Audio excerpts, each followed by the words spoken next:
So I think one of the things we might start doing here is let's just have a look at what Norse territory is around. So these bits of territory are still Norse. There's a tiny bit of Norse there. There's Norse there. Or, annoyingly, this is all Norwegian, because that would have been really easy to conquer. And the other bits of Norse territory are essentially under the Albans. Now, part of me thinks that what we might want to do is take a stab at taking some territory off the Albans. But they are a bit tough. I don't think there is any other Norse around. There's certainly none left in our empire, because remember that we are Byzantine. We actually also control the Swedish the territory around here. Oh, hang on, no, we have Norse. That's technically controlled by who's controlling that these days? We could just take that back, because that's technically part of the Byzantine Empire.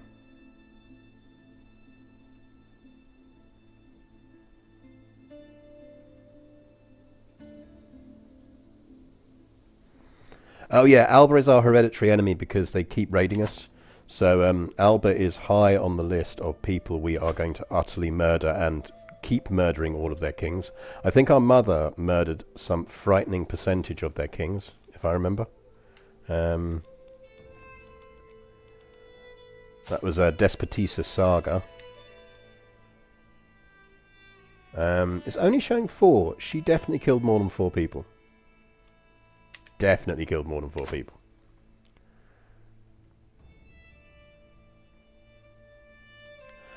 No, I think it's I think it is actually Swedish. I think they had the option to choose to convert. So this territory itself is Swedish. You can see that the county culture is Swedish, but the top liege culture is Greek. So the stripes are effectively indicating that it is Swedish territory. That's what was really annoying. We'd finished converting all of this to Norse. And now we're going to have to reconvert it from being Swedish. Ah, was it grandmother who was particularly murderous? Yeah, I think it was grandmother. Oh yeah, didn't we have a very short reign for mother? That army is not going to do well. I think we have an option other than Iceland here. And it ties in with us getting this territory back anyway. Because if you remember, we had this territory until the until the Byzantines got leery and took it off of us before we could get the swear the fealty to them. So we could actually just conquer this, temporarily move our capital to Abkhazia,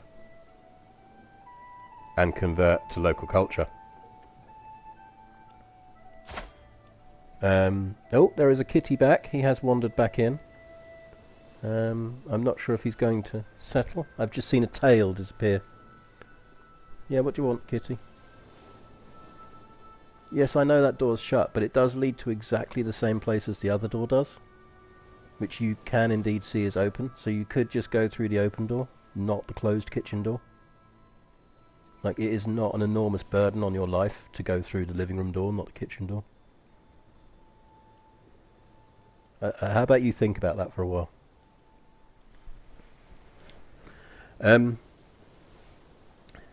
Yeah, Kitty is wandering around at the moment. He is currently outraged that I've shut the kitchen door and have the living room door open for once. Normally I have it the other way around. He is a cat of habit. He is a cat of habit. But yes, if he in any way settles in the living room, rather than what I think he's trying to do, which is to get upstairs to a duvet, I will activate Kitty Cam. So, I'm guessing we don't still have a claim on this place. We did rule it for a while, but I'm guessing that's faded away now. I think our first goal is really to conquer that territory. It's going to be a hell of a lot easier than conquering Iceland, and it ties in with our future goal anyway. Man, he's pretty good. He's robust, august, and a hunter and a pilgrim. So if we're going to conquer this,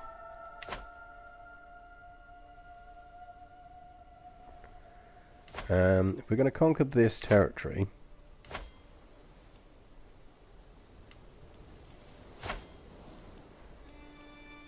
He has ally, yeah, we can take all of his forces. So let's check our council first, because we have literally just inherited. So let's sort all of this out first. Not least because if we can take this, we can actually divorce our husband. Right, powerful vassals first. Let's make sure our kingdom is settled. So we absolutely could do with being endorsed by our Riksgodi, but we might be able to appoint one who likes us. So let's have a look first. Nope.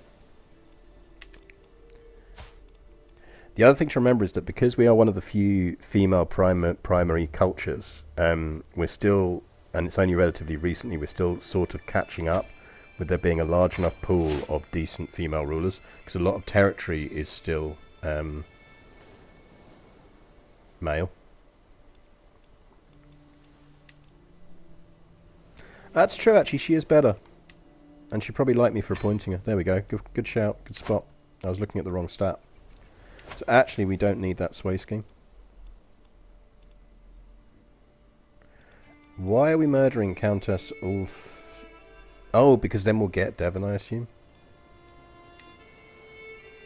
Or did we inherit that? Why are we killing her? She's our niece. Why are we trying to kill our niece? I feel like we shouldn't be trying to kill our niece. Can anyone remember if we were trying to kill our niece? Or is this just literally that we've inherited this murder plot?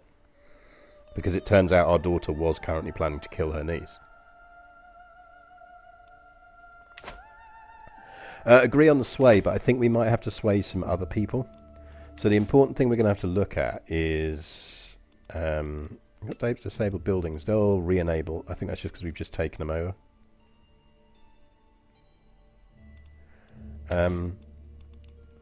Powerful vassals. We've got 5 powerful vassals, so we're not going to be able to please them all. So who has the most troops? Alright. Du Holmgear here. I mean, we do set up a lot of child murder. Child murder is kind of our MO, but I just don't... I don't remember why we might be killing this particular child. Right, he needs a job. The main thing he is passably decent at is martial. Slow Psycho, thank you very much for the follow. It is appreciated. People, follow Slow Psycho, by the way, if you enjoy things with choo-choo trains and other stuff. He plays interesting games. I think we'll make him marshal. He's nowhere near the best, but it's the best thing he's good at, and he has so many bloody troops. We can't afford to annoy him.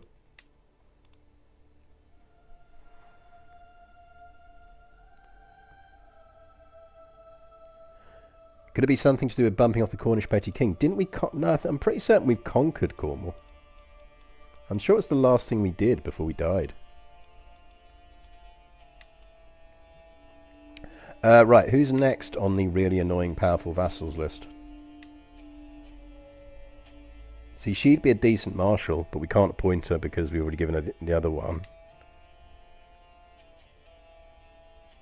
She isn't the worst diplomat in the world. They'd all be really good marshals, this is the problem. Right, well, Solvi here is going to be our spy master. Or we could make him our... No, we're going to need a really good steward, because we're going to have to culturally convert so much territory again.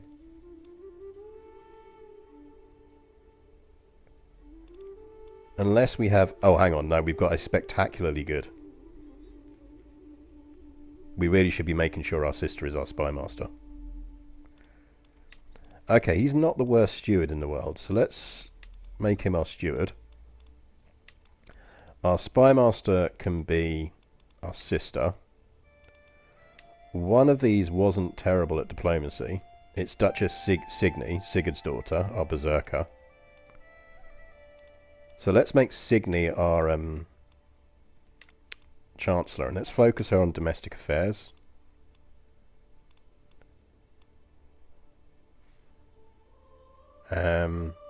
Which leaves Bjorn and Unmer being mildly pissed off with us.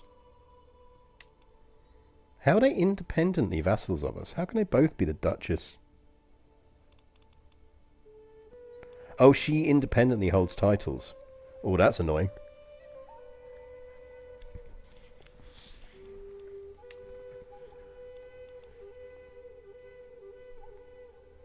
See, we could do it replacing him with someone who's actually New Asatru, so that we can get our female inheritance stuff going on.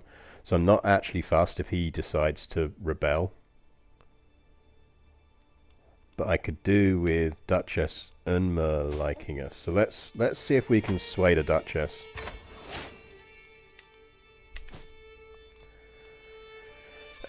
He is doing county control in Leicestershire, so that's fine. She's on support schemes. We should probably have her on disrupt schemes for now. We're going to flip them. We need that claim sooner rather, because my big fear is that Norse disappears completely, in which case we're stuffed. We'll only have the husband route. The main reason, by the way, that I don't really want to go down the husband route for Norse is, as I say, because it robs us of the ability to educate our daughter. And we're intelligent, which is going to boost her stats. And we can obviously pick our perks around educating our daughter in a good way, and should do. Which means we've probably actually taken some... Yeah, we've taken the good stewardship stuff that we need already.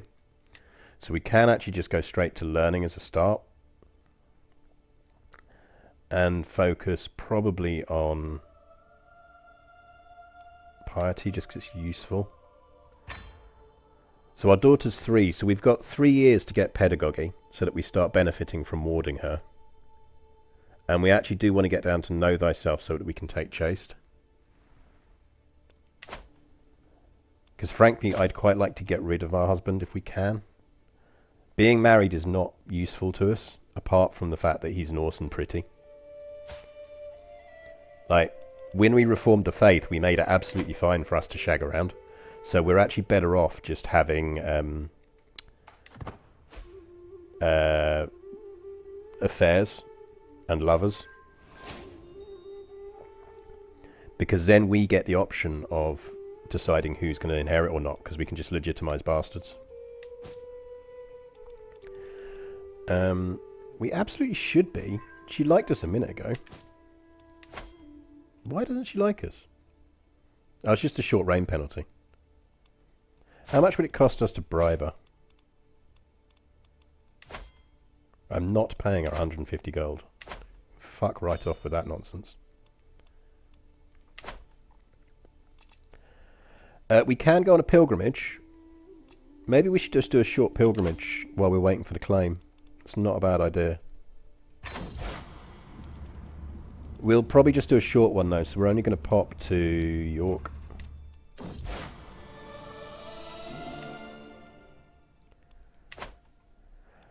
We were talking about Norse possibly existing in other places, weren't we? So it doesn't exist in the other territory we control, the Holy Territory, because that's Khazar. So unless it somehow persisted up here...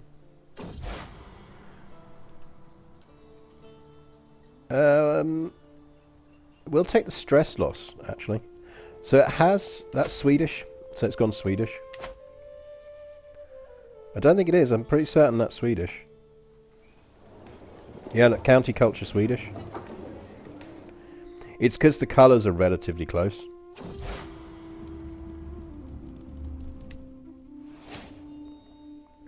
Right, that fortifies us in faith terms. Some Dutch going on over there. Yeah, there's a bit of Norse down here, but it's kind of like, do we really want to fuck with the Danes?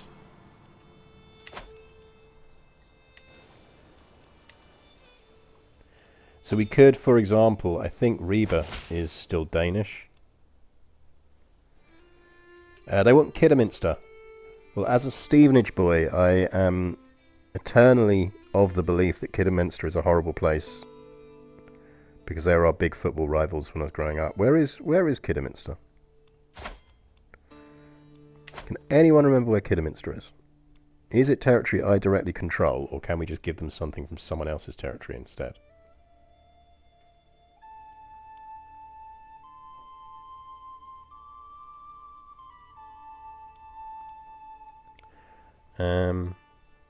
Yeah, it's somewhere in the Midlands, isn't it? Where are you? Right, Kidderminster is directly within our territory, so we'd rather not give that away because we can control Worcester, so it's going to rob us of income. If she would like Norwich, I am more than happy to grant them Norwich, because Norwich, I don't think, is in our direct domain. It's not. Would you like Norwich?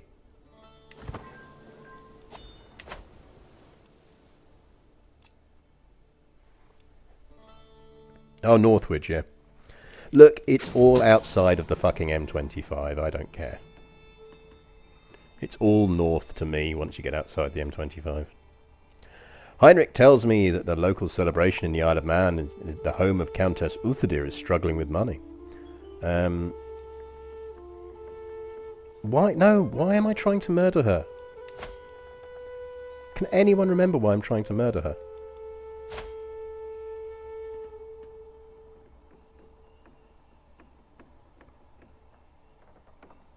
I don't think we should be murdering her. Like, she's a blood relative, and we need more Heistenings. I think we must have we must have inherited this. Let's cancel that very quickly, because we literally have a month left to do so.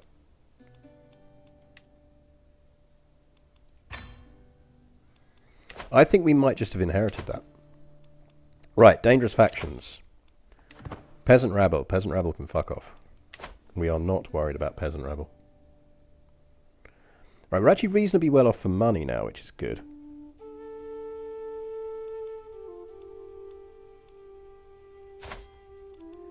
Part of me kind of wants to destroy the Kingdom of England title as well, once we've got all of the bits of it in.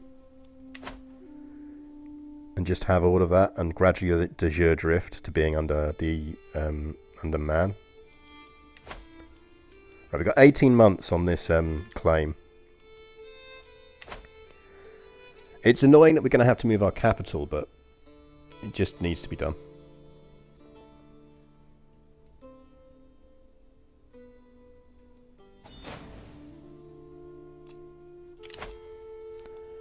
No, we do not want our daughter becoming Greek Orthodox. Thank you very much. In fact, we should start warding her now.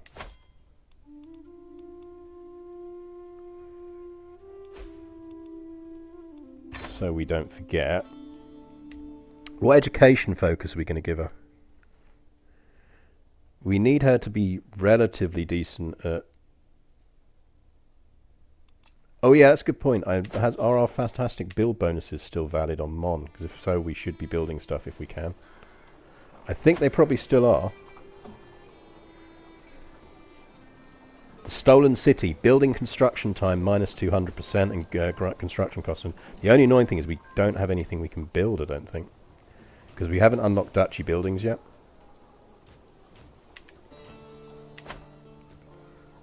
The one thing we should kind of be saving up for is the special building that we can build here, which is the Grand Temple. I'm quite tempted to say that we should push for that. Because if you look at the benefits that brings, it's pretty epic.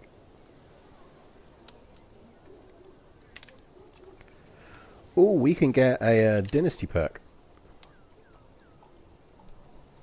What am I doing in 987? Was I meant to be getting someone to remind me about 987? What dynasty perk are we going for? We can go with more convergent blood, so we can try and reinforce our stuff. Monthly prestige plus 10% is nice, and cheaper mercenaries. That would be useful. It expires in 987, so we might not actually get any more benefit out of that, but we got a hell of a lot of benefit out of it. Gift givers seems... Gain prestige for successful seduction attempts, and 15% on seduction. I mean, that's nice.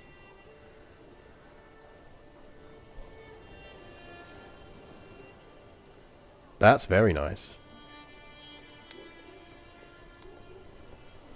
I mean, the other thing we could do is start to go down the military one, but I'm not convinced it's as useful for us. Strange gods would be very, very useful for us in the long term, given that we've got to convert the whole Byzantine Empire. How does this one play out? Movement supply duration is nice. And that just gives us the ability to always use befriend. Each of your friend relationships gives you +3 vassal opinion, 2 popular opinion, and +1 vassal tax.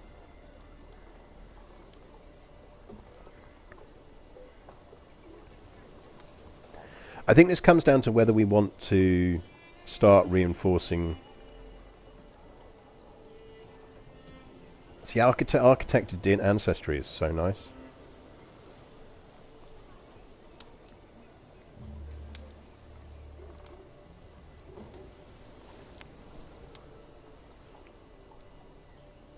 I think if we're going thematically in roleplay terms, we should really be just continuing to go down the adventure line, shouldn't we?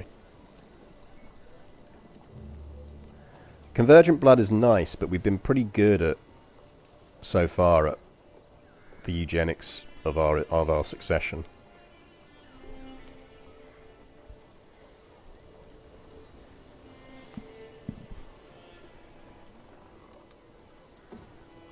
Good morning, Zonahedron. I think we go gift givers. Let's kind of roleplay it out. I think the seduction scheme thing is potentially useful. We are pirate queens. So the other thing to think about, and I don't think we're going to have to engineer this. We're going to need to do it when, and we might do it with Freya, but we'll see. Is what we really want is to get to a point where we can engineer a daughter on the throne at age 16 and then do a massive prestige push. And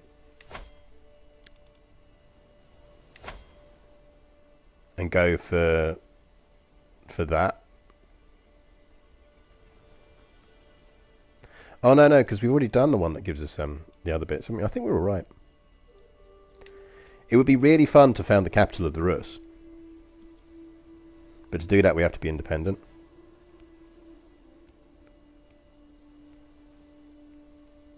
And we could do that relatively easily by just taking over a place that is a de jure part of the Empire of Russia, which I think, and shifting our primary title to a kingdom that was that.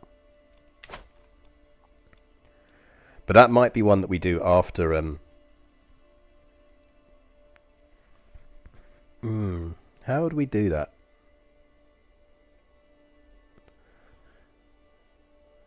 Maybe one thing we have to do is weaken the Byzantines, break free, form the Rus, and then swear fealty again.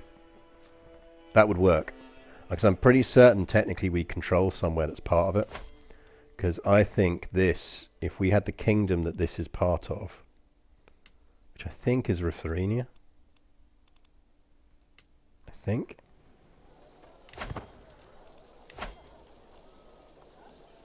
Yeah. The Kingdom of Ruthenia, I'm pretty certain, is a core part of the Kingdom of Rus.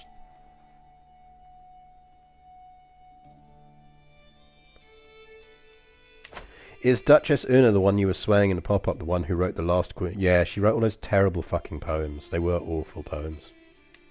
And we kept pretending that we liked them, because we didn't really have a choice. Good news is she only hates us 51 now. Yeah, see, this is the problem.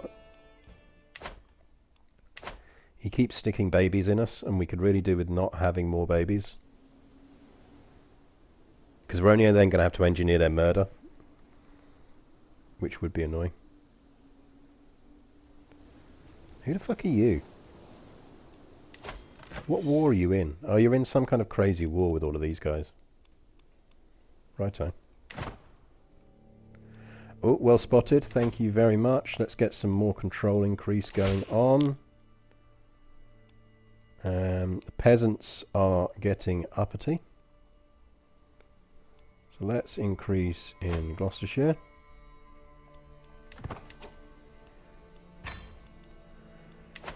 Right, where are our peasant problems? So we have some peasants there. Is that the peasant leader? So as usual, pro tip, if you've got peasant uprisings, where is he on the map? Is he leading troops? He is not leading troops. He only has 676 troops. 576 are there, so I assume he's got some hanging around somewhere else. Okay, he's got 100 up there. They'll join in. So let's just raise local armies, I think. There's no point. Going overboard with it. Did that actually move? Yeah, it did. Cool.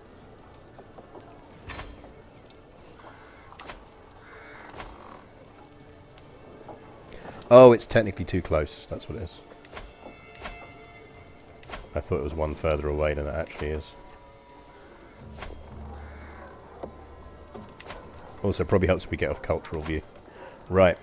Raise local army.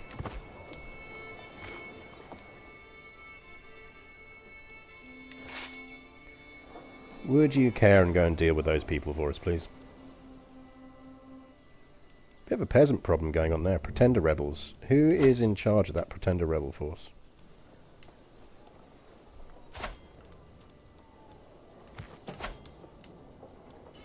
So that is presumably...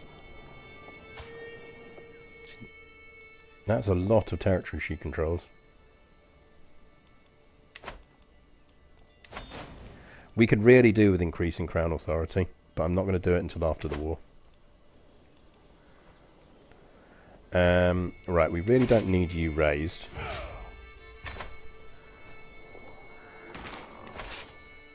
Can you go deal with wherever those bloody rebels are hanging around still?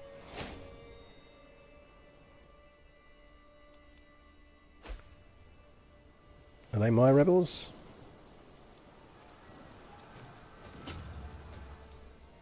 You go deal with them for me.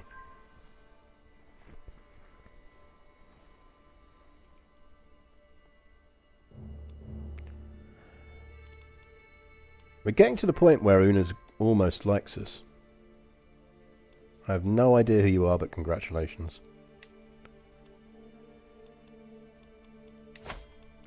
Right, 3 months we get our Abkhazar claim. Shit, we got another daughter. I mean, she's not a bad spare, but she's not smart. We'll call you Ragnhild.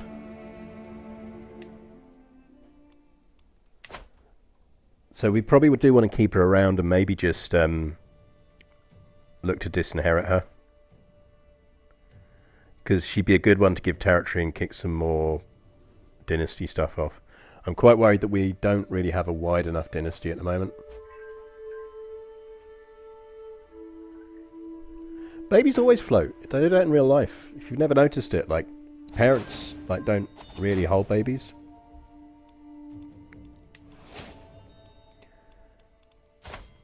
Right, so that is the peasant war over. We can probably sacrifice him in a grand blot unless he's vaguely useful. Control's over again, so let's increase control again.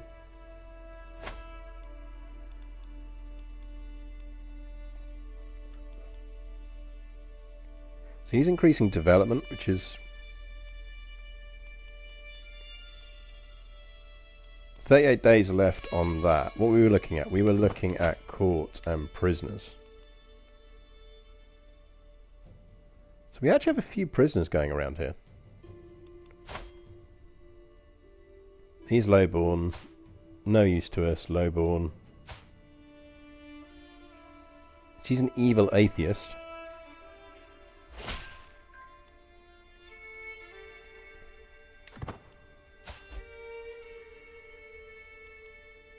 He's stupid, so no, we don't really need a stupid peasant leader.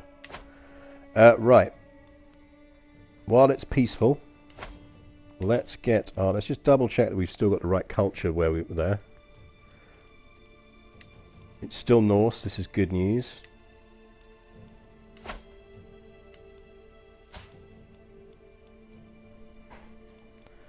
Disband all our armies.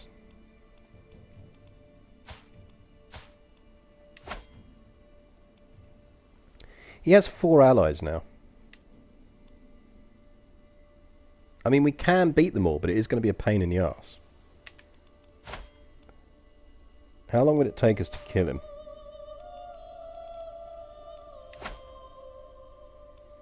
Two years and it would be quite tough.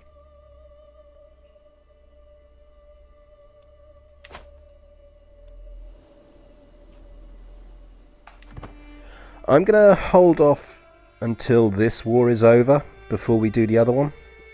Because there's a risk that we're going to run into that lot, which would be annoying.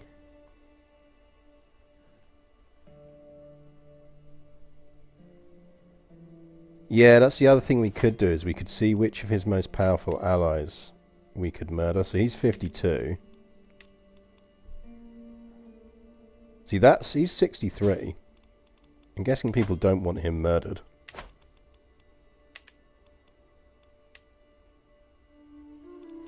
Not really worried about the person with 5 troops.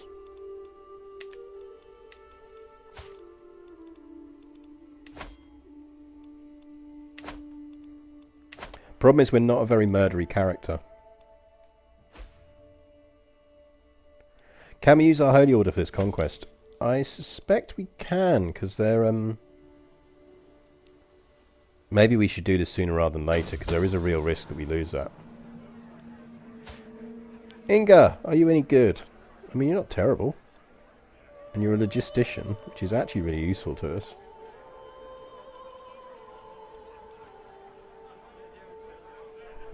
Yeah, join the court. Why not?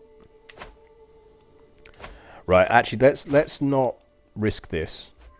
Because it's entirely possible he's trying to culture convert. Which would be bad for us. So, let's... And we've got plenty of money in the bank, so let's just do this. We just have to be careful in this war.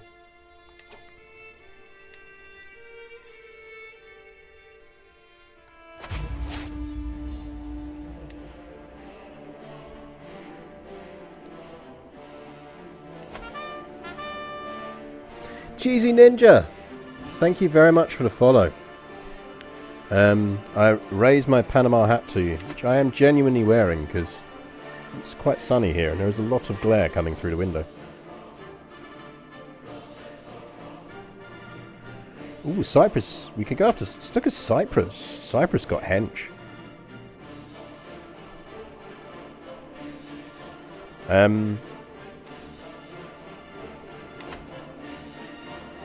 Right, we need to raise some troops. Where are we raising troops? Hengist, 1969. Thank you very much for giving out a gift sub to the community. That is very generous of you. Congratulations, Thadrin 46.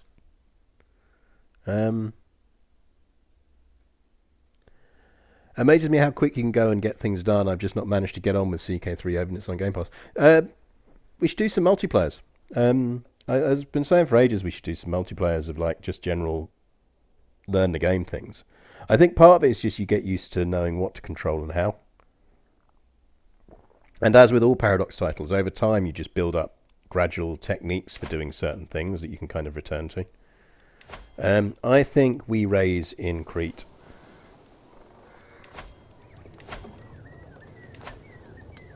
And let's see if we can raise our holy order, because it would be fun.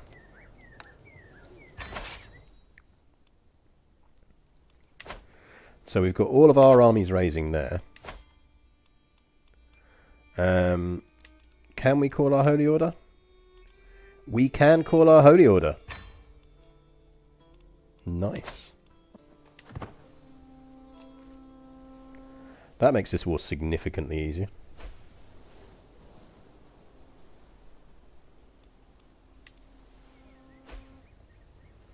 It's going to take a while to raise these.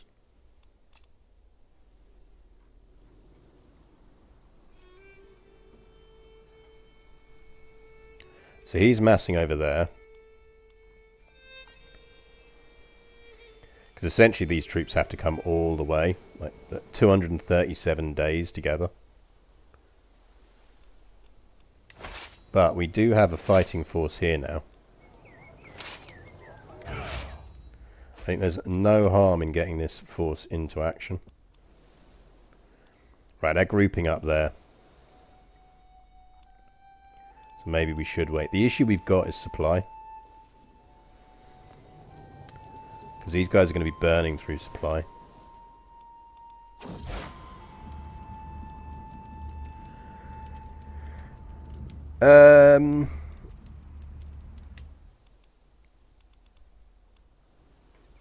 What we could actually do, thinking about it, is...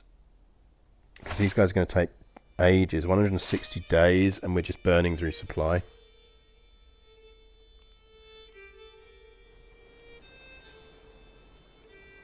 Yeah, I think what we're going to do is, I think you're right, I think they've raised the Coptic Holy Order against us. So I think what we probably want to do is, let's not screw this up just through lack of troops.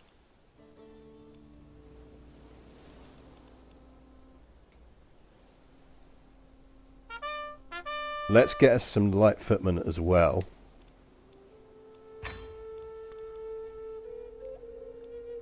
Sammy Vilpants, thank you very much for the follow. Bacon, eggs, tea and hash browns, nice. I had porridge this morning. My wife is out swimming all day, so the plan is later I might have a... I'm torn between noodles and a bacon sandwich, basically.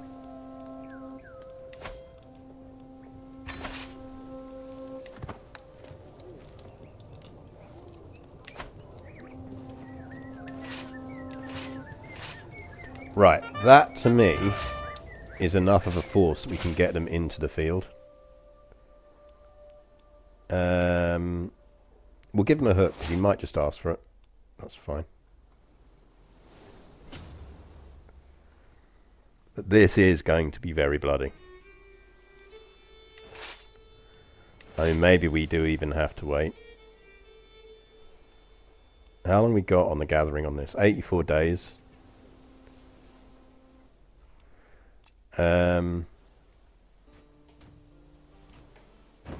Go via Kirsch. I'd rather go in full force, even if it means we're going to have to split up. And now that the Basileus is taking back our territory, we're less likely to get ambushed by one of the Khazarian armies. Because they've got a lot of troops, and I think we need to be attacking them all in one go.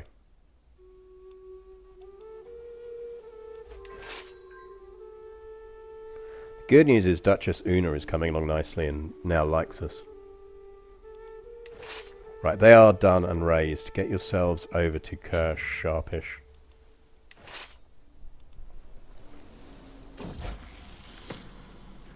The Heistening family on ice. Ma, cries Freya, tugging at my sleeve almost as soon as I enter the snowbound courtyard. It's no good, I'm useless, I can't skate, the ice hates me. Speedy glance suggests that she might be right. The place looks like an army's marched through it with the amount of shattered ice my daughter has left in her wake. I can go, don't you have maids to pester? She's going to give me some stats boosts, but annoy my kid.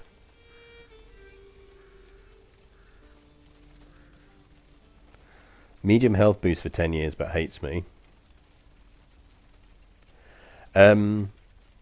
There's a 64% chance that she's going to increase a bunch of stats, so...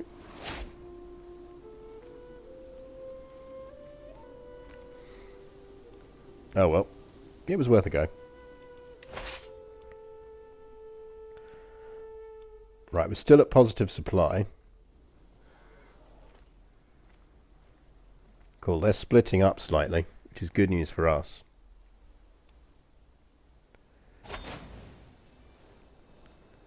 Stuart, thank you very much. That's going to make us lose money less quickly.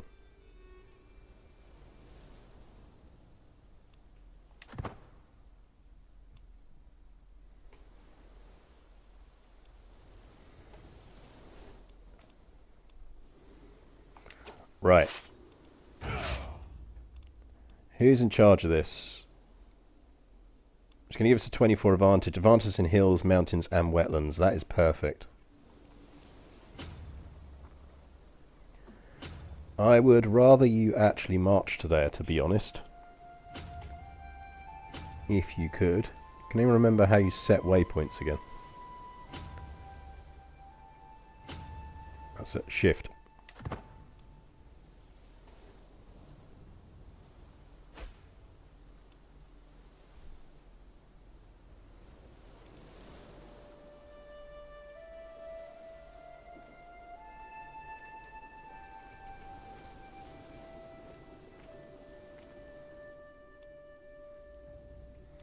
Another 10,000 troops coming in.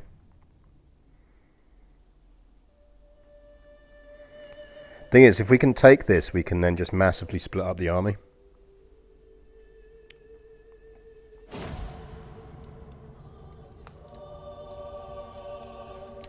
Gida has died. I'm not going to claim I remember who Gida is. I think she was our childhood bully. But the important thing is that dumped 40 stress off of us, which is very nice.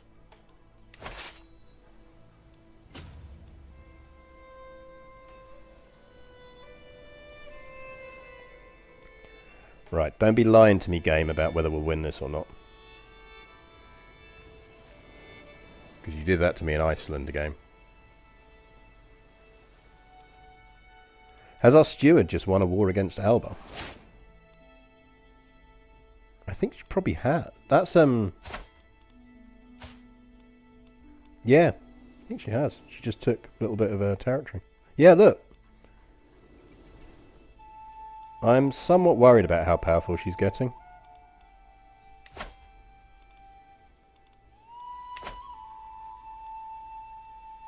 We might have to do some ruler trimming. Right, so the game is going to be lying to us again, isn't it? And we're going to lose this battle. Oh, fuck off. Just let me select the damn battle. I want to see what is going on in the battle. I don't want to zoom half the way back across the country. No, we are going to win this, just about. The Age of the World. I've been studying the ancient religious texts and the writing of scholars. 50 experience or 25 and a bunch of faith.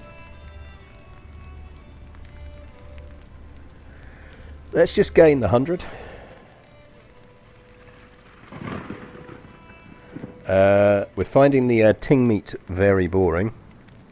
So we could just daydream about gold, which I think gives us a massive stewardship boost temporarily. So let's do that.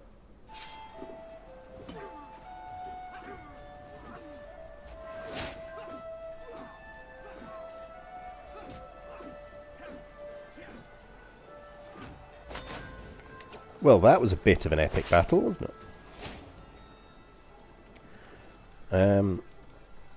Station besiegers. In fact, actually what we should do is split this army. Get that lot over there. Split this army again. Get that lot over there.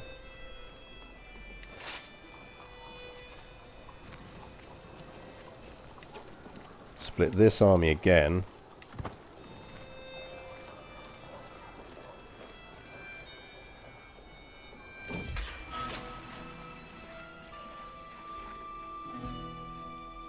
She escaped.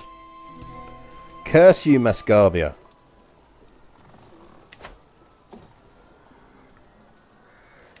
Right, are you now in supply? So you are undersupplied, but I'm pretty certain you should be in supply.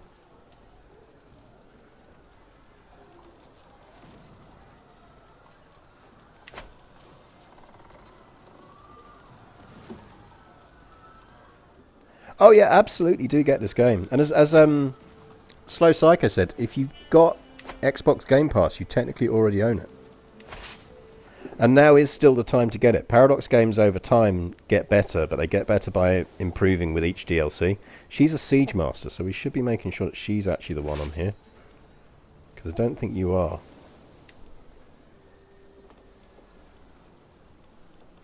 So actually what we should probably do is... So yeah, the earlier you kind of get into a Paradox game, the better. Because at least you're spreading the overall cost of the DLCs over time then. Rather than like EU4 now, you look at EU4 now and you've got to spend like an insane amount of money to get all of the benefits of the game. Yeah, I think the problem is it's not our territory, so we're not gaining supplies.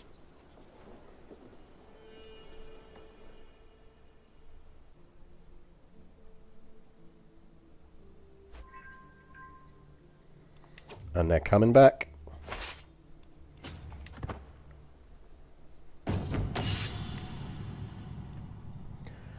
A sudden sharp pain in the back of my shin. Is that my son? Oh yeah, I forgot we had a son. Oh no, look at him. Isn't he all right? He's a bit all right. He's 9 and we're not educating. Someone should educate him.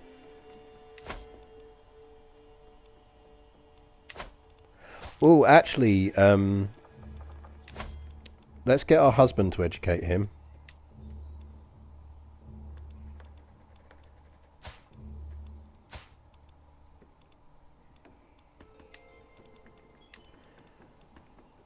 Because he can make him Norse.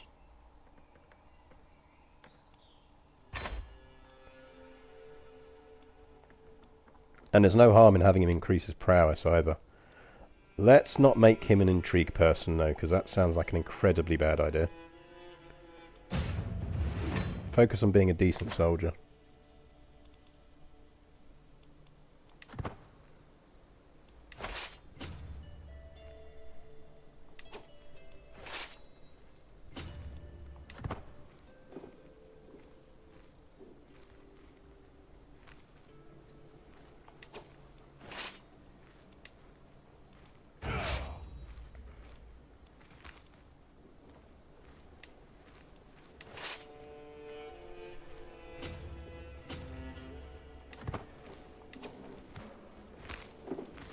I mean, fair enough, if you want to attack me.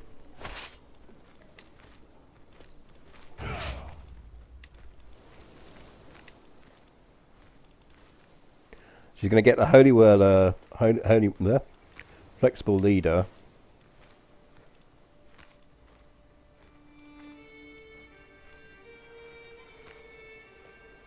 Probably what we want.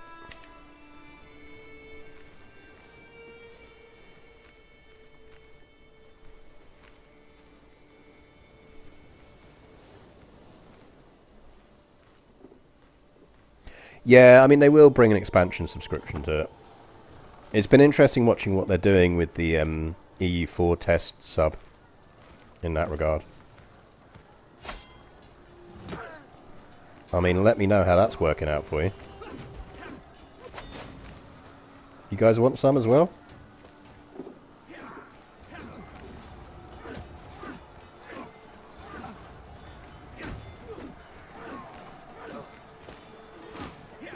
Please make it into that battle in time, because we'll just murder them. Because they're effectively already running. So it's just meat into the grinder. Right, the good news is that should mean at the moment this falls we win. Because that should be more than enough war score. Which we really need, because when we can... Yeah, come on in. Join us. Have fun.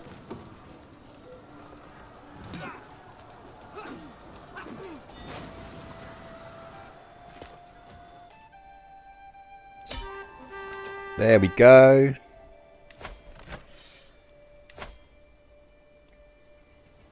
I mean, actually, we could ransom first. Because we've got war score from captured prisoners, but we've also got 100% war score from occupied holdings and 50 from battles. So actually, we should probably ransom first and get the free money. Space Pick Shovel, thank you very much for the follow. Yeah, the AI gets weird like that. I think it does it when it realizes there's no... It kind of goes a bit Leroy Jenkins when it realizes that there's nothing else it can do, if that makes sense. So it kind of goes, right, I've got to just make a desperate lunge and try and pull this off.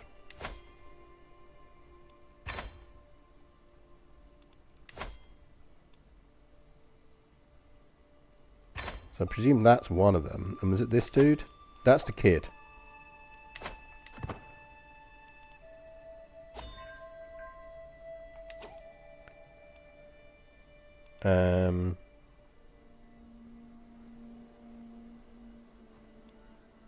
Which one was the one I was just about to ransom?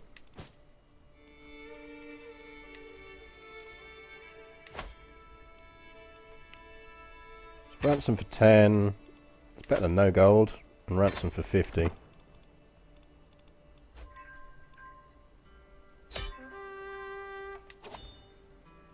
There we go, a bit of free money. Enforce demands. Disband that army sharpish.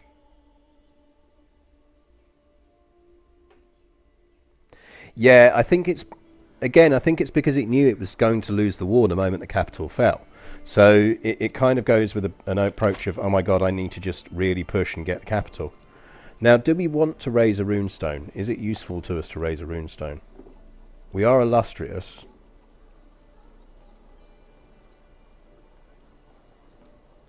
Remembering that we took ancestry, which means kids benefit from... They only benefit when they're born.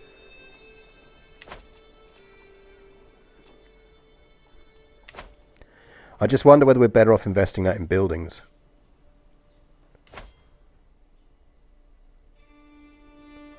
Right, so more critically, this territory should now be Norse.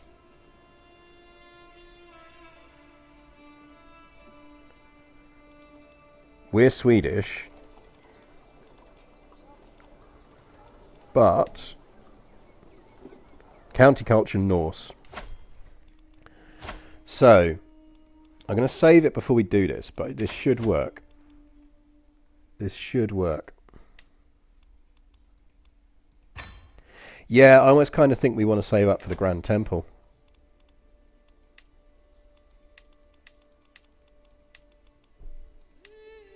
I think the Grand Temple would just be really useful to have.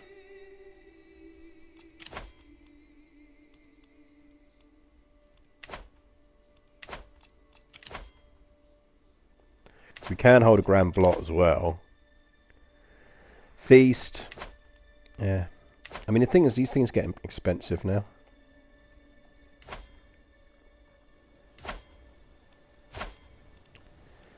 So if we move our capital here,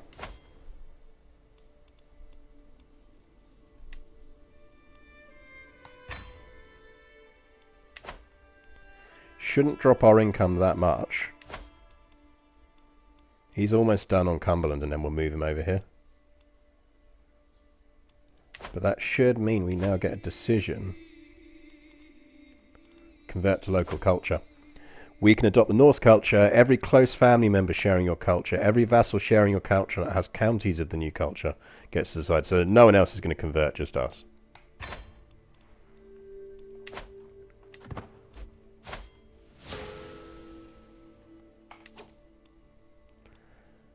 We are now Norse. We now need to frantically make everything else Norse. Can you still raid for gold? We cannot raid for gold because we reformed the religion. So essentially what we kind of did is the moment you reform the religion, you lose the ability to raid.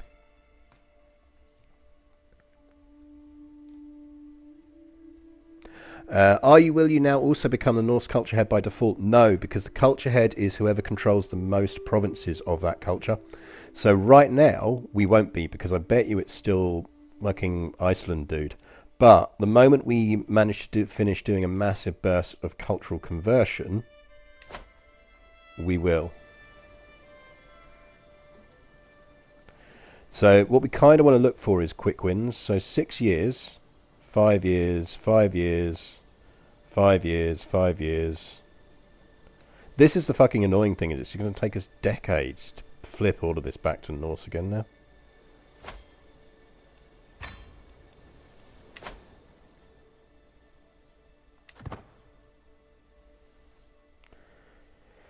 So So yeah, so we lost the ability to raid, but because we did reform the religion at least, we were able to pick other things to compensate for it. Because obviously we wanted to flip to being female primacy. So we've kept Warmonger and we've kept Blot, but we've taken Ancestor Worship, which gives level of Splendor prestige when marrying, and better Longbane benefits and better family benefits. And it felt just thematically appropriate as well. Right, we're going to go down to here. What we might want to look at is if there's anything that boosts cultural conversion. Cultural fascination.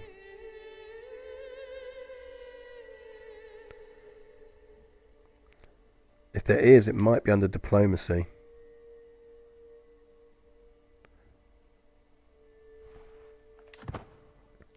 I don't remember anything that boosts cultural conversion, but if anyone does, let me know. Because it would be very, very useful. Yeah, the issue with replacing him as steward is he is a powerful vassal. And he does like us a lot. Because remember, the other problem we've now got is most of our kingdom is Swedish. Oh, what did you take over, you little shit? Oh, Spymaster, you're actually not bad at that, so I'll let you have that. Now, what we should probably do is see if we can conquer some of the rest of this territory now that we're in the area, so to speak. Because... look at you with no allies.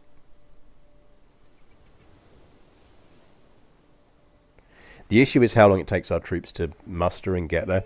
So I think maybe actually what we're better off doing is speeding up and just focusing for at least 5 years or so on just hoarding some gold and not doing anything stupid. But it would be nice to conquer this bit of Kefalonia that is sitting over here. I presume Kefalonia is still around somewhere else, because that's a long way to go. Alright, yeah, their capital's over there.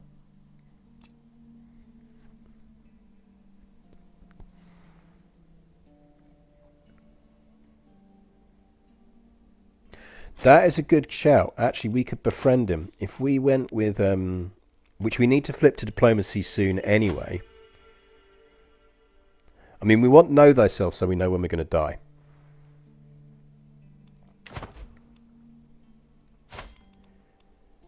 Freya is coming along reasonably nicely. Really don't want her on dip, though.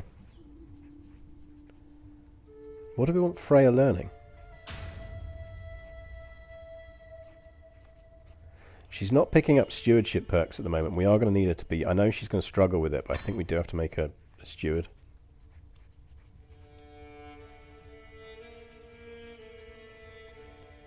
We can't have a... No, Craven would be really bad for us.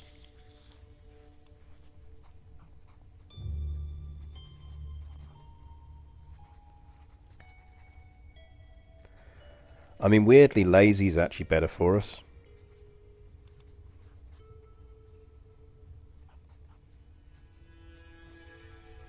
Although the natural dread is good. Let's go arbitrary.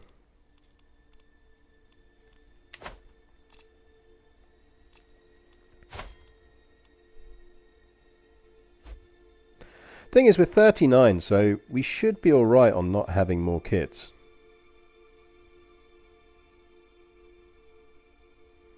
We're not exactly popping them out at speed. I mean, he is a bit fucking useless.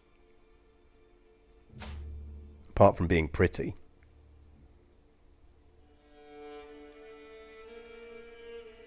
But he is also educating our son.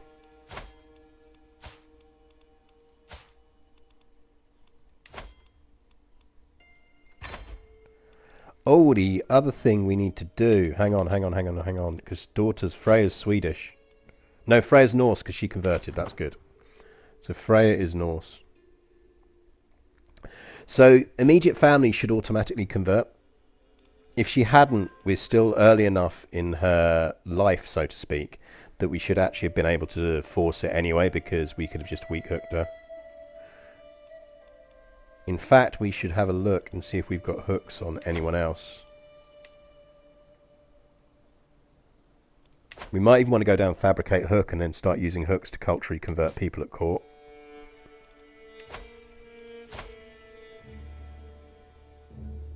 What do you rule? Oh, Gloucester. Okay. I'll negotiate that alliance to her benefit rather than ours, because she's a Heistening and we want the Heistenings to stay in control. Right, which feudaling, which ones have we still got that aren't? It's the one up there, which I still suspect we're going to lose at some point, so I'm not that fussed about it. And that is Kiev, isn't it? I think we want to push for the Grand Temple first, given how close we are to it. Yeah, so we've got a spare daughter. She's not as smart, but she is quite pretty. Flanders popping itself over there.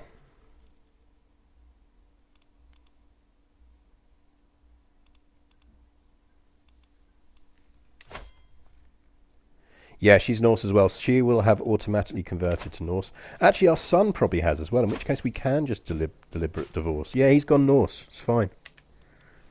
Spouse, dear. Off you fuck. Freya gains ambitious. Ambitious is great. Ambitious is perfect.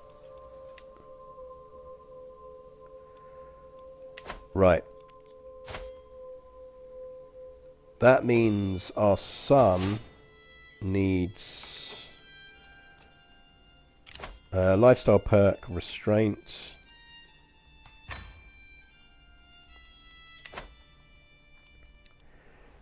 So we could now marry someone, again, because we can go celibate.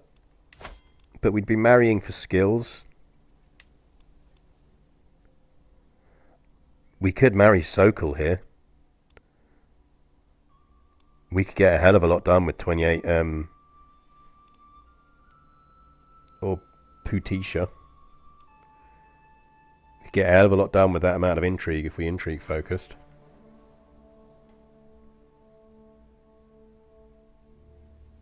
Yeah, she's ambitious but arbitrary.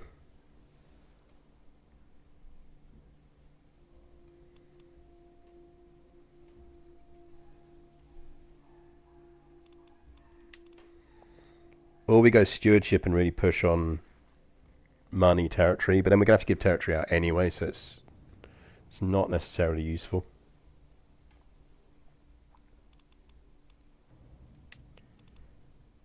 Or we marry this dude as one of these guys. But I mean, the cultural fascination stuff isn't as useful to us because we're not culture head.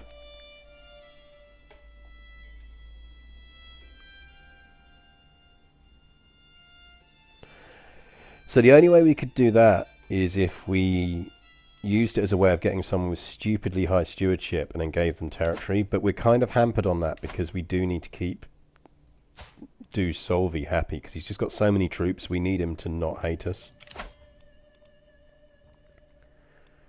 We've got peasant rabble kicking off. I think now is potentially the time when we've got the prestige for it to go up to limited crown authority.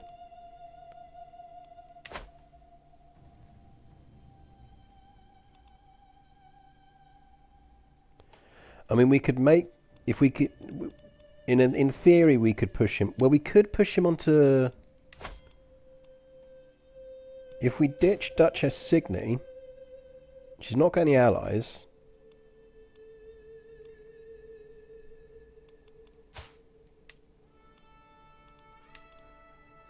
The issue is more whether we can genuinely get anyone who's better.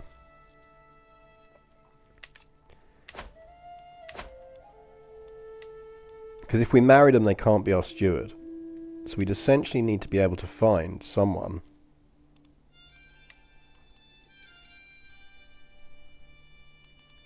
What we'd essentially be looking for is someone within diplomatic range who is not a ruler.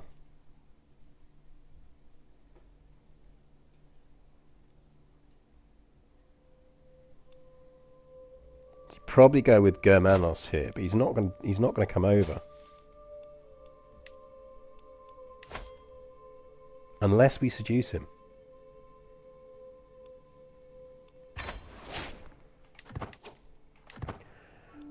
Let's see if we can seduce him, because if we can seduce him, we can invite him to court.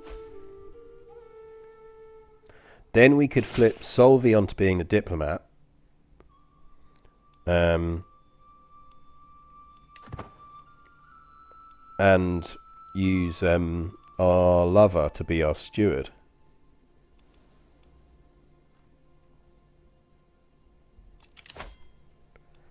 Right, someone remind me in 7 months. So what's 7 months from June? Someone remind me, because we'll pre-raise our troops, because they're going to burst into being in Miklagard. So it'd be nice to deal with them before they get anywhere.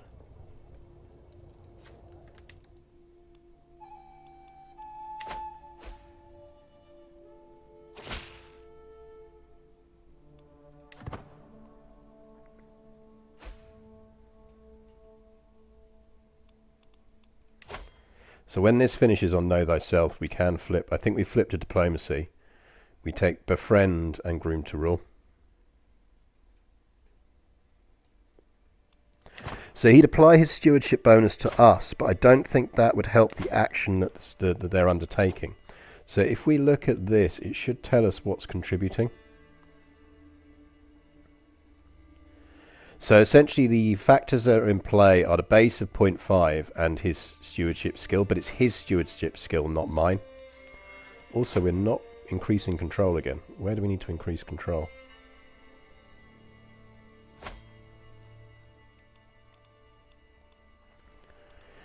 So the other thing that would influence that is if we can befriend whoever is in the job. So a husband with high stewardship would increase the ability for us to hold holdings, and it would increase our tax income. It's not necessarily a bad thing, but part of me wonders whether we'd be better off doing that. And right, what do we reckon he's into? He's vengeful, temperate, and diligent. He probably likes being entertained.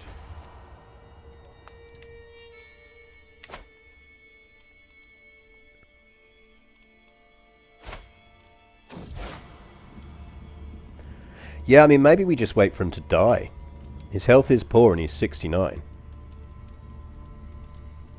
Who's his primary heir?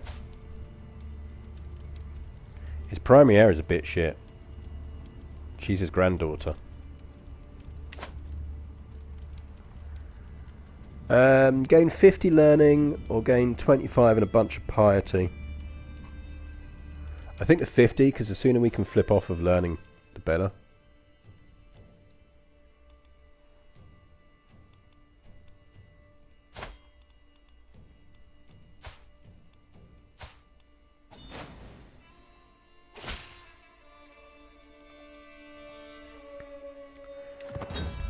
I almost want to ward her. Like, if I could, I'd ward her.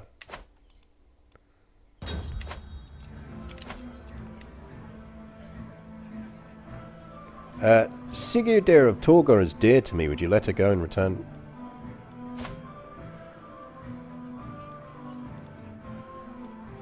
Yeah, let's bygones be bygones. Oh, we've got 1k guard. We're not going to do it yet because we've got that kicking off soon, haven't we? Yeah, that's kicking off in 1 month. So we're going to lose money briefly while we deal with that. So first things first.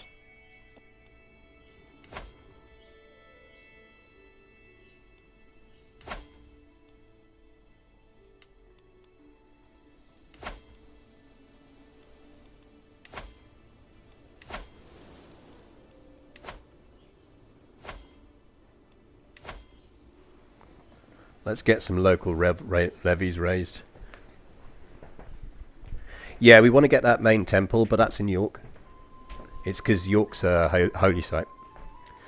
But we don't want to build it until we've just made sure the worst case scenario was we build it, then have to raise our monies, and suddenly we've got no money to back us up because our marmies cost us more than our income.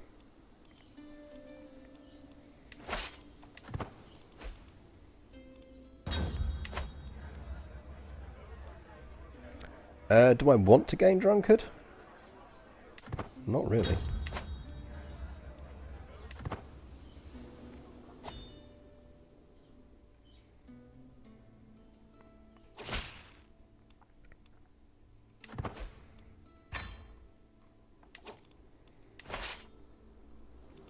Good luck with that.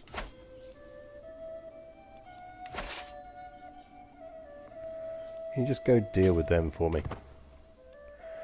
Go up the river.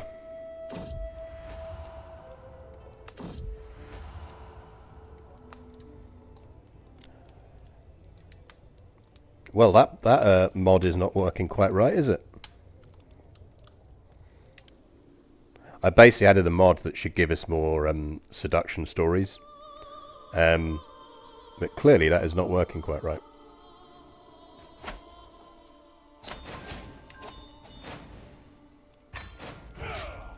There we go. That's dealt with.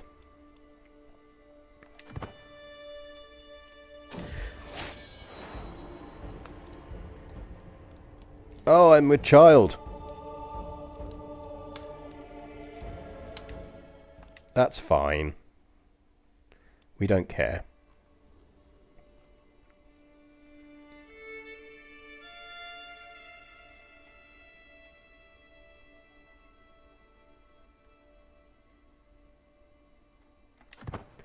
Yeah, so essentially we want to get to, let's say, 1,250 before we build that temple, just so we've got a 250 quid buffer. We can now, however, invite our lover to court.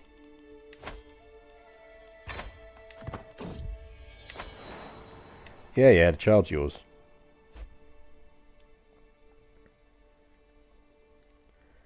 It's fine, they'll be illegitimate. Now, don't get me wrong, if they turn out to be awesome, we'll legitimize them. But only if they're better than the other two daughters.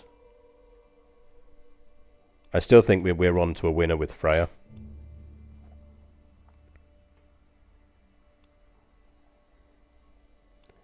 She's not doing badly in stats. Why did he fucking just leave? Dude, get back here.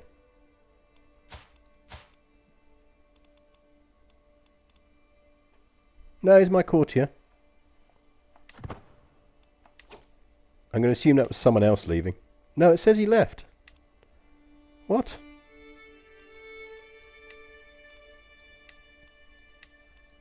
What's that about?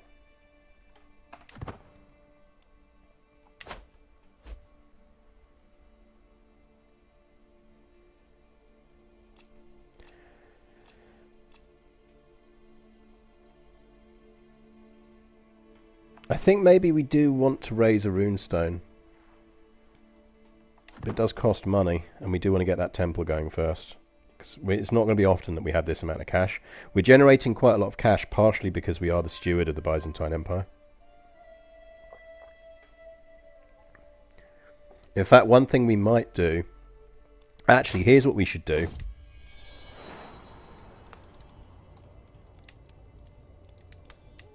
So we do have another daughter. She's illegitimate. She's smart, though.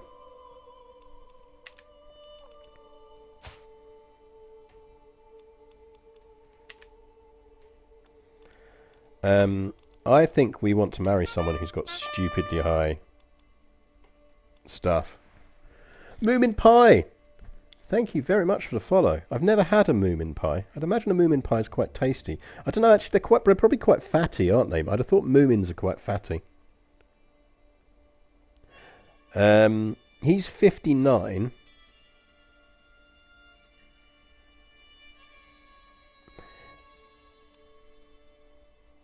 Yeah, you're right. They're illegitimate, so yeah. Let's marry... No, he looks a bit too much like some kind of pretty boy awful person. Griffrig! Thank you. 6 months of subscription. You are too kind. The thing is, these are going to give us a big hit in prestige. But we can take it, and he is very, very good at intrigue. Because if we do that, And we embrace celibacy. So we don't have to worry about him knocking us up. What that then means we can do is, he's giving us a bit of managed domain at the moment, but we can flip him to court intrigue to give us plus 14 intrigue at some point. And part of me wonders if, like, do we want to murder anyone? I feel like we should murder people. We haven't murdered anyone in a while.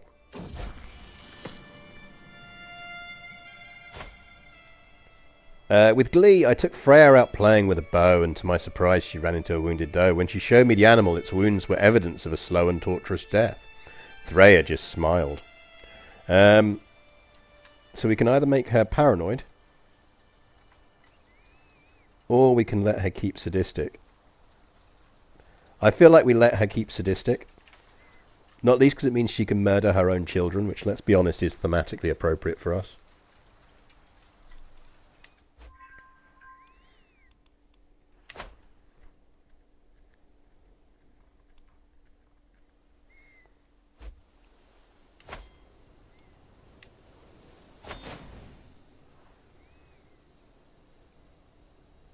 What?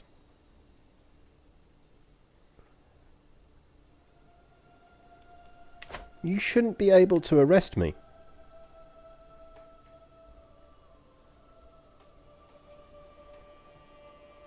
You should not be able to arrest me.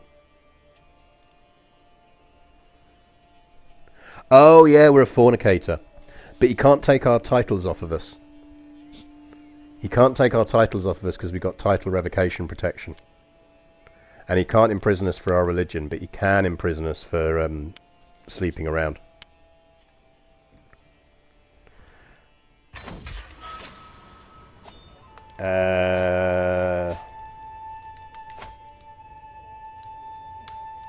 Fuck you.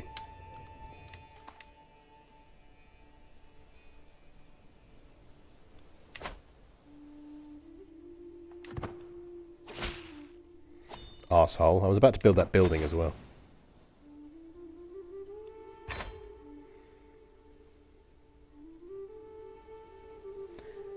Yeah, I mean, basically that's sort of what we want to do. Is I'm thinking that maybe what we want to do is once we've got everything we need for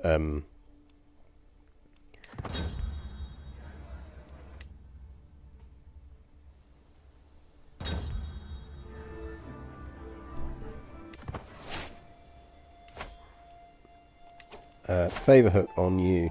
There's no point us converting you really. Are our council all doing things? So Mann converts in 11 months. We should get her on faith conversion where we can.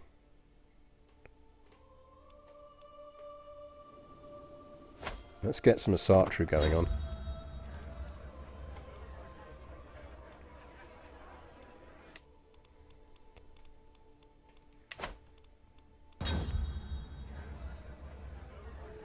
Yeah, it is basically a free tax for him.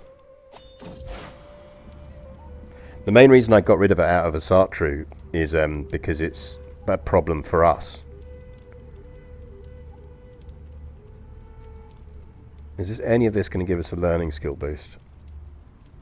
Depends on whether she likes us or not.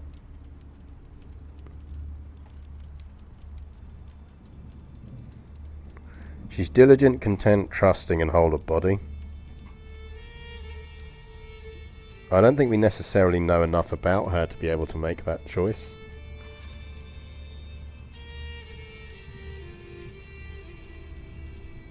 I think we just take the faith. Have you played Rome Total War 2? I absolutely loved Rome Total War 2. I'm very much looking forward to the remasters. Like, I hope they do decent things with it. Learning perk, know thyself. That means we can now flip and go. Maybe we should go Skullduggery first. How old are we? 44. No, let's go diplomacy. And we will go majesty. Because we want befriend and we want groom to rule. It is to make him steward, but we need to do it in a way that doesn't piss off Duke Solvi here, who is 71 and in poor health. So part of me is tempted to just wait until he dies, which then means we don't have to kick Duchess Signy out of the job of Chancellor, thus annoying her.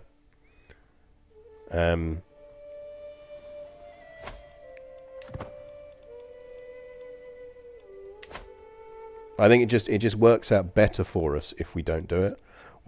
If we wait, I think we should put him discovering secrets in there, though. I don't think people will be plotting to murder us. I think we're reasonably popular, and that should be enough.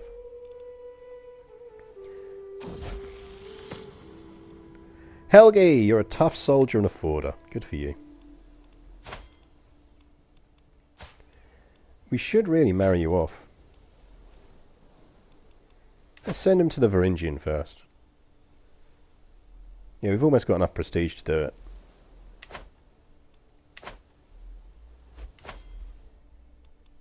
Our niece was slain in battle. No. She was only 16 and she was reasonably decent. That's bloody annoying. Ragnhild. You can stay arbitrary, we don't care. You are the official spare daughter.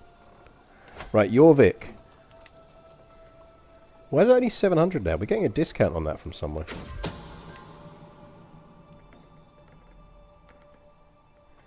While performing his duties as my spymaster, Al Anstel has uncovered a secret held by Duke Sabas of Sebasteria. He schemed to have someone murdered. Naughty man. Oh, okay. Apparently we get a benefit from our steward for that, so that's nice.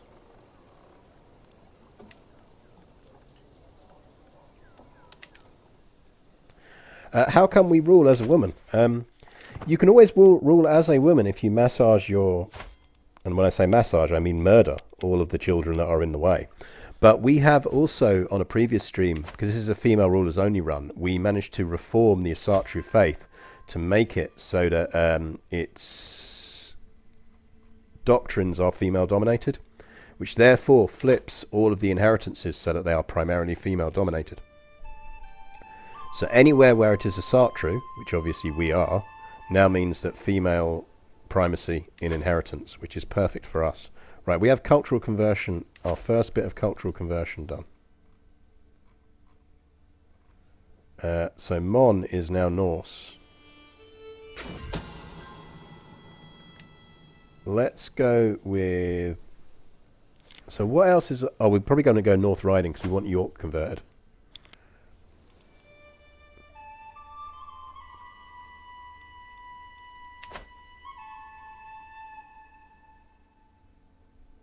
Right, we've got quite a lot of gold, so let's spend some of this gold.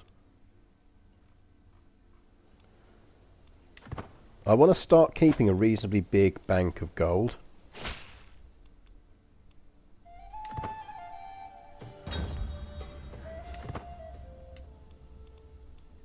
So can we upgrade anything? Firstly, we want to see if we can upgrade anything in Mann, which we can't. Give me a tier 2 barracks, because it's going to benefit our daughter. How are we looking on our militaries? Because we could get some more Huskarls and Varangians.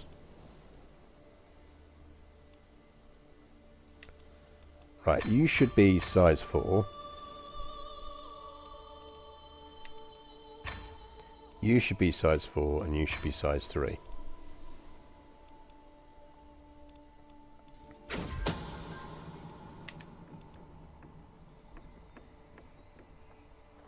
Will those secrets be hooks for culture conversion? Yeah, potentially. But it's going to be much harder to culture convert someone who isn't in our territory. What we really should... what we'd be laughing is if we had the stewardship one that allowed us to cash in hooks.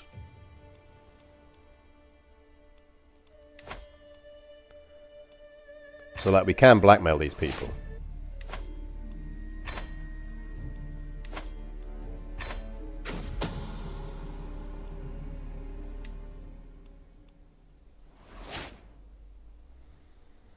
Like, there was basically no reason not to, because it gives us a bunch of hooks.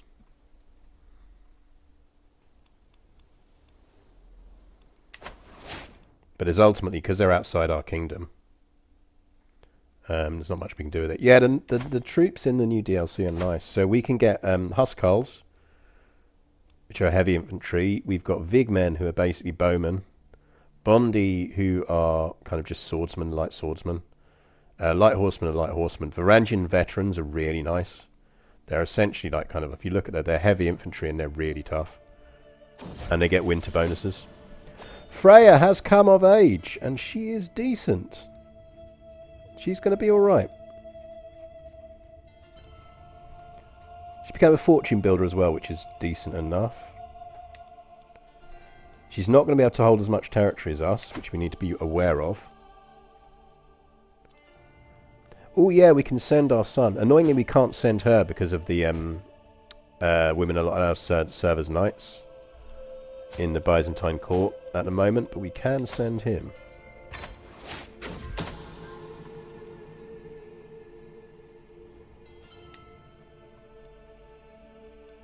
Because one thing we could kind of try and do is plot, depending on how the inheritances on this work out, is we could eventually or essentially try and plot to massage the succession to go to someone that we have kidnapped or used a hook to educate. So we could make someone Norse, basically. Oh, we can also head a faith for gold. Nice. I forgot that we added Bank of Pope to Asatru. Right, we've got 740 gold, so we need to be building in territory we are holding on to again. So remembering that York is one that we're definitely holding on to. Leeds we're probably giving away.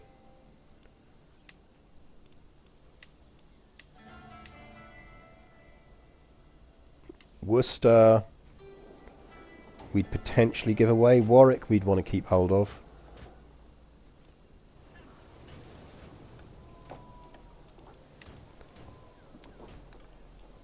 Sort of comes down to what we want these buildings to do.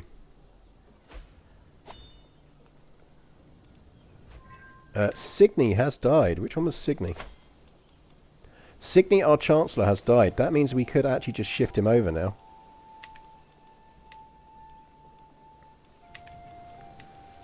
Let's shift him until he dies to there. That means we can make... I mean, to be fair, we could make Freya. We could put Freya in it.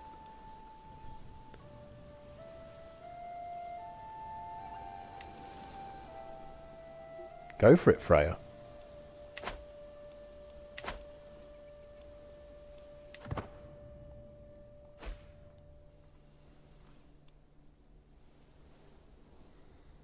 So the other thing we could do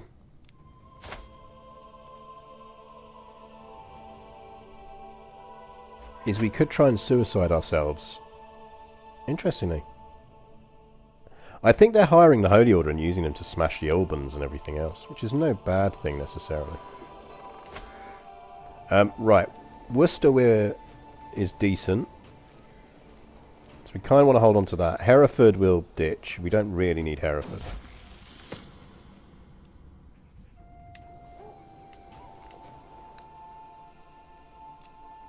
We got rid of our northern stuff. It sort of comes down to which territory we want to maintain our direct rule over. So which duchies do we currently actually hold?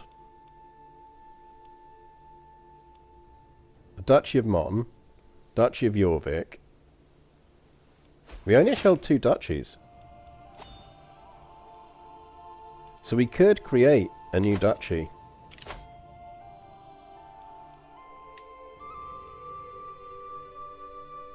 Take befriend first. Take befriend first, because then what we could actually do is befriend our daughter.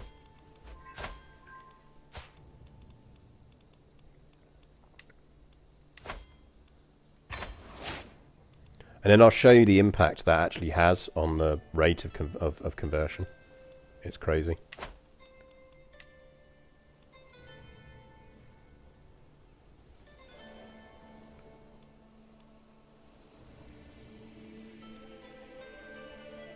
Oh man, the fucking West Frankians have taken them.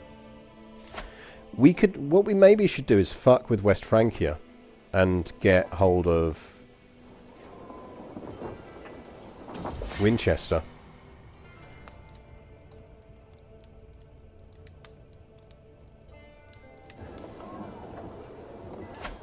Because Winchester is very, very nice. And if we were going to keep hold of anything over here, we'd probably want to keep hold of Winchester. It's quite a large territory. If we flip...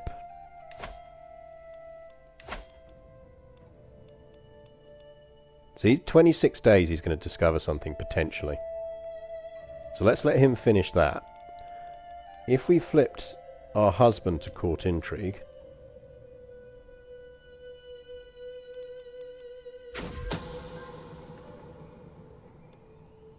Deviancy. If we flip him to support schemes...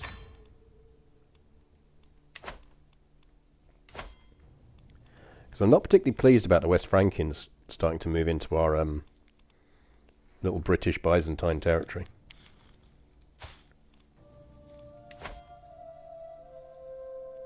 Still quite a low murder scheme chance.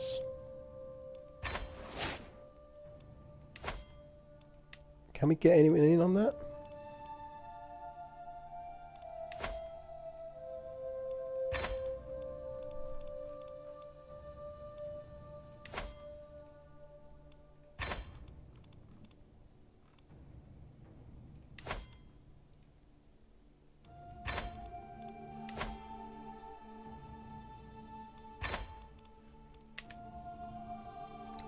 Yeah, I mean, we're generating cash hand over fist. I'm conscious that some of this territory we want to give away. Actually, I'll tell you what we do want to keep hold of is we want to keep hold of the of Abkhazia. So we should be improving Abkhazia.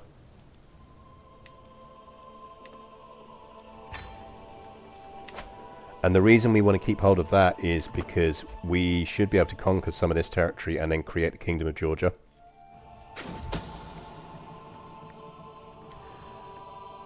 Like all Catholics, King Louis of West Francia shares more with God and by extension Hildebert than he shares with most mortals. If only I could get the Archbishop to relay some of King Louis's fearful plans to me. Pious contacts would be nice, I think. Although we are pretty guaranteed locked on for success. So we could just gain piety. Nah, we'll go for it.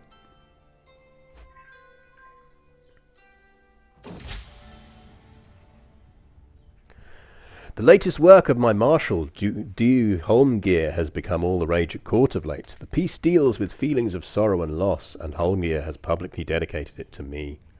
When such beautiful countenance is hid from sight, then pain surely feels a personal slight. Without her we are but holy shells, our misery festers, our hearts rebel. I mean, it's not the worst poem ever.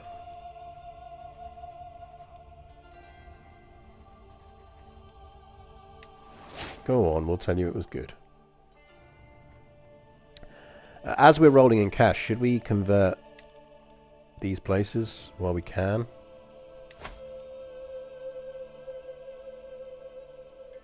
I mean, the thing is, this is an absolute beast of a territory. Let's feudalise it. Because if we want to be cheeky and try and form the Rus as well, that is one that we need to control. Right, I think from this point we're considering baseline cash balance at all times to be 500 gold. So she's still converting that. We need a control increase. Wait, hang on, I control Desmond now? My vassals really need to stop expanding. On that note, do we actually What do we need to do to that? We need another 500 prestige. We should probably try and push for that, which would be relatively easy. We just need to hold some feasts and grand blots and stuff. In fact, I don't even think we need a grand blot. All we need is to raise a runestone, which we can do when we get the cash. Our councillor, Arnkitel, died, who is our spy master.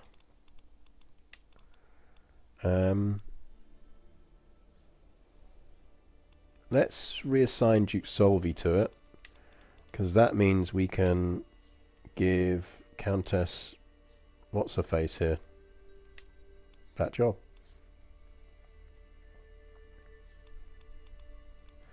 Well, that's sort of my worry, is my vassals are doing a bit too well for my liking, because they've taken that territory as well. They're getting quite powerful, so I suspect at some point we're going to have to worry about internally powerful vassals in a it was this last, wasn't it? So if it's Gwynedd. Gwynedd is who we've got to worry about. Well, that's alright. Could be worse.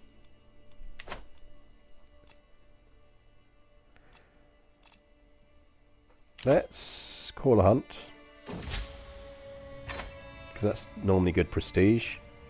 I will ignore her and steal her ideas.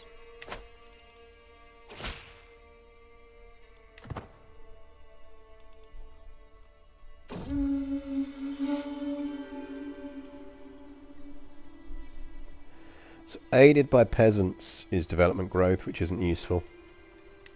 Give me my prestige. I want the prestige.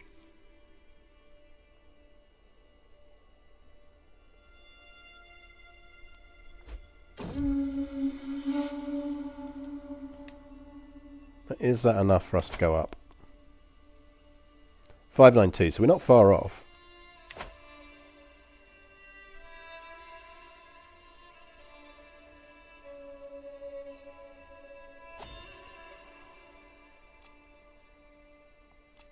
We are not far off. Fuck. We were 1 month away. That's annoying.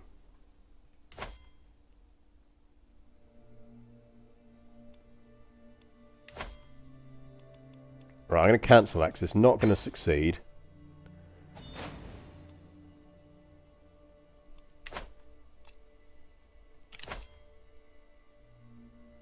No. You don't get to convert my children, Basil.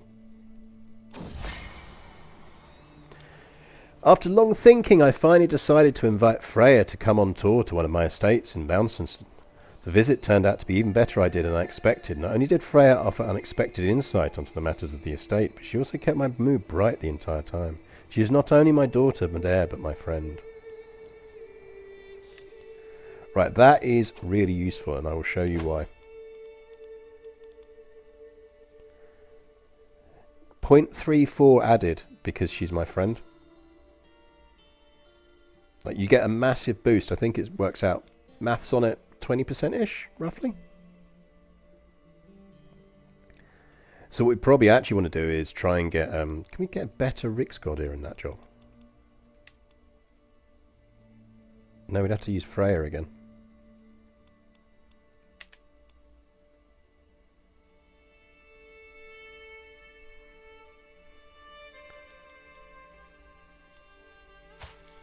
Who are we appointing into that after Sovi? Because it's probably not his heir.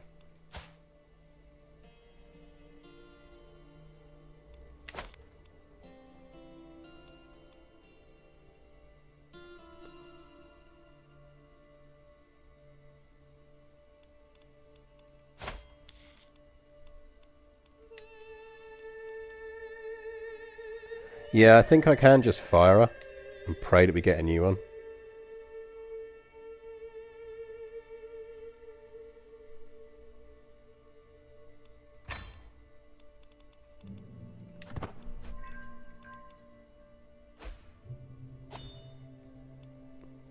Or not.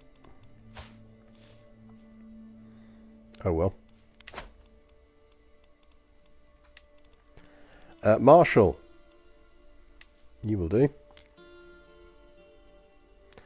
Yeah, we basically got a worse one. The game hates us. Right, we need to give some territory away because we are above our domain limit. I mean, there's no point holding on to it because we're not going to be able to keep it long term anyway. So, what we probably need to do...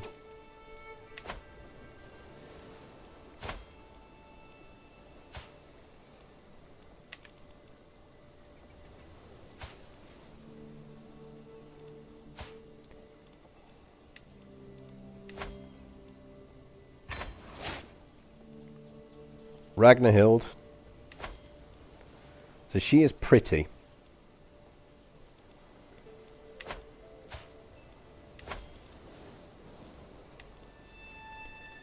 We want someone with inheritable traits.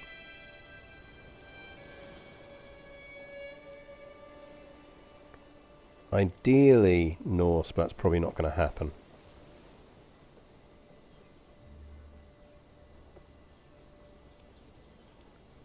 He's Hale, which is not a bad thing. Intelligent might be better to try and get into the line.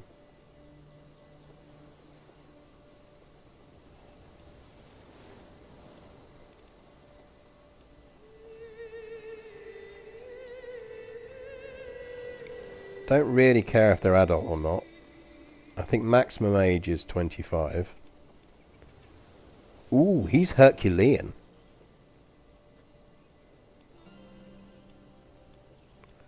I need them to not have titles.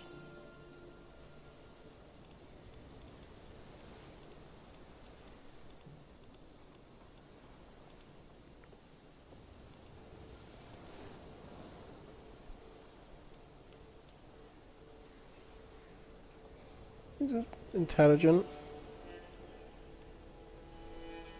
The only thing that worries me about... He's going to have claims. He's going to have to check claims on Finland.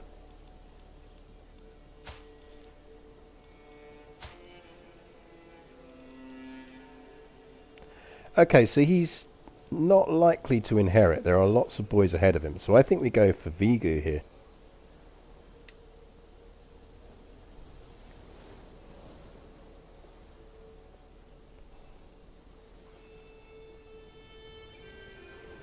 Not least because that gives a nice alliance.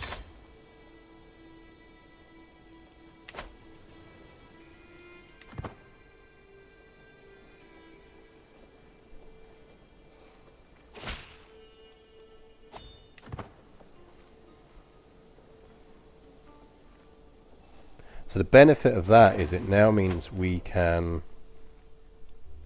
we've got some levy grounds in Worcester. How's Jorvik doing with its giant fucking church thing? Getting there. Can we increase any of these buildings yet? Nope.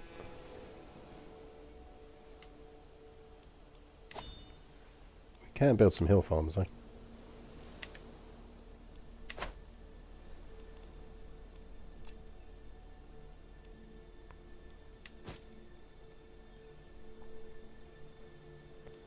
The alternative is we keep hold of Mercia, which is freaking huge.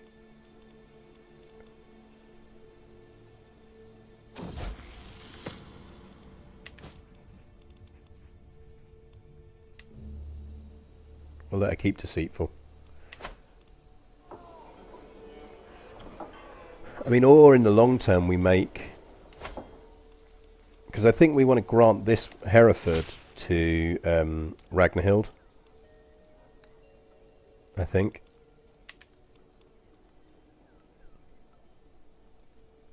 Where's Ramsey?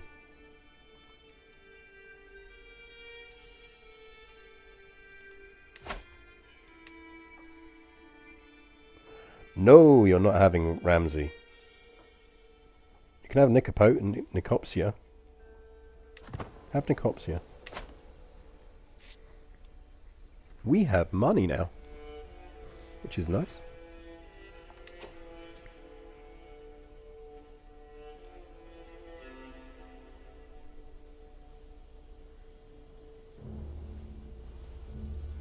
Because the alternative is we set Ragnhild. If we can get hold of Wessex, we could set Ragnhild up on as Duchess of Mercia.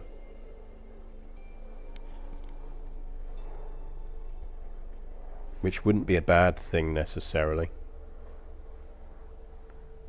Right, 2-minute bio break. Back in 2 minutes, because it is the time of day when I'm allowed a beer. So I'm going to get a beer.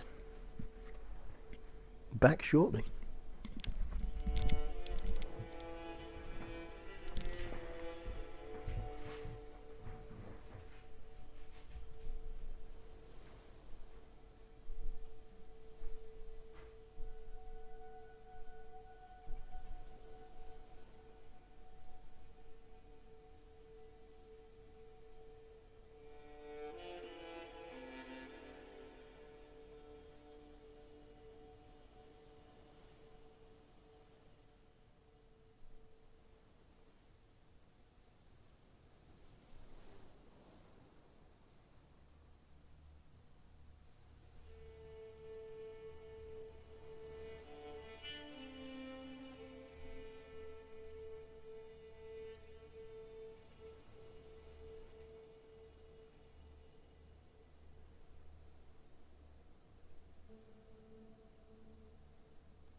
Okay, our first beer of the day.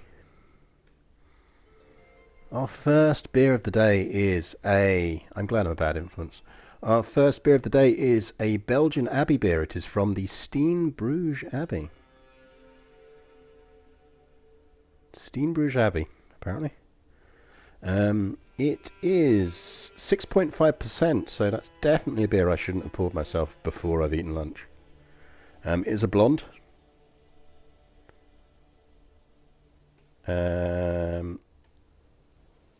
Doesn't really say anything else about it. But let's try it. Oh, it's a lovely amber colour. Oh, wow, that is lovely. That is lovely. That's quite crisp and sharp. That is outrageously drinkable for a 6.5% ABV beer.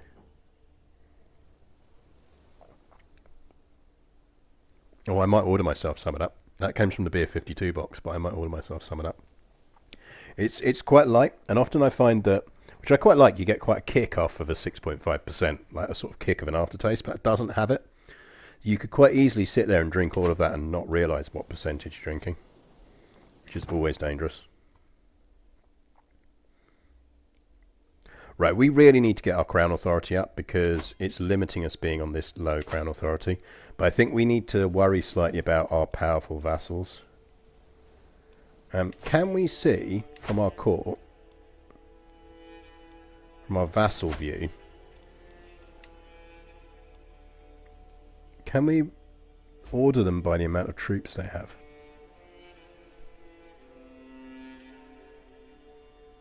I don't think we can.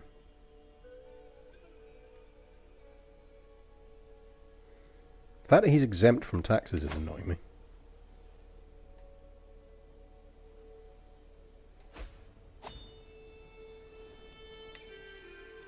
I mean, it wouldn't give us that much more taxes, but it does annoy me.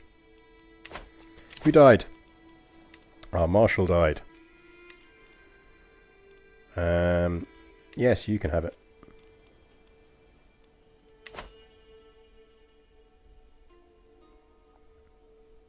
Yeah, we are. So we're still slightly over our domain limit at the moment. We are going to give territory away, but we're not going to do it until Ragnhild comes of age, so in 3 years. Peasant rabble, and they'll be kicking off in North Riding and Worcester, so that's fine. Easy enough for us to get to. Diplomacy perk. We will take Groom to Rule, which is going to dump a bunch of stats on our kids. We can also flip, so I think we probably want to flip to Skullduggery. Because we'd really like to get Truth as Relative, because we could fabricate a hook on the Basileus then.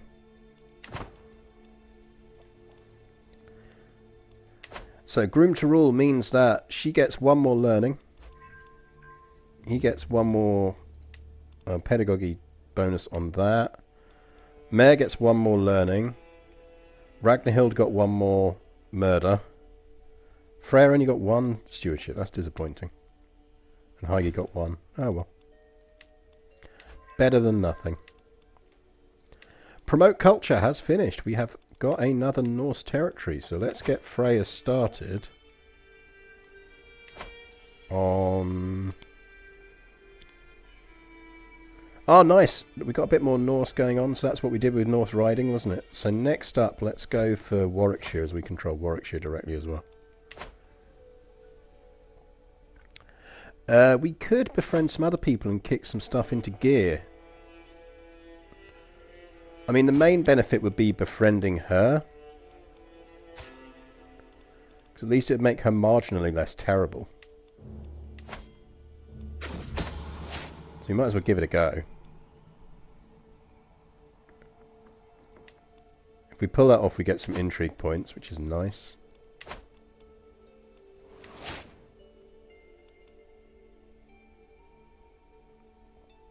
Because I'd really like to fabricate on the Basileus, because then we can start getting our contract into some nice low territory.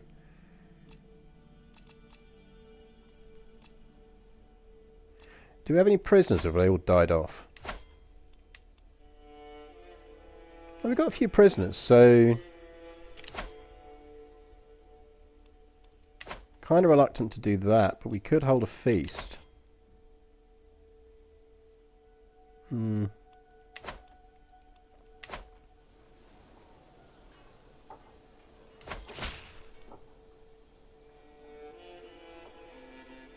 Oh, okay. Thank you very much. I was thinking about forming that anyway.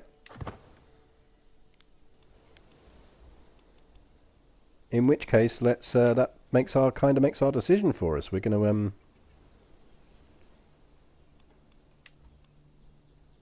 Duchy of Mercia will be our third title for now. Thank you, Basil.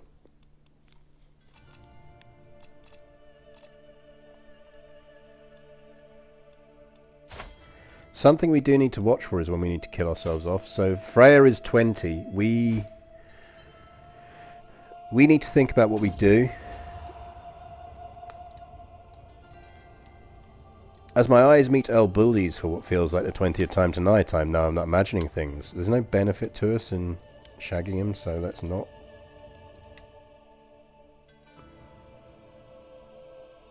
Two is the limit, but it's only a -10. So generally speaking, I try and hold 3, because 3 gives you the ability to min-max a couple of them. So, for example, we can focus Mann on making money, Jorvik on giving us troops, and do it that way. So user 1444, thank you very much for the raid. That is very much appreciated. I didn't catch what you were playing this morning. I do actually have a command for promoting people, and I'm terrible at actually remembering what that command is. So let's gamble and see if it is in fact what I should have created, which is promote. but it is entirely possible that I didn't actually set that up properly. If not, make sure, people, that you normally do what you normally to do. But it looks like I did not set it up as promote, so that's really annoying. Yeah, for those of you joining us, this is our weekly Sunday CK3 scheme. We are currently, apart from having to deal with a peasants' revolt, we are Queen, or Despotissa, Gurli Saga's daughter, of the Hystines. We are the Queen of Mann and the Isles, because we managed to get the Kingdom of Mann created, which is one of the hardest ones to create in the game, but is badass. This is CK3. You can see how many buildings it has given us in the Eldom of Mon, so much it has broken the UI. Our goal overall is to take over the Byzantine Empire and turn it Norse. And not just turn it Norse, but turn it Asatru. We have formed the Asatru faith. We are doing a female rulers only run. Shout out actually probably works. Let's try shout out. I could look it up on Nightbot, but I can't be asked. I did think before the stream I should actually look it up, because I keep failing to use that when we get raiders, and it's very rude of me.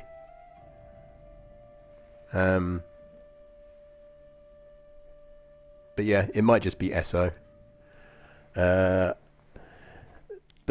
Yeah, we are female rulers only. So when we reformed the Asatru faith, we went for female dominated, because that makes this easier.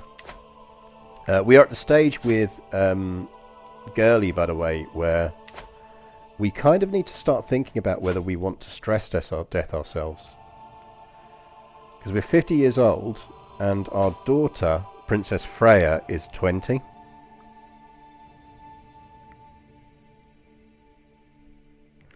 I think it's a good question. I'm not sure why those territories weren't forced to convert, even though we were forced to convert to Swedish. Because we had to convert back from Swedish. Why is it difficult to form the Kingdom of Mann? So, the difficulty is, to form the Kingdom of Mann, you have to control the Duchy of Mann, which in itself is not that tough. But, you also need to be a Viking, so you need to have the Viking trait, because essentially what you're becoming is almost like the Lord of the Pirates. So you have to have the Viking trait to be able to do it, so you've got to have done a lot of raiding, or start as a Viking, someone with the Viking trait. We started as Hystine, which is how we pulled it off. But the real challenge with it is you've got to be, you need to be a living legend, so the highest rank of fame in the game, and you can't hold anything higher than a ducal rank. So if you're doing any kind of long campaign, it's a thing you just can't do after your first couple of rulers. Like, it's that hard. Oh, we've discovered moats. That might mean we can squeeze another building in. So it is really, really hard to do. Oh, we're past our deadline, so we've lost our massive building bonus. But we should build that anyway. So it's one of those ones. Yeah, it was added in the DLC. It's one of the DLC things. It's a bit of a sneaky one. Like, it's just not visible until you control in some way Mann. Oh, we've got rebels, haven't we? Shit, I should be dealing with our rebels, not chatting. Let's bring you back over here. So essentially you have a relatively narrow window in any campaign to pull it off, because of that whole ducal obligation, and the fact that you need to be a Viking and a raider and all of that kind of jazz. We're befriending this lady because we want her to be slightly less terrible at her job.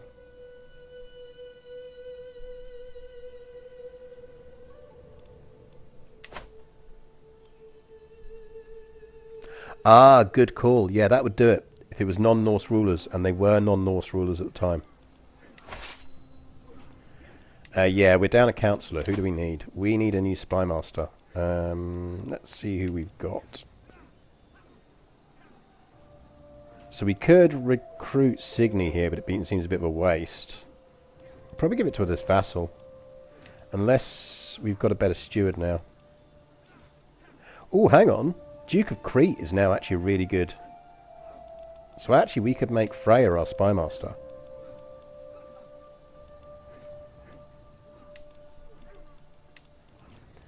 And then if we make the Duke of Crete that, he's going to be happy. We're going to need to befriend him, so we'll wait till this befriend scheme finishes, because that gives a 20% boost to their thing. But yeah, the annoying thing we're having to do is we're having to do an awful lot of cultural conversion again, because the game forced us to convert to Swedish, which we didn't want to do. Because, you know, who wants to be Swedish? We've not got a better commander than that. Oh no, we're not great on commanders at the moment.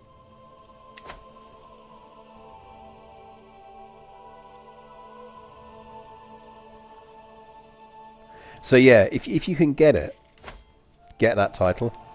Off stream, I'm kind of doing one to see. I'm reasonably convinced you can probably do it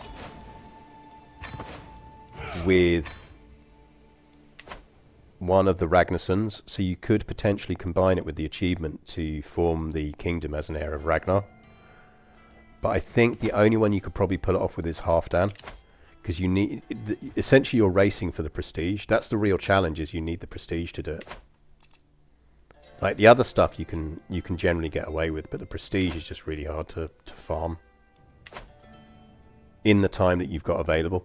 And again, because you can't go past duchy rank. If you're more than the Duke, you can't form it. Someone's having trouble down here, but I'm not necessarily sad about that. Depends on what the war actually is. Yeah, it's a war for claims on Essex. It keeps my vassals fighting each other, and I'm not that fussed about that. I think the thing we do need to watch for, though, is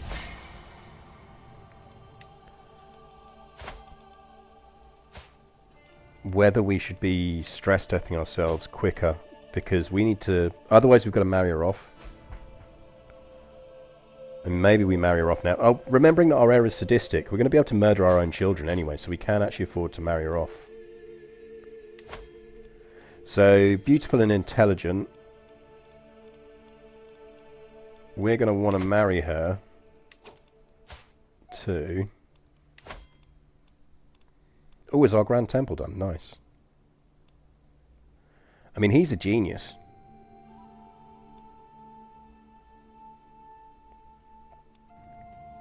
Maybe we just go straight to him. I know he's lowborn, but he's lustful, so he's going to pop out kids with her.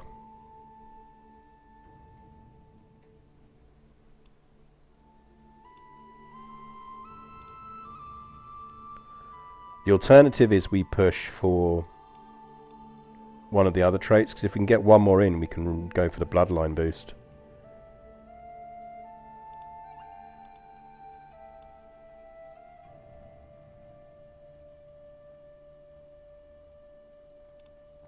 Yeah, we're doing well on air traits. As I say, we're quite good at the eugenics on this. I mean, if he wasn't club-footed, I'd marry for the hail trait. Let's go with Austin here. Yeah, I mean, that's the other thing with forming the Kingdom of Mann is... there is actually a clip. If someone looks on my video stream, there's a clip for all the benefits you get from doing it. And post a link, I'll approve it. But the other benefits it gives you is it gives you, I think, about 2,000 renown straight off the bat. So the moment you get it early game, you can just suddenly boost your dynasty ridiculously quickly. So we're already running with 1, 2, 3, 4 dynasty legacies unlocked. Yeah, it's pretty insane. It might even be more than that. Let me have a quick look.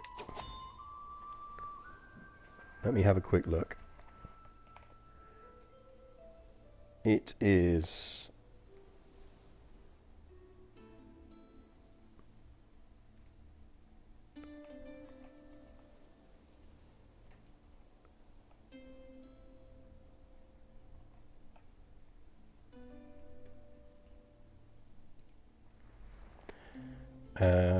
found kingdom.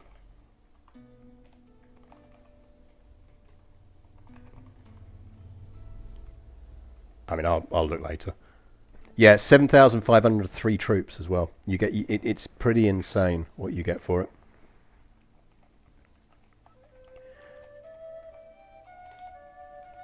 Kingdom of Man.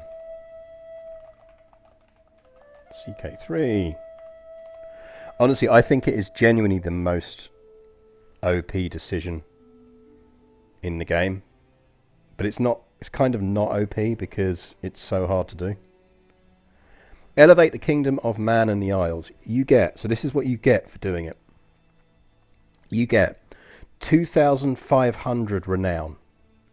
Your dynasty gains the Legacy of Piracy modifier for 100 years, which gives you minus 50% embarkation cost and 50% raid speed. You can raid, you can sail in major rivers. You gain the Kingdom of Man and Isles title. The Duchy of Man becomes a part of the kingdom, and all the other ones do. Your government becomes feudal if you weren't already. Man becomes your capital. The realm capital gains an army of 5,000 levies, 1,000 Joms Vikings pirates, 1,000 Bondi and 500 Varangian veterans, which are inheritable on succession.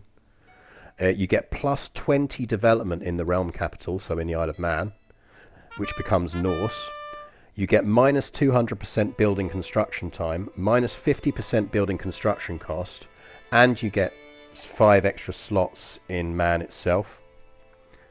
You get 3 extra building slots in Man, so it becomes the huge size it is. And you get the nickname the Great and the Terrible. It is insane. Right. Did we lose territory? Don't think we did. Yeah, honestly, like if you ever get a chance to push for it in multiplayer, push for it in multiplayer, because everyone will just be amazed.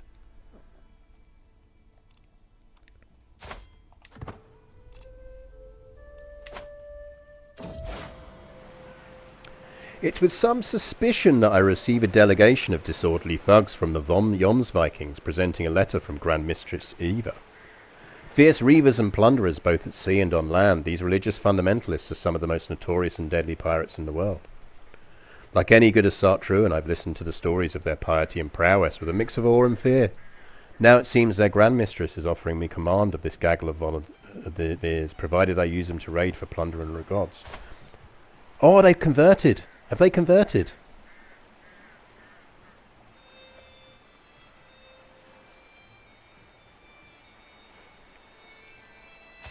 Are the Joms Vikings now finding a holy order for us, rather than...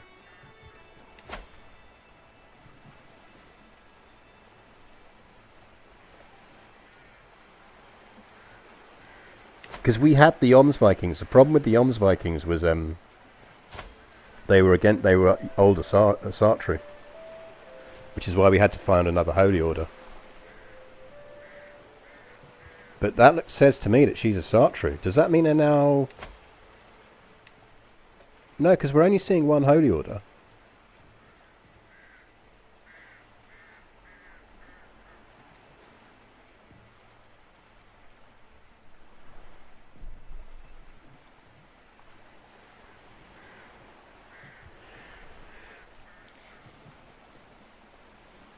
So this is...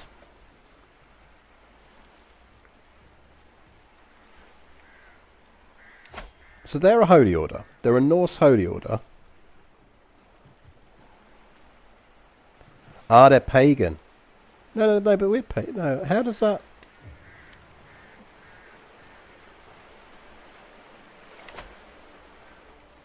Yeah, but I think it's just offering us an army. I mean, let's give it a go. But I don't think it's telling us that...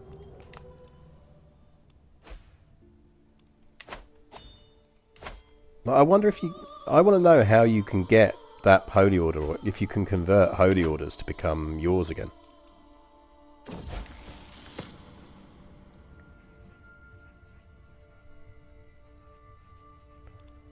Right, we got some decisions here. Let's do some things. So Ragnhild has come of age. She is our spare daughter. We've already disinherited her, so we're good. We've got her betrothed to someone who's got some good traits as well, so we can start breeding that into the line. And we were going to give her Hereford. So let's do some housekeeping while we're doing this. So she gets Hereford.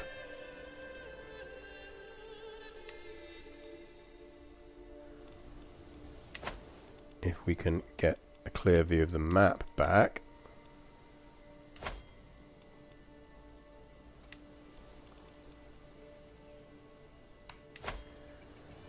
So we would give her Hereford. Or do we want to give her Hereford?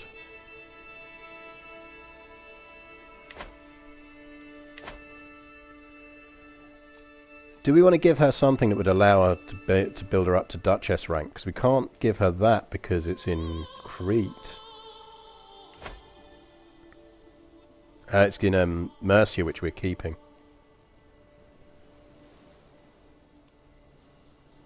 I'm more because we're not doing badly for renown. I'm more concerned with sort of farming the bloodline at the moment. So just making sure we've got the firmed up bloodline. I'd quite like to give her Devon and Cornwall, but I think we've already got Highsteins on the throne there. So we've already got Highsteins in Cornwall.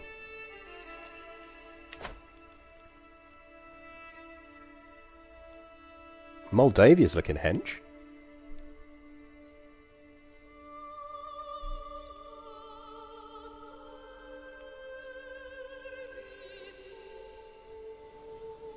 One thing I'm almost tempted to do is get to a point where Wales, we could actually afford to let Wales be a separate kingdom in its own right.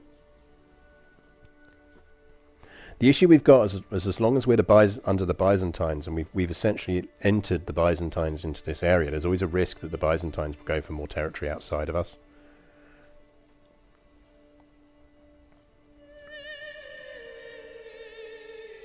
Oh, there's a big rebellion going on here.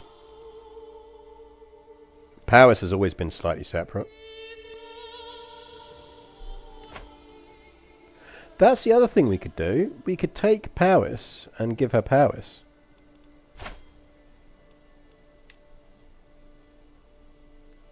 Is he allied to the King of Bavaria? How on earth did you manage to pull that off? Let's murder you.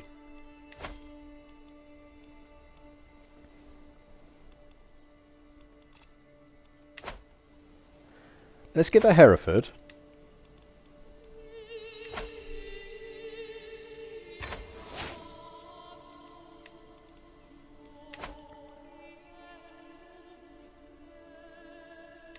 We also want to be befriending Duke Toke.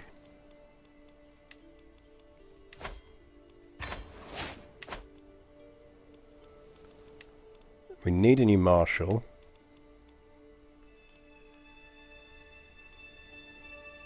We're very limited on our marshal choices now.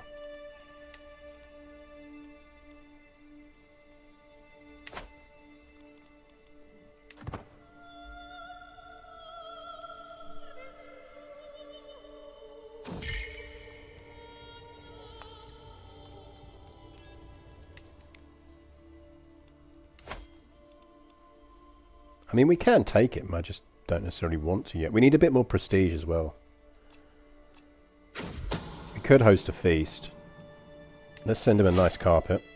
Oh, he gained extra vigilance, so actually let's just see if we can get anyone in on this scheme. Yes! Would you like to join my scheme?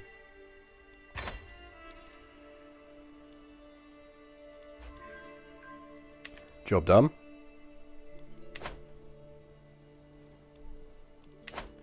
Because I think if we can get Powys, we give her... We give Ragnhild Powys and make her Duchess.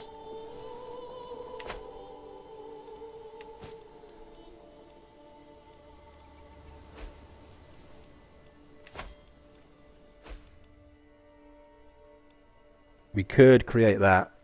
That would give us the prestige, but I kind of think we don't want to. Periodically, Basil, the Basileus, creates titles for us anyway.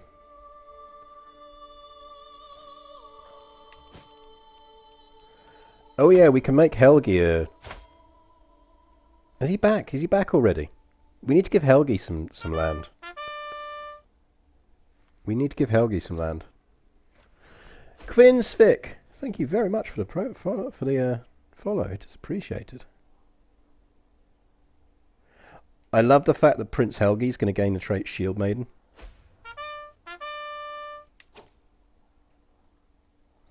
So the reason Prince Helgi is about to become a shield maiden is because essentially we've reversed the gender rules. So now it's perfectly, the standard is for female Norse people to be warriors, and now we essentially have to kind of make an exception for Helgi to become a warrior, which is quite funny when you think about it. Would you like to be a shield maiden, Helgi? I mean, it costs a lot, but you'd actually make a very good marshal. Go on, Helgi, be a shield maiden.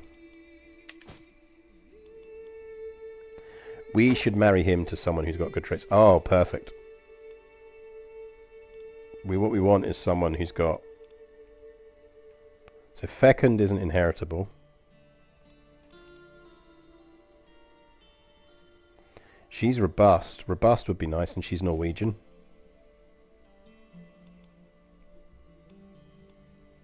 She's Amazonian. I love that. Let's see if we can get Amazonian into the line. We're blatantly going to do some Habsburging of this later on. Berta of Wolkenstein.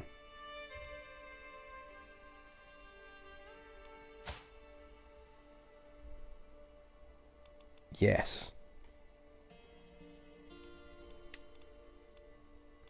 So we don't want this to be matrilineal because we want them to get our house.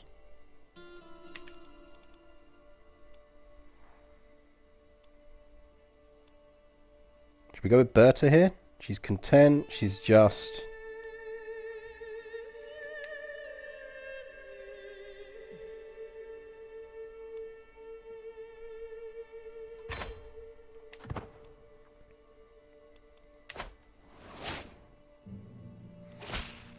Oh, look, let's get this wording it properly now. He's a shield swain. So shield swains are the male version of shield maidens. I'm glad they actually went to the effort of putting that in and working out what to call it under that situation. Oh, this is a very good beer. Highly recommend the Belgian beers. Right. More control, please.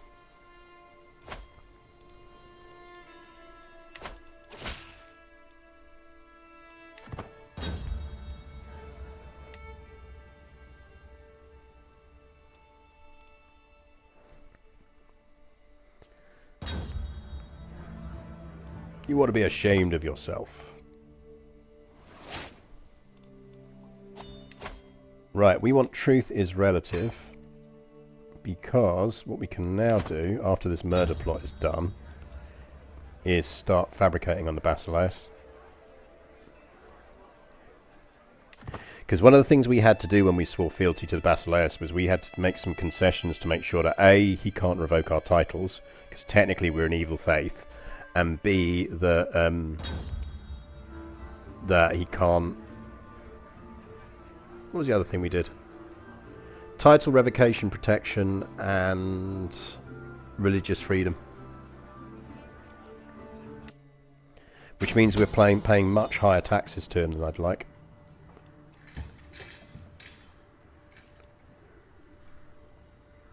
Oh, we'll go for... cash. We can afford it.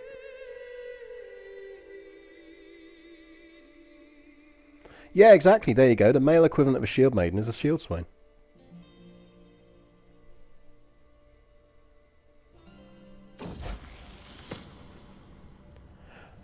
For months, Signy, High Chief Justice Grima's Gida has been digging up spurious contracts. In fact, now dares to act if it amounts to a legitimate claim on the earldom of Huntingdonshire. Lies and more lies.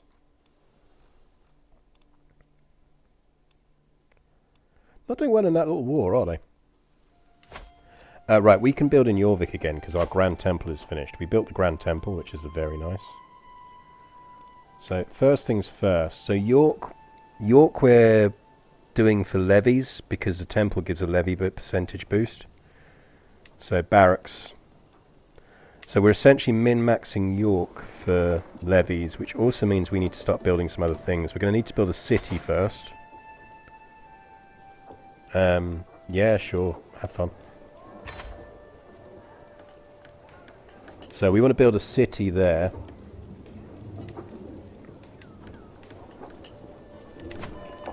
So I think we maybe go hardcore on deving up North Riding.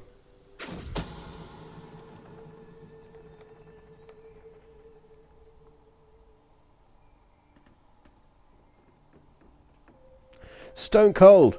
We have learned Prince Tudor of Powys enjoys taking the air in a particular courtyard beneath the town walls.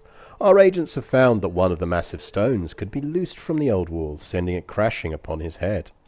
Let this rock roll.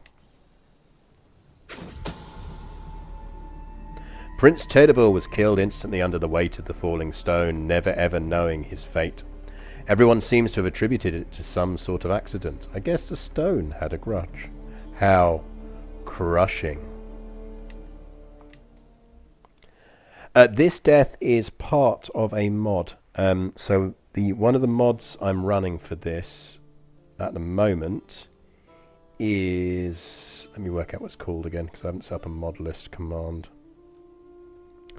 It is Quixotic Murder, which gives you new murder outcomes. It's very good.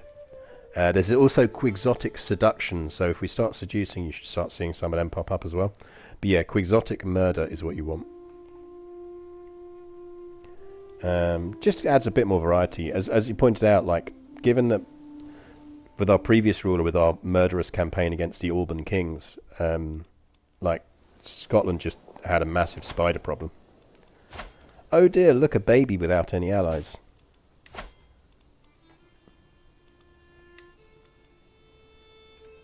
Oh man, are we short on prestige? Are we really just short 50 prestige? That's insane. Host a feast.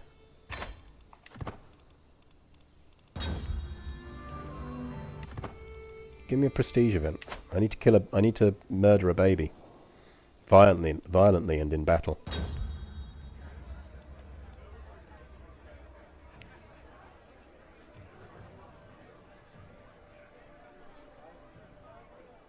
Queen Berg? Who? What? Where?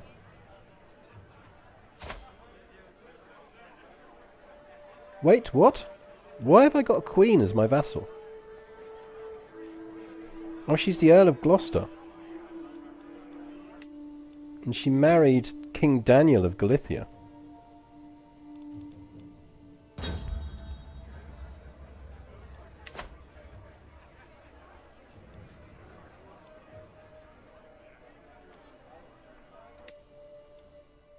I'll form a rivalry with that, why not?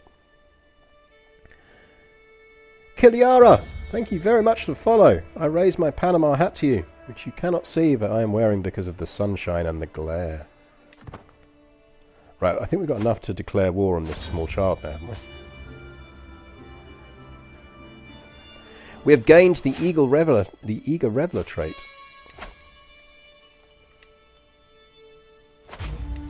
Hello, small child.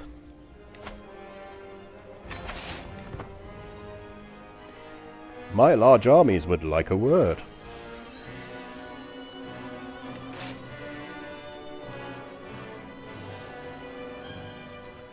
War music.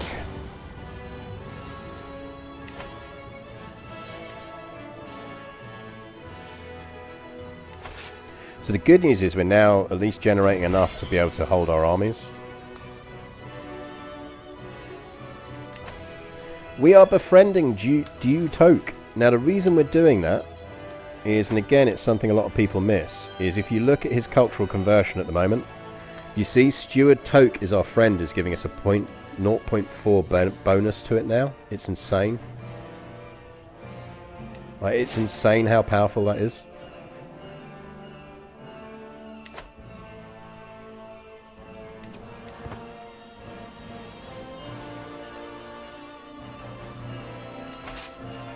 Right, we don't really need to send both these armies.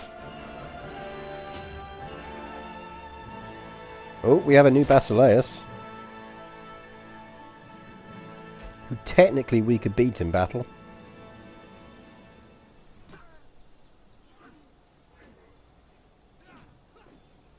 In all honesty, I don't think we're that far off being able to make a play for the crown.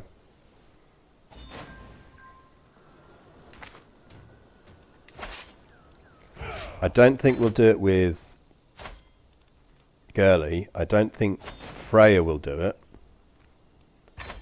But I reckon we could set ourselves up to pull it off, so that if Freya gets a decent daughter, we should be able to do it. Freya, you need to start having some children, otherwise we're going to have to stress stuff ourselves and get you getting some children.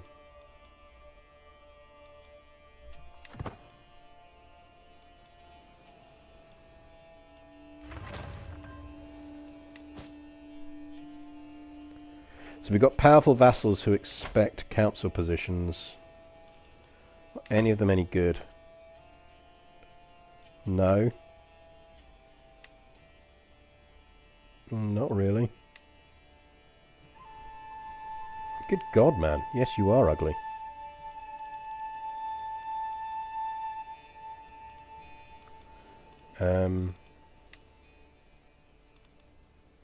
You're not better than Countess. And our existing Countess. We will negotiate an alliance with Ragnhild because it's quite useful to us. Mare needs a guardian. She is our illegitimate daughter. We'll raise her ourselves. There's no reason not to.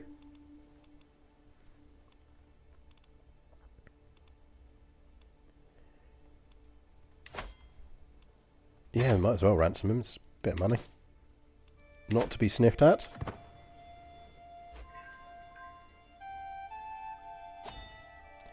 Yeah, we absolutely could have just raised the Holy Order. Oh, we are the head of Norse culture. We finally... It shows you how little Norse culture there is around. That the fact that we've just converted 2 sections to it. Which is really hard to tell. Because... it's the same colour as Swedish. Right, now that we're head of Norse culture, what we're actually working on in fascination terms... we can start on early medieval. So what don't we have from the past?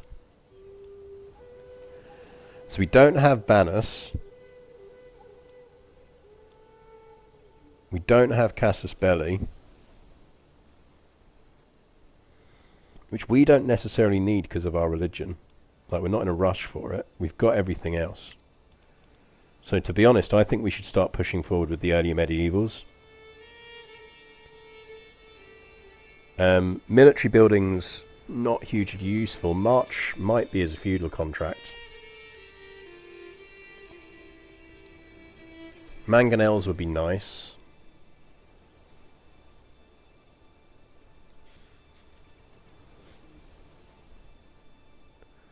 Yeah, I mean ducal buildings would be good, but I think that's high medieval, isn't it?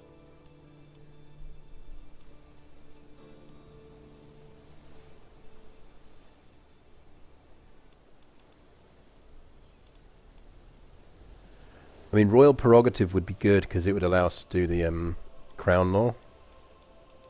Bailiffs is the extra domain limit, which is thoroughly useful for us. But yeah, maybe we go burrs.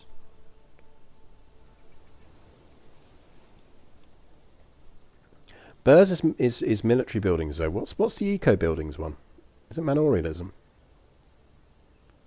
I think we go manorialism first.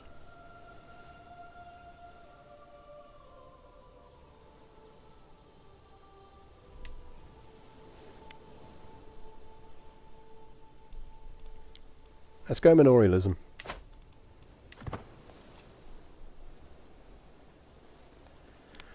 We might want to push to have a learning ruler. Get a learning ruler going and really boost that. Because we are essentially having to play catch up when it comes to all of this. Which is a pain in the arse. It's nice of them to keep suiciding into us though.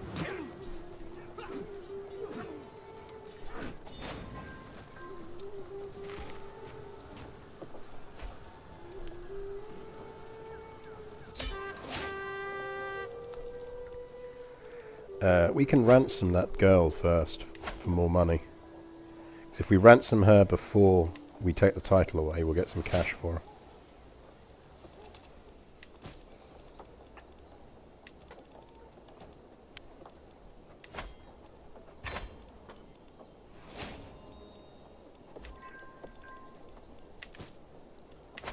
and then we will piece it out.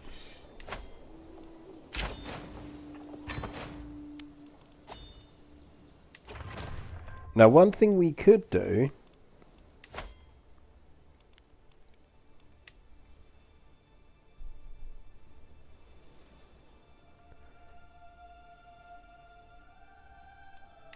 we could join that faction.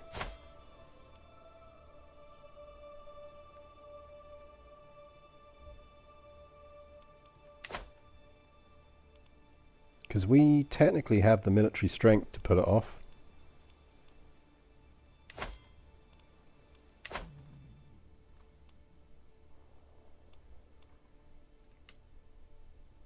Because he still hasn't got any allies.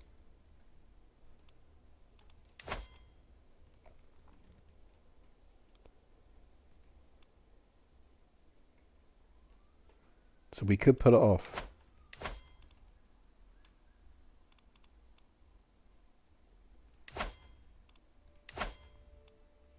So we could get down to a low liberty again.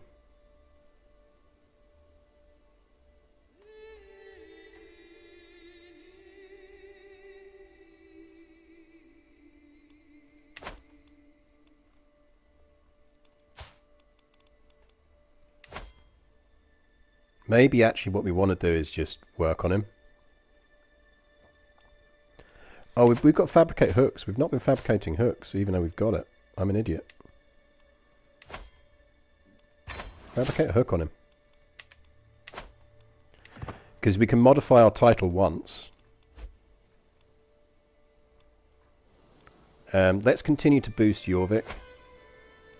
So Jorvik's doing okay.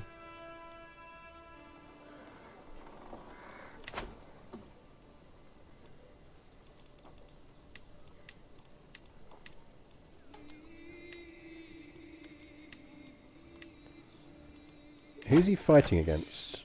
That's a tyranny war.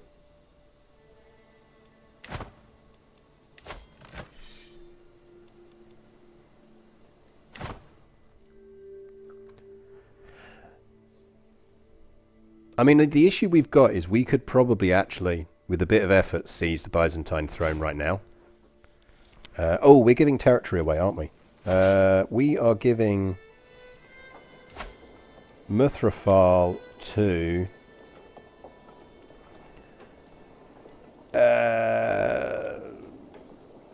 who are we giving it to?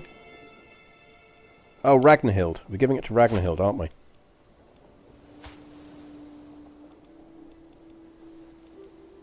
Who really needs... Oh, she's pregnant. Good. Ragnhild's preggers. So she gets... Because the other thing is she's Norse, so she'll start hopefully converting it.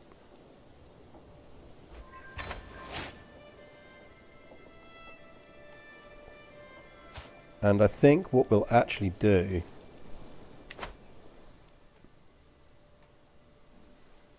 Oh yeah, let's disband, shall we? That seems... It's because it wasn't giving me the... It's because we're in other wars, aren't we? We're technically in the war against the tyranny of whatever that is. I did wonder why we weren't making that much money.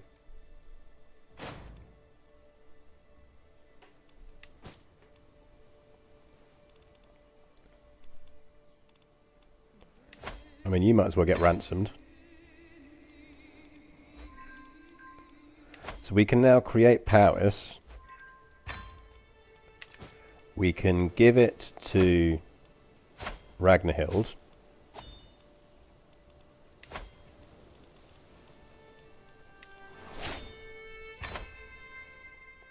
He gets a very nice hat as a reward. We can take another lifestyle perk, and then we probably want to switch.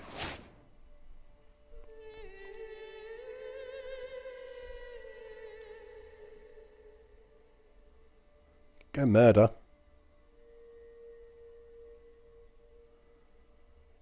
Or we could head towards kidnapper.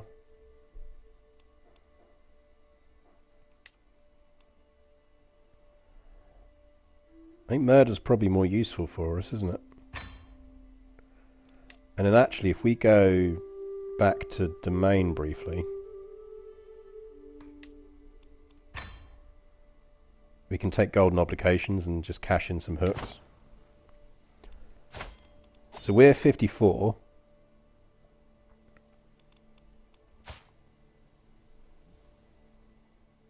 Freya's still not prego.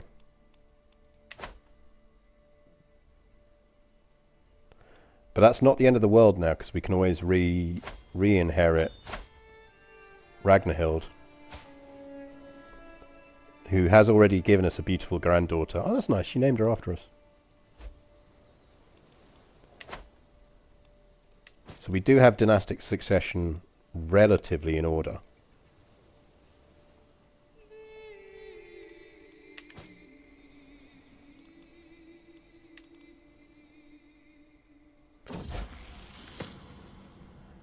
Mayor's worried about bullying. You can keep the trait lazy because you're my illegitimate daughter. Wessex is on the map.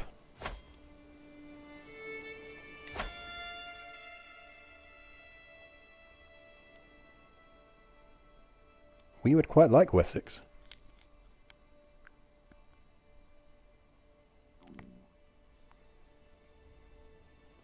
Do we want to go to war for Wessex now?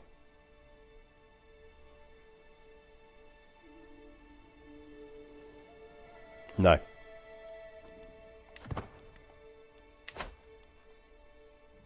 Thing is, we can technically go for it any time because we've got the... we have created the Kingdom of England. Ooh, what we can do is we do now have enough prestige go up a rank in Crown Authority.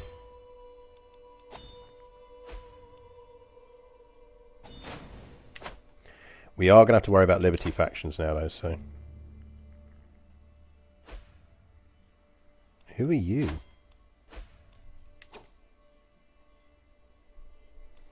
Dude, you've got like 3 troops. So no, you'll have to pardon me if I do not fucking ally with you. Oh, hey, look, Carpathia. Nice.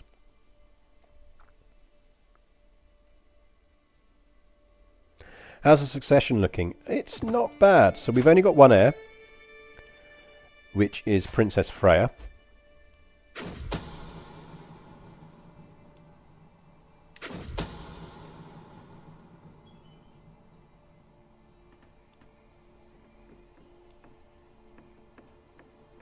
We have a studied personality. So Princess Freya is our only heir. She has not sired any children yet, but that's not the worst thing in the world, because her sister, who we disinherited, has 2 kids who both have some traits. So worst case, we'd re-inherit Ragnhild, and then they would come back into the line of succession.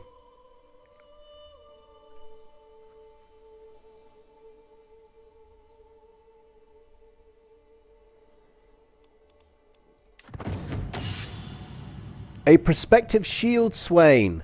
My lady, I come before you asking a chance to prove myself, says my son Highgear. I shift a little in my throne. Aren't you already a shield swain? Despite being the equal of any of your champions, I am forbidden from taking up place in your shield wall or commanding your troops. I would challenge Freya to a duel to show my mettle. No, you are not fighting my daughter. Also, you're already a shield swain. You can't be a double shield swain. That's interesting. That must be a bug. I wonder whether the test on whether you can become a shield maiden assumes that your rulers will be male, and therefore it's firing because it thinks he should be eligible, because it's checking for sort of shield maidenness, not for shield swainness.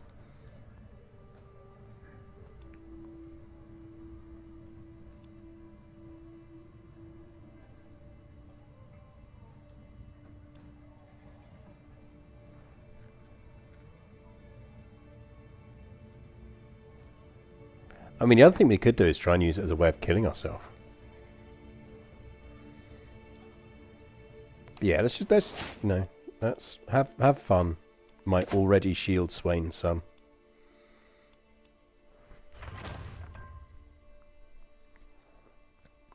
Right, we're pushing for a treasury of £1,000 because we are going to have succession at some point, and we're now going to have a lot more problems with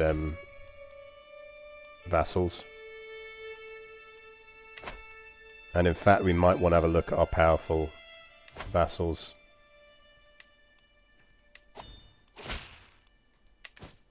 I mean, none of them are that powerful.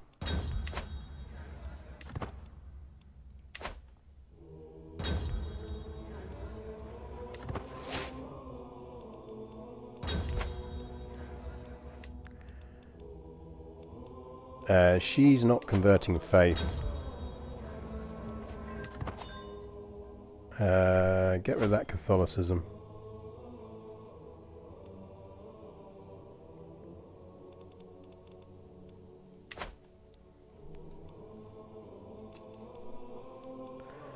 So they're married as well now. So they might pop out some good babies.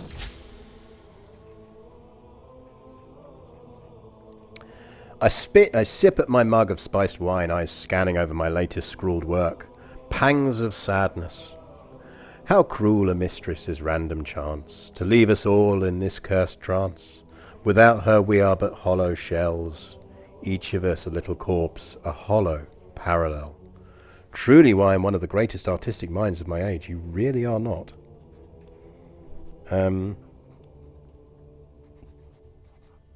I mean, it's a virtuous trait, so we probably do want it.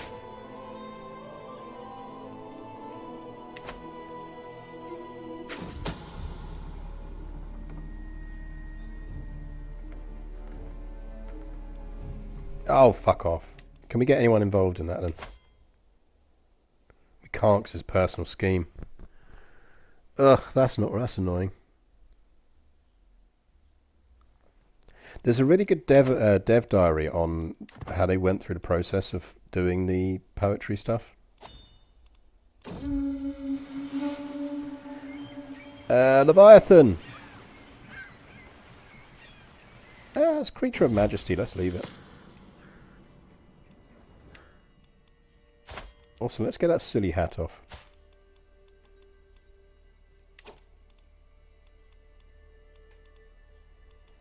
We do not need the silly hat.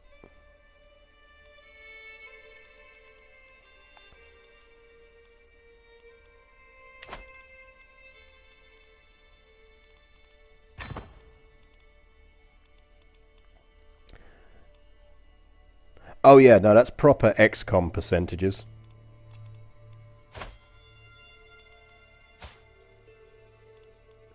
Freya's finally preggo. Have a good baby, Freya. We're all counting on you, Freya.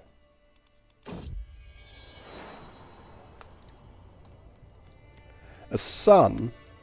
A son? Freya, we do not want sons. He may be handsome, but we do not want sons, Freya.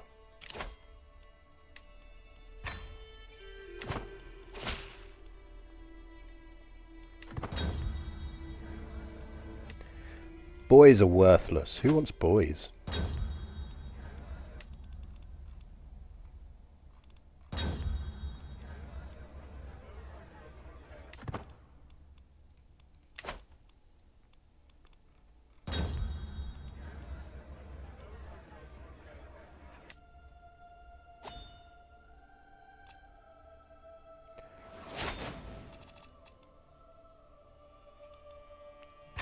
Yeah, go for it. Have fun.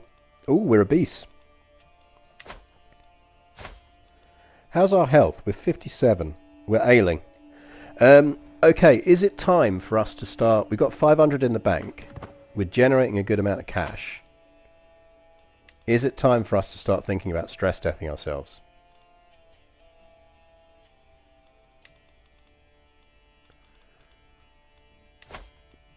Give me the dosh.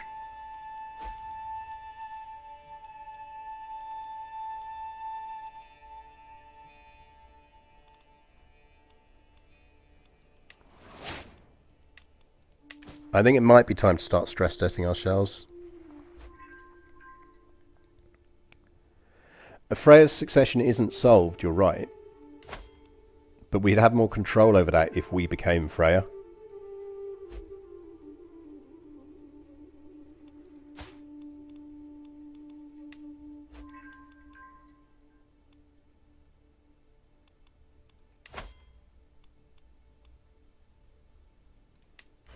Let's abandon that, because that's not going to happen.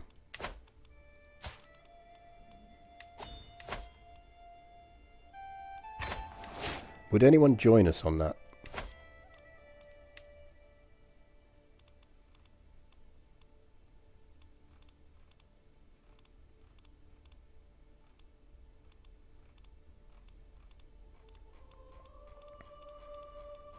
I think that might be worth doing.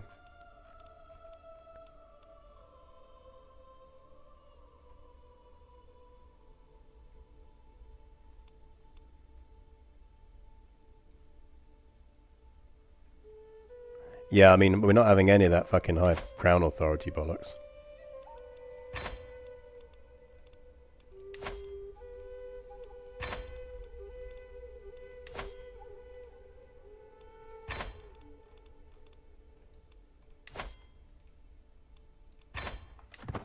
I believe that should be enough. Yep, there we go.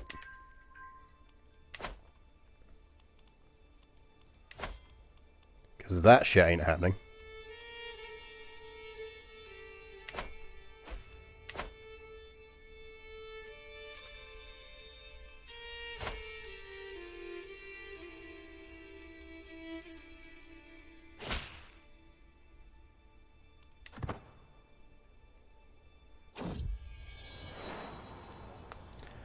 Freya! Daughter! Oh, that'll do. We have a genius comely daughter, a granddaughter. Give me a name, chat. Give me a good Norse Asatru or a Viking name for her.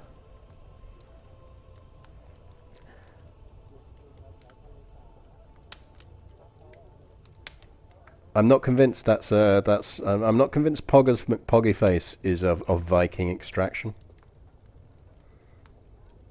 I'm prepared to see the workings out. If it does turn up in like the Epic of Beowulf, I am totally on board with using it. I will happily be converted to that principle. It's a good question, actually. What is the female version of Heistine?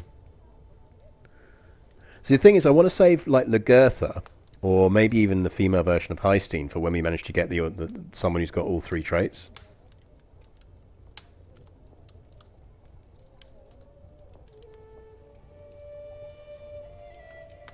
Hedvig is quite good.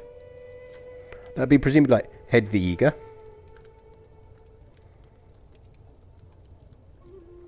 Let's go Hedviga. I think there is a good chance, if we play our cards right, we could get Hedviga to be the first Viking Byzantine Empress.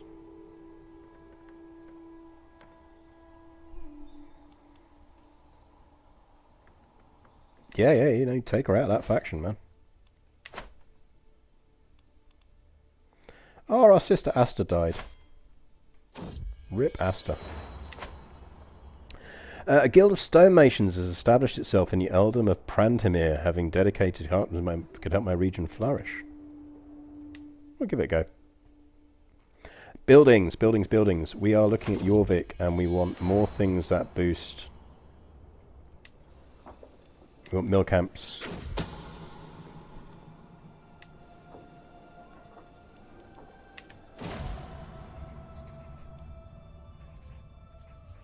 Someone's trying to kill me.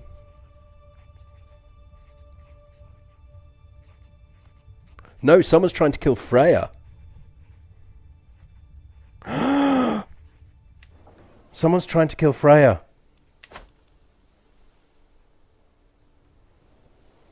Someone's trying to kill our heir.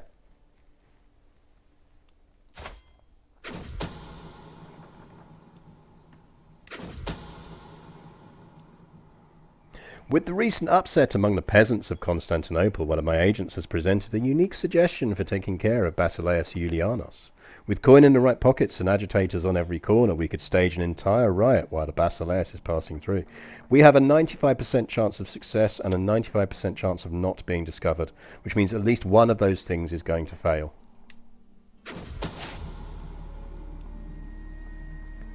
Oh no! Rip the Basileus. Right. Hello, Mr. Basileus.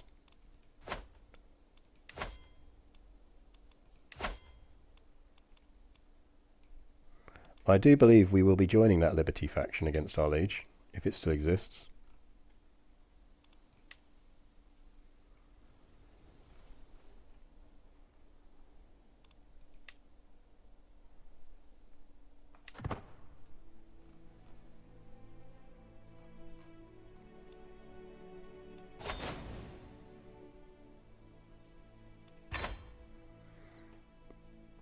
Right. What we kind of want to do is see if we can get some more people in this.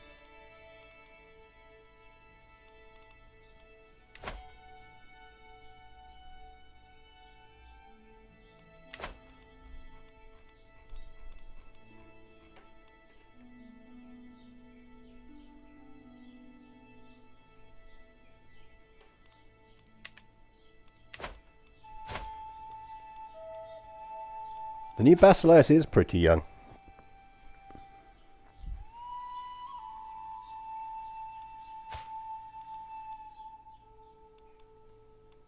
The issue we've got is we can't marry into their family.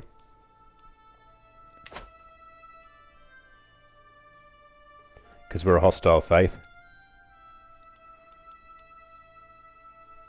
Because that would be the other way to do it, would be to essentially find a way of marrying into the family and then engineering the succession.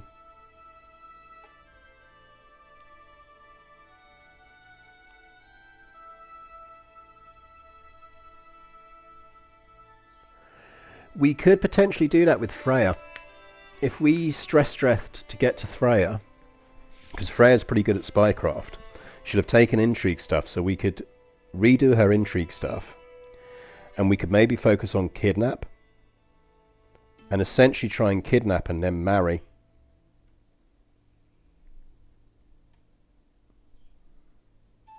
Yeah, we did murder his father and then he's immediately done that. No, I don't want us to take over yet. I don't think we could hold it.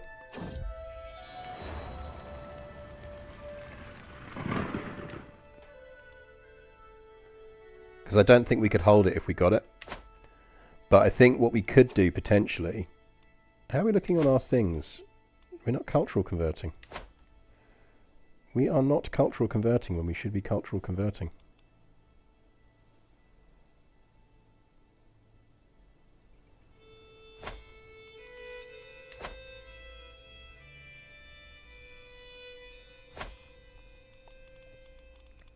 We are religious converting though, which is good.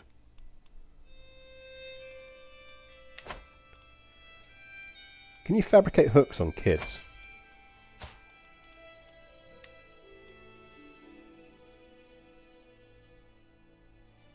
Cannot.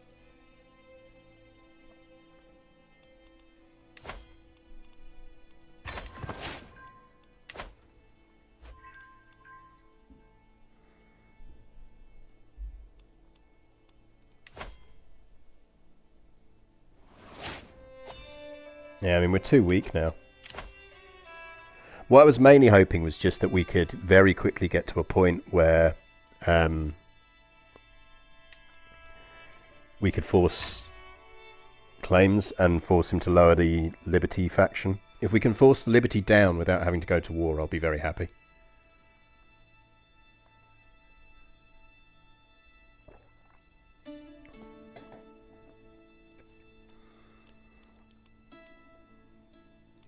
I kind of feel like we want to be off the throne now and giving Freya a clear run. The alternative is we try and stay alive long enough to educate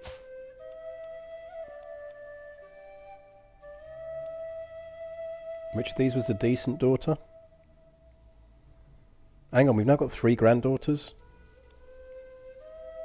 This is problematic.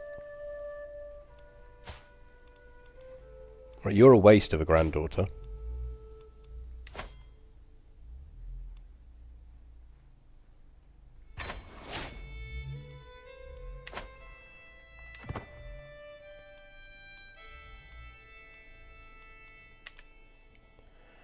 Let's start killing some of our grandchildren. Oh no, hang on, that's Ragnhild, isn't it? We don't mind Ragnhild having kids.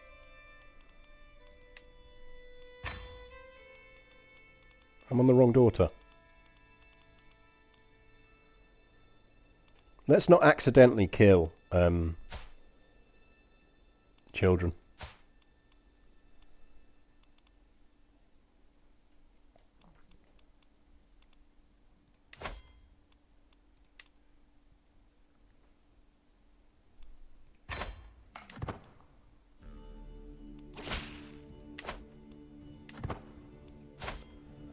Right, we're 58.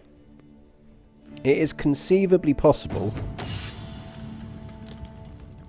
Welcome home, Helgi. How you doing, man?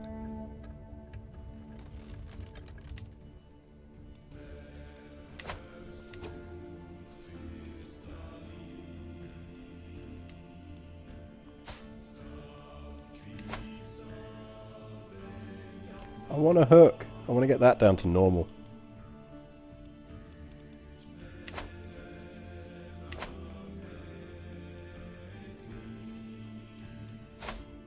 If we switched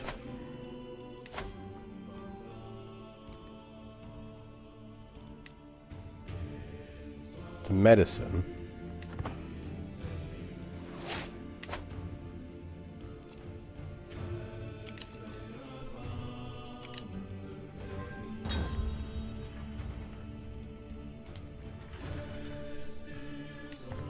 Duke Tio becomes our best friend. I think I might give him even more of a boost. Yeah, that 0.72.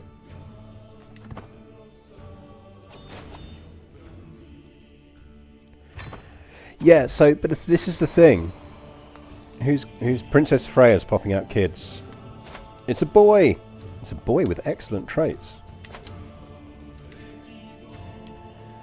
I partly wonder whether we kind of want to skip Freya.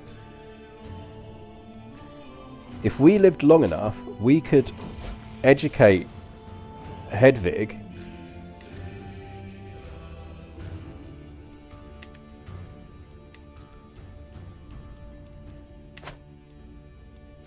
and we could turn her into someone pretty badass.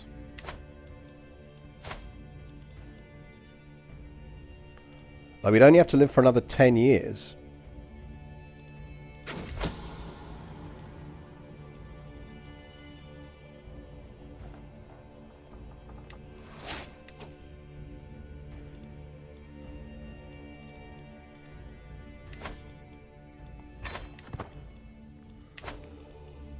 Let's try and lose some weight. I think we continue to stash cash. I think we switch to trying to stay alive.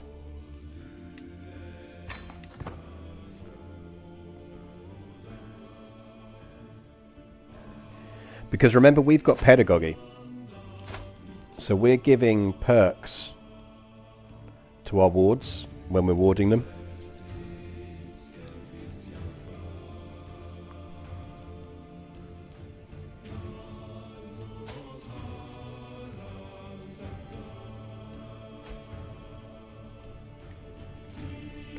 Because I think if we could get Hedvig on the throne with a decent war chest and early enough that she could deal with the descent that she's just going to get early on anyway.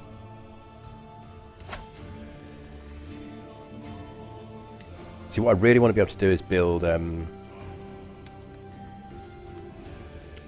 where is it?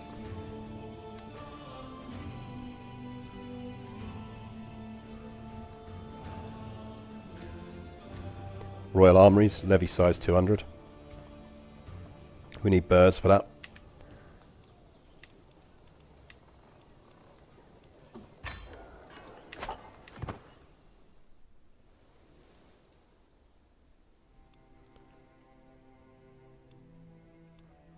I see our vassals have been quietly eating Wessex as well.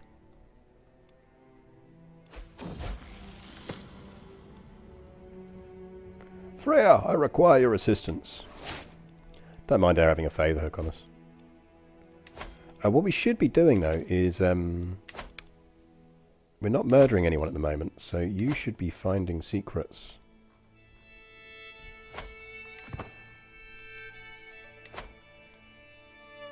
You should be increasing control.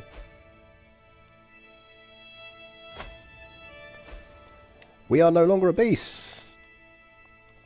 We are not befriending anyone. We should probably be befriending someone. He's our friend. She's already good at her job. We go with someone who's in the... Well, I mean, the factions have got very few members now anyway. And it's kind of like, is it worth it? Did we ever befriend her?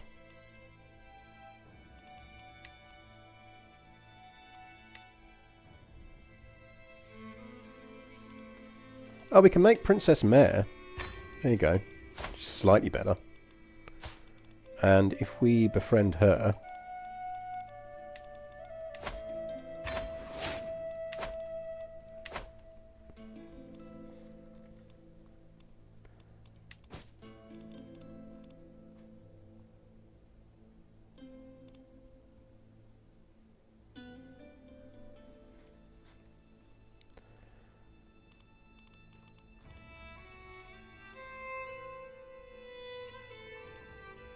I don't think we really need to... We should really try and get Prince Helgi some territory.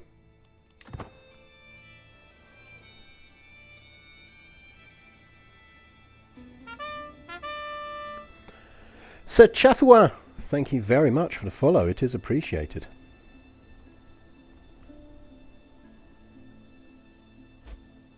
Maybe we should conquer some territory for Helgi. Right, so we are going to blackmail. You ugly motherfucker. And we're going to demand payments.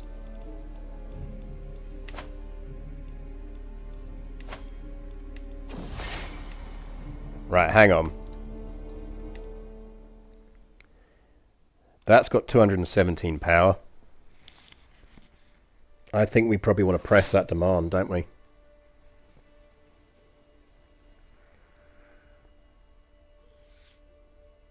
I mean, we're the king, we're the Queen of England, so technically we've got quite claims on all of this.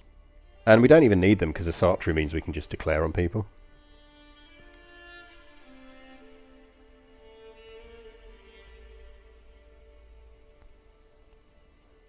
Do we press now?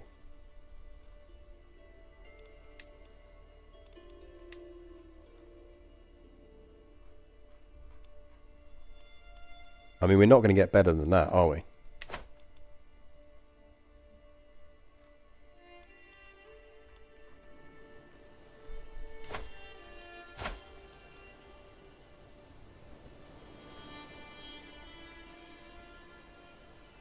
He's defending against Lord Anelek Akwept of the Morganwy in the Morganwian claim on the lordship of...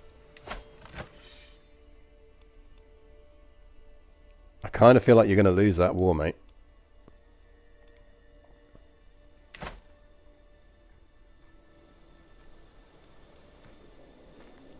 Hang on, that means his troops are already headed our way.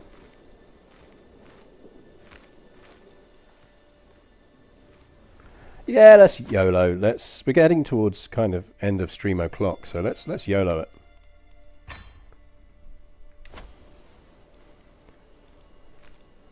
He's in a war. We got twice the strength. You kind of have to assume that he'd back down on that one.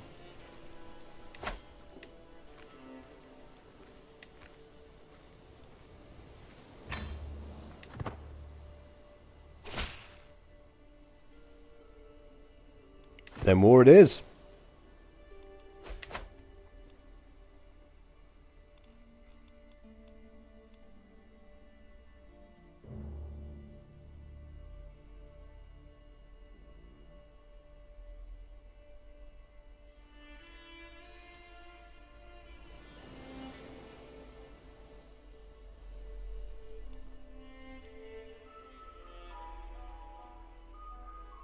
Right. I think we probably need to raise our armies and get over there, don't we? Oh, hey, look, Sicily's on the map.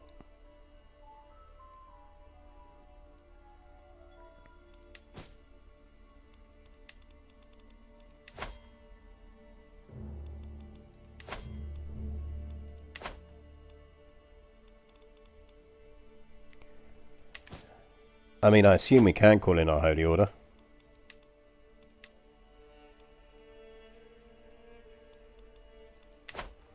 Where's their, where are we raising these troops? Do we want to raise them at home, or do we want to raise them overseas?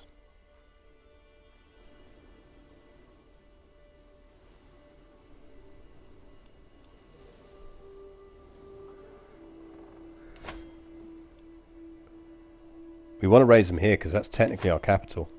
I keep forgetting that that's still technically our capital because we had to do the Norse switch.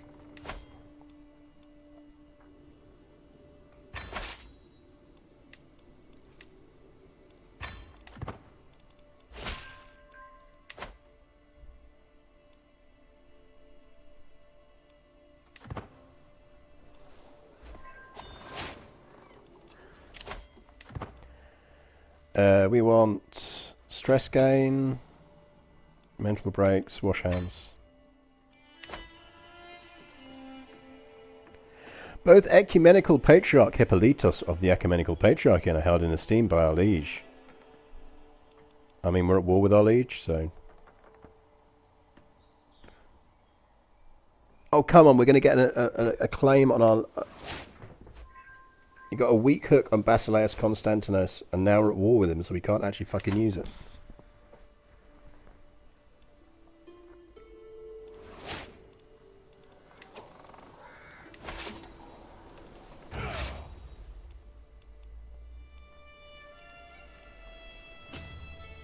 Get your ass to Constantinople.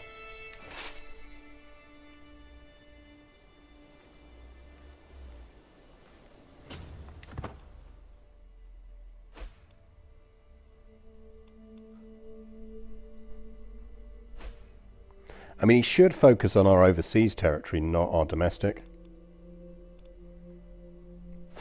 You'd expect him to go for our capital.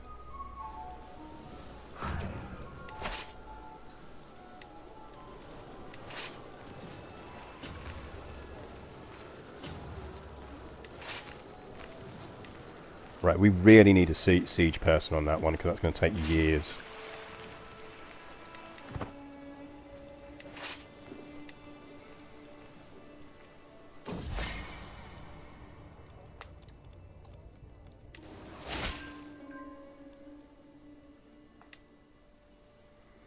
Who's Porphyros?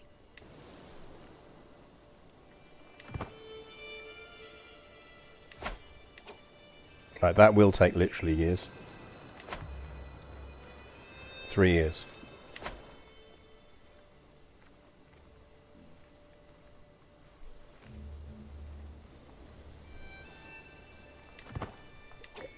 Did we just lose a councillor?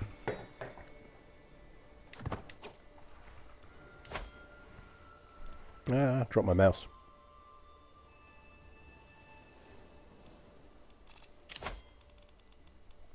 We lost a marshal. We need a new marshal. Duchess Una. Congrats, you're my new marshal.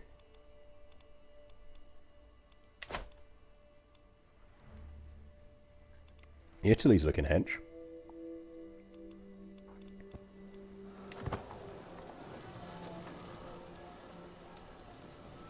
This is where I really regret not having siege engines.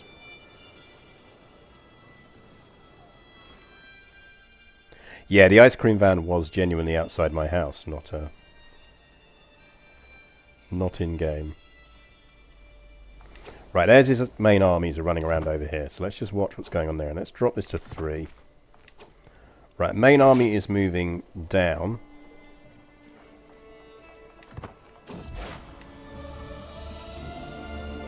With the Norse faithful beset from every corner by blasphemers, Fylkir Pordis has decided that it is time for all warriors of Tyr to pick up arms. We can do Norse Holy Wars. I'm really glad we took that perk. Right, he is probably going to go for that army. So I think we might treat discretion as the better part of valor and pull back.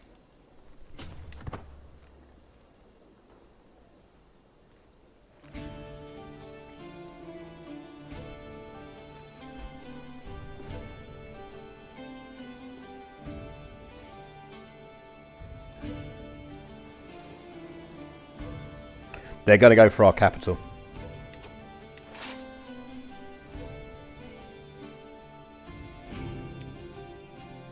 Which oddly is good news.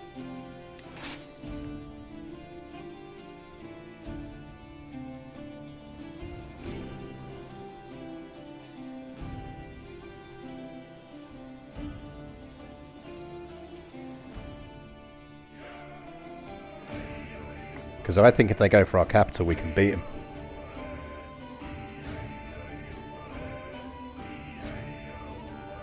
Well, I think because he knows he can't relieve the siege.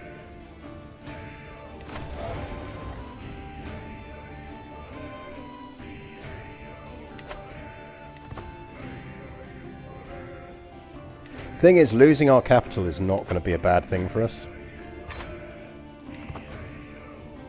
Or not as crippling as him losing his capital will be.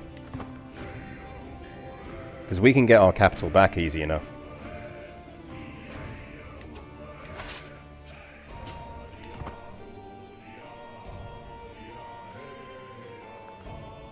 Like, by the time he gets over there and sieges it down,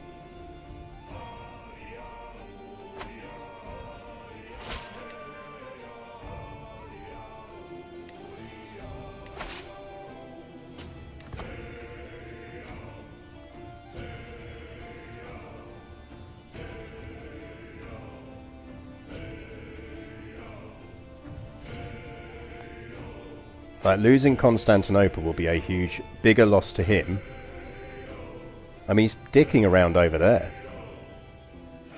I mean, carry on, dude. Glorious news has reached my court. Fylkir Pordis has decided it's time for all righteous Satrans to unite under a single banner and march against the enemies of the faith in a great holy war. To all those who will join the sacred quest, the Archbishop... What are we going after? Oh shit! The Asatru rulers are going through England.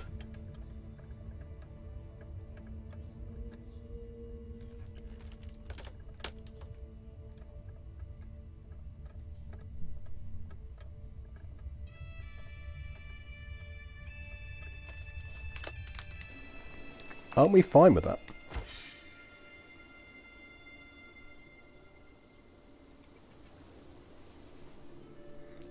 No. How about you go for a different fucking title?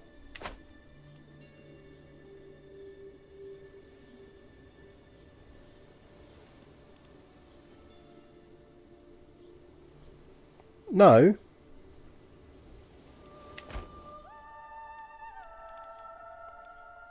So, the faith is trying to go to war for England, which I held, but because I'm beneath the Byzantines, so it's essentially an independence campaign for me, but then that kicks me off the throne when it succeeds. Right, we're going to have to join that. I mean, to be fair, I'm not convinced they're going to win as things stand.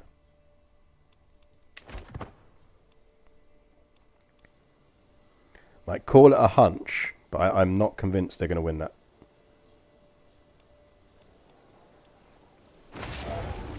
Right, we've got 16 months on this. I shouldn't need to. So either we don't join, in which case we're going to be on the Basileus' side, and she is going to lose that because she literally only has a total attack of 4. Or if we can join it in time, what we'll actually do is... Yeah, they're sieging down my territory over here, which just seems a bit pointless. Is what we will do is we will join it and try and divert the crusade to somewhere else. Well, the religion will suffer if we have lost a holy war. It loses further. But at the same time, I'd quite like to not lose my kingdom rank.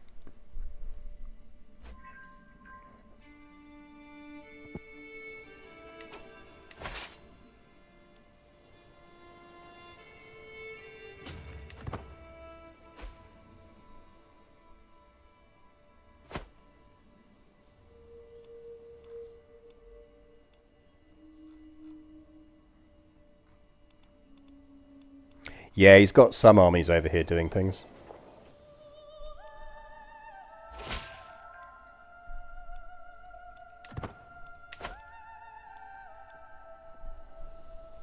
Once we take Constantinople and these 2 territories, we're going to go start smacking some of his armies around.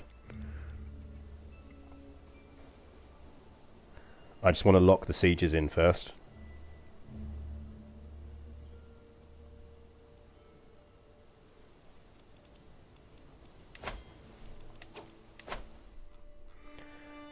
Increase some control in Durham.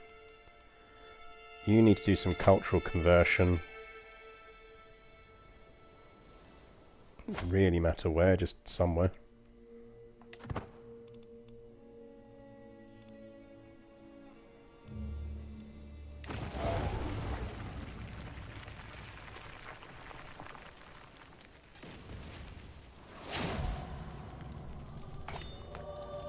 Rip Freya!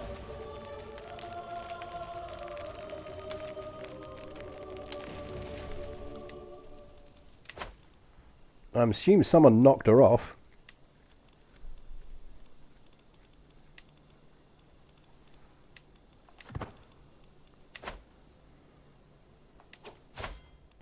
So that means we definitely want to stay alive long enough now, because the key thing for us is making sure Hedvig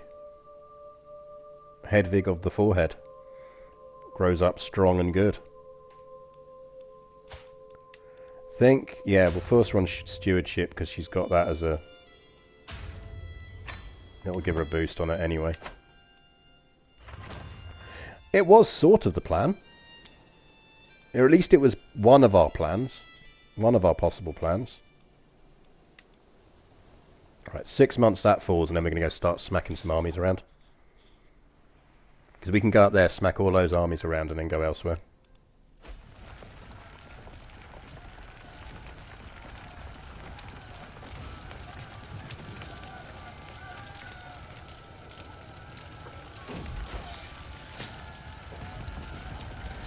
Exercise. Anything that's going to give me health boosts. And then athletic, I think, does.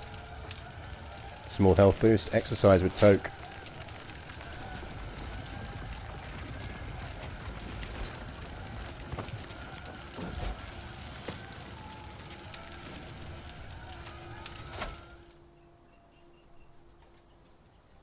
Are we training up Gurley as well? Fair enough.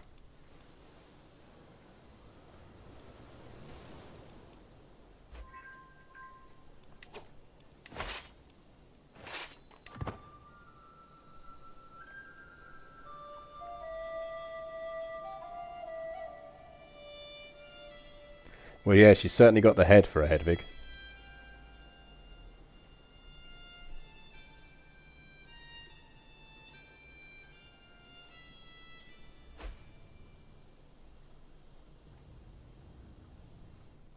By the way, we're blatantly going to lose some territory in Wales, which is going to make me laugh so much.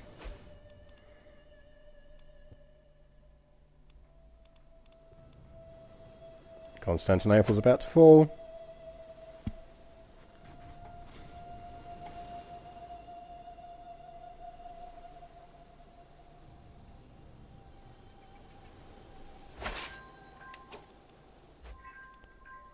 Constantinople is ours. Now,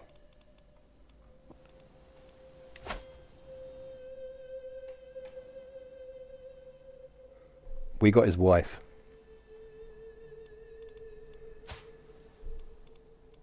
Didn't get any of his heirs. Which is mildly annoying. I'd have quite liked to get his heirs.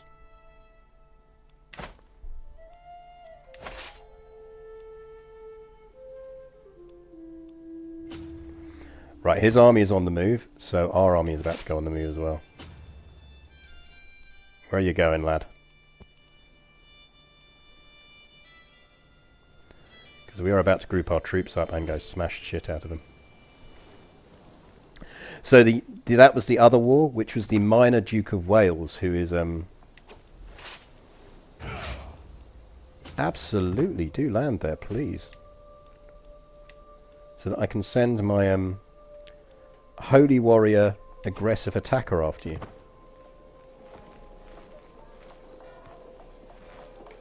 This should be a good fight, especially as the other ones have started to run away.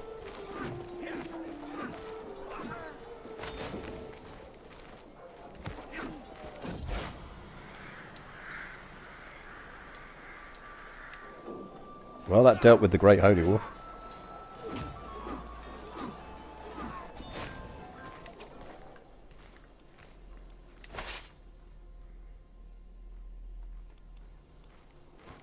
Right, how many troops has he got in England?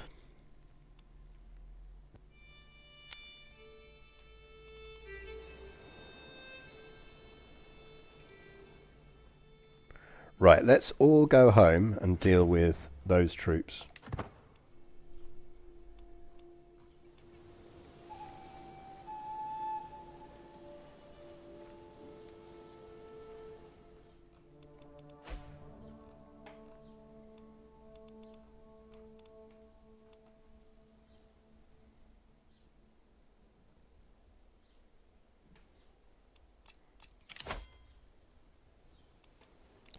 We need a new steward. Any good stewards around? Berta, yes, absolutely. You are Thingy's husband and we should give you some territory.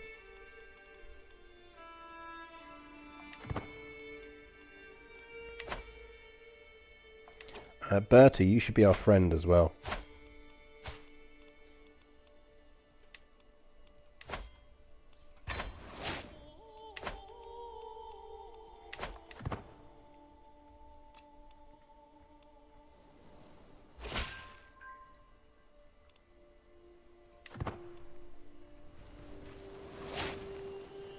He's taken so much attrition over here. Iron Constitution.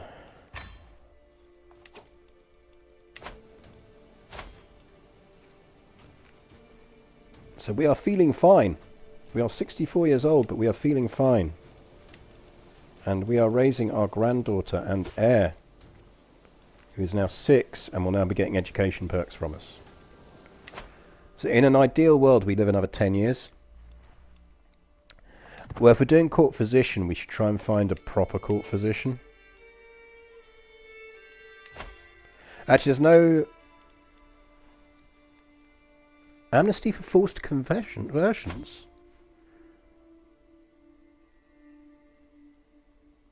Never seen that one before. Crypto-religionists within your realm may reveal themselves if your faith tolerates their secret faith better than their public one. Characters that are deceitful or paranoid are not real. If you are independent, counties within your realms may convert. I presume this is because we are theoretically...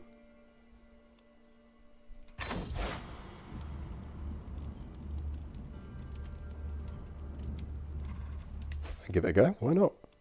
We can stop losing weight as well because we're not obese.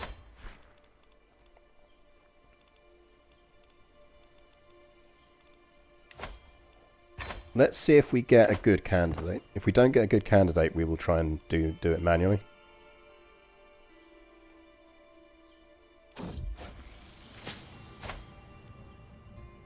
Yeah, she's a physician. He isn't. Well, hey.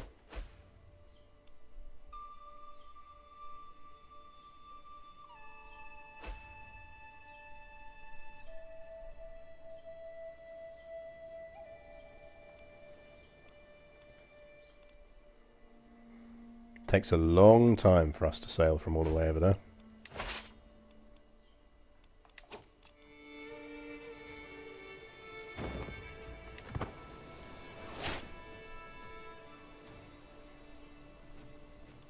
Please do, because I will overthrow the shit out of you.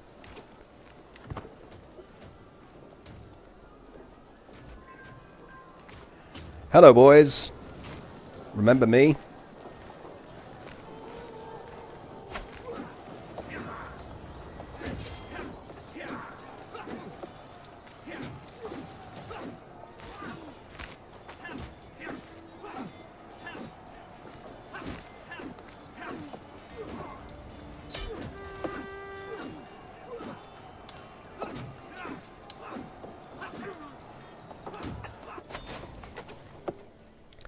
And that is the war won.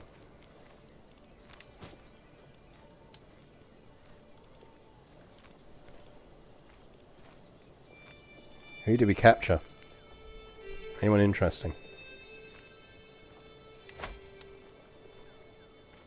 I mean, sure.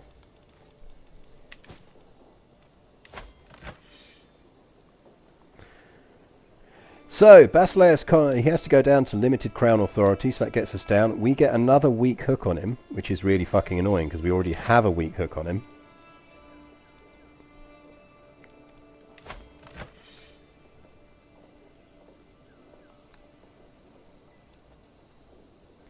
I don't think we can spend our other weak hook first,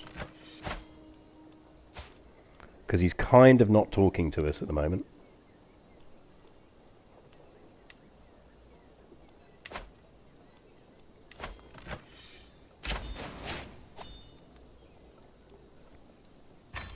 I think we don't have two hooks. I think we've only got one hook. See, look. Our hook on Basileus comes to be replaced with a favour hook. But it does mean... So...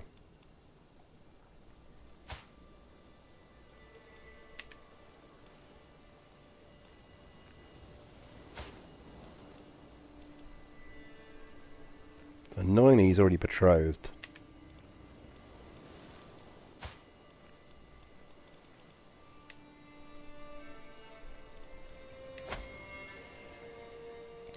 So we could either drop that using our hook,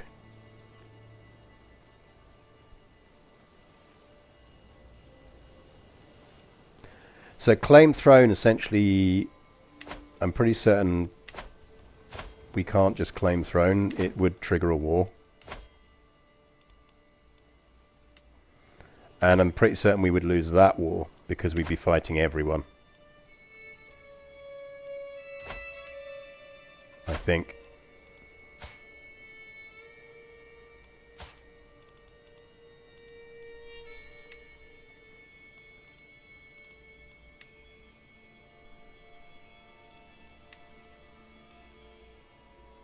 Essentially it would give us a... It would fabricate a claim on the kingdom, but we'd still have to go to war for it.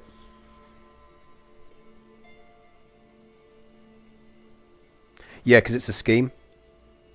It's a scheme.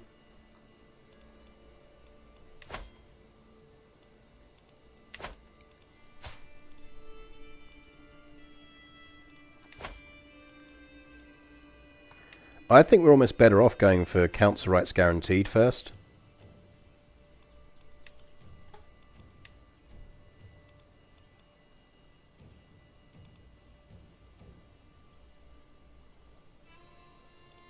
Because then he's got to put us on the council each time.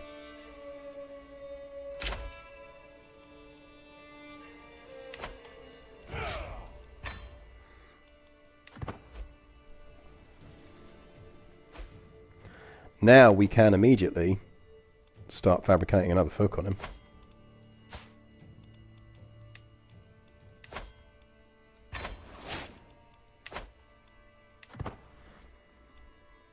See if there's something else interesting we can do. We can't modify our contract again, which is annoying, but...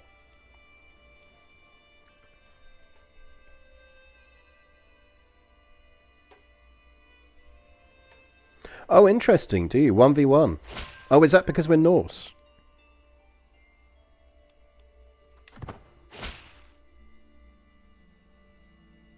I mean, that'd be tempting. With the ongoing conflict between Duchess Una and Duchess Skuld, I've been working tirelessly to get to...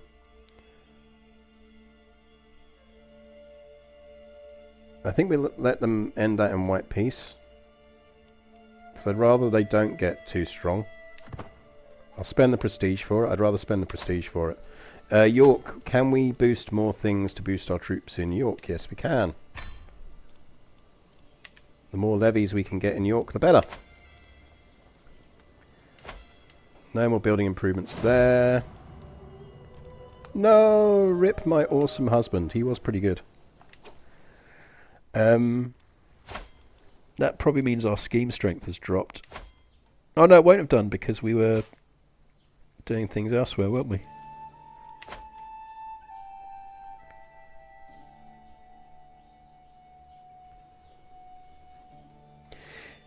Yeah, I mean, there's no reason not to do it. I think let's finish our... Actually, yeah, because we're not going to do anything else with the fabricate hook anyway, are we? We can always save it and not do anything with it. Let's go for it. Why not? That seems a good way to end today. Let's cancel that.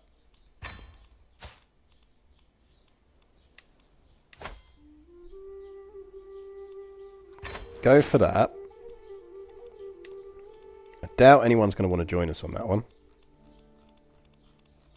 We're just going to stash cash now. Because if this works, we are going to have a lot of fucking shit to do.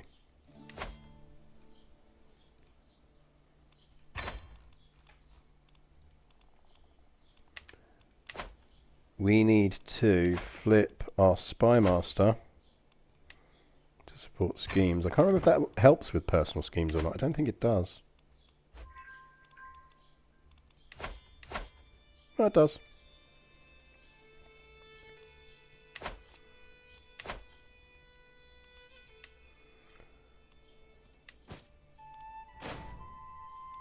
So we can create titles, which we're not doing. We will ransom that guy for 100 gold. Why not? Oh no, someone is plotting to kill Conrad. How disastrous.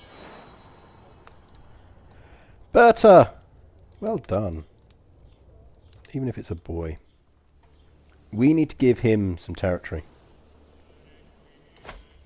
Maybe we should just conquer Berkshire.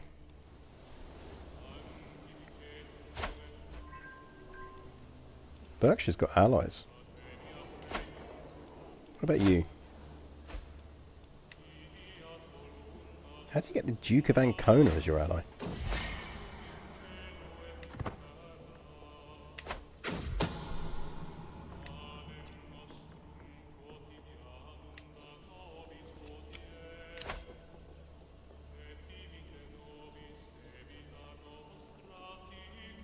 What offer?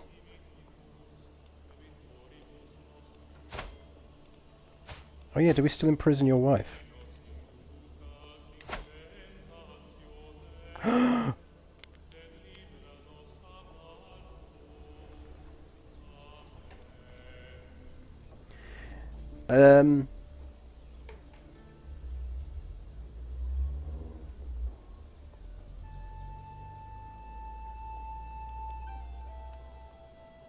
I could make her convert. It would be funny.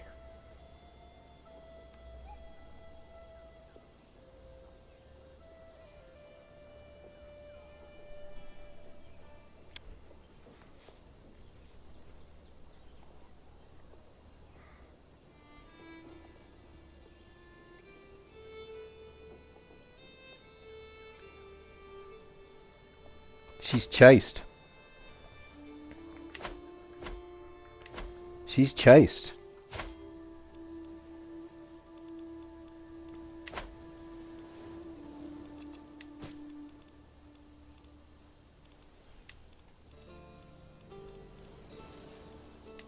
Let's close some of these down because we're not seeing things.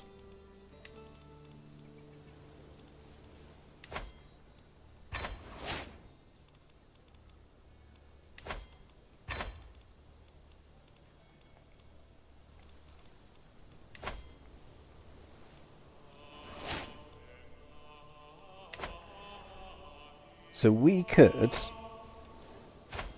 Is there any benefit to us in forcing her conversion?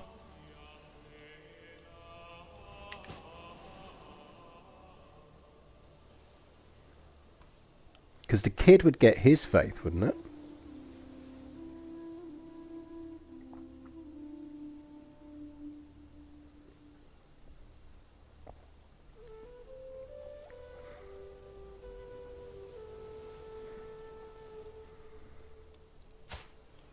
I mean, admittedly it would be for the lols.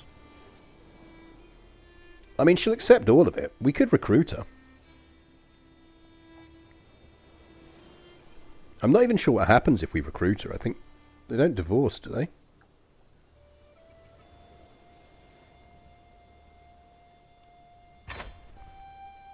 Let's convert her.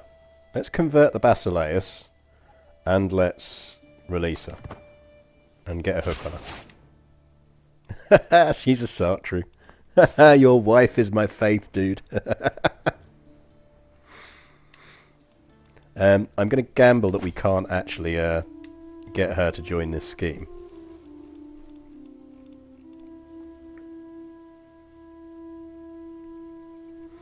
That's the thing, is it's an evil faith to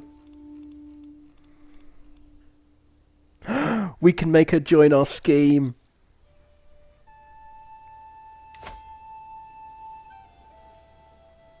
Yeah, come scheme against your husband with us.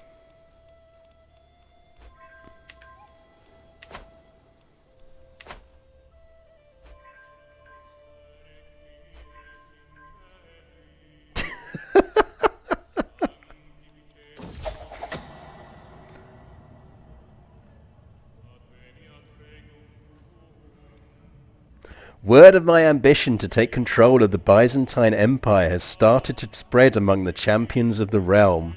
Discontent rises within the rank and file as many believe it is time for a change.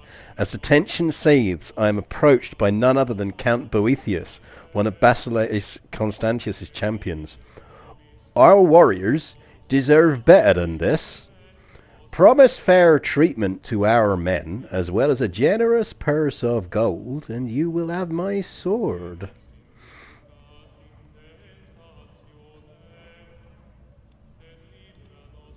My champions will always come first.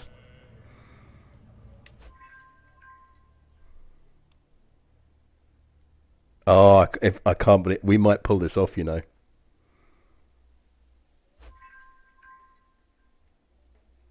And our Levity faction is gone. I can't come. I'm too busy plotting against the Basileus.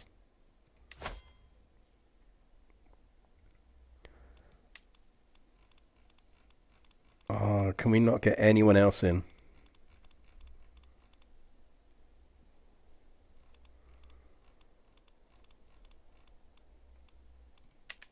What else can we do to boost? We'd have to switch off of life, which we don't want to do because we're 65. Hedvig's coming along nicely. If we can live for another 8 years, we're laughing. Stay lazy, girlie. We don't care about you. We only care about Hedvig.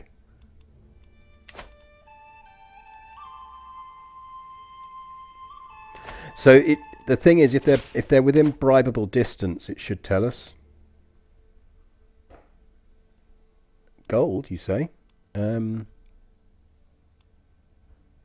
Where's Ramsey? Didn't we work out that Ramsey is one of mine? And I don't want to give it away, yeah.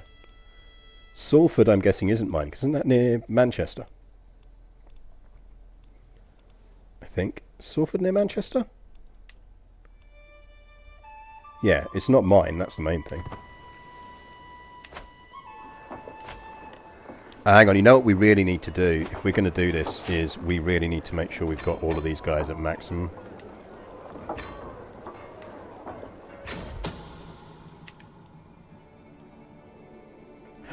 Princess Ragnhild has had an affair with her lover Pantolian.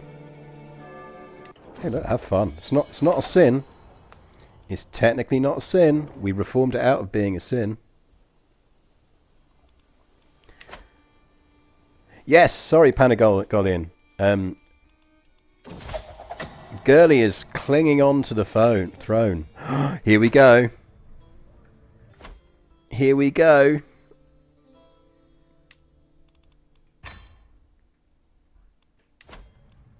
After all my hard work, it is finally time to present the evidence I have come across, that I am in fact the rightful heir to the Byzantine Empire through an old dynastic marriage. Bullshit! Basileus Constantinos will be nothing more than a simple pretender, as long as he stands in my way. So I don't think we duel for it. I think we just get a claim. Finally, no one can doubt the fact that I have a reasonable claim on the Byzantine Empire. While the exact details of the old dynastic marriage are shrouded in the mists of time, there is no reason to doubt its veracity. Even Basileus Constantinos must admit my claim is a legitimate one.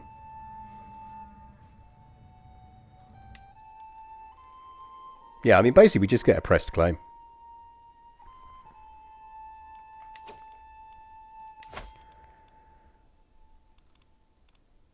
Yeah, I don't think we do. I think for that to work, I think he has to be the same religion. I think we can't duel him because he's not the same religion.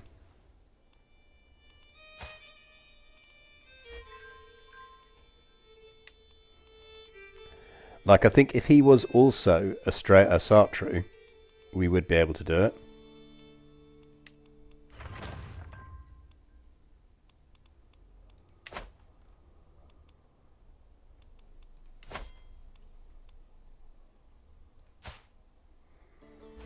Oh man, we need that kid. We need that kid.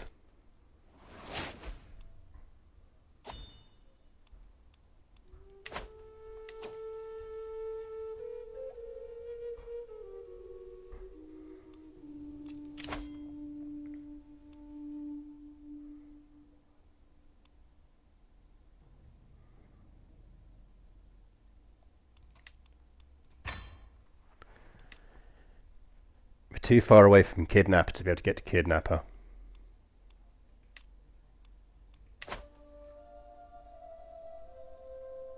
Oh, I wish we could have got to Kidnapper. Hey, do you want to let me educate your kid? You sure?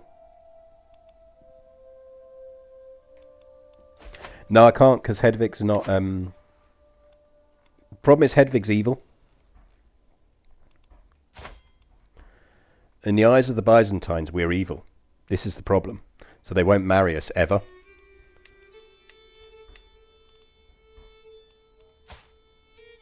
I do like that we converted his wife, though. The only other thing we could potentially do... So we've got 2 years until we can create a claimant faction.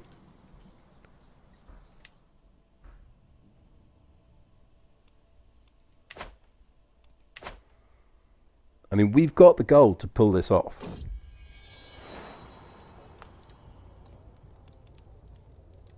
We really need to give Bertha some territory.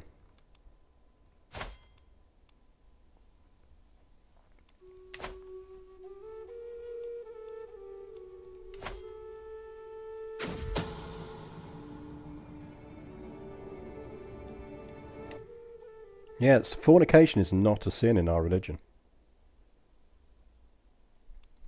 Oh, he needs to die. We can fabricate a hook again.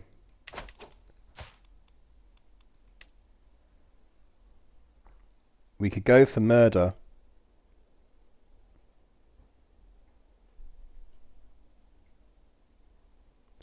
June. We got 1 year until we could go for murder. Okay, what we need to do is we need to find ourselves a husband. Does anyone want to marry us? Does anyone with ridiculously high...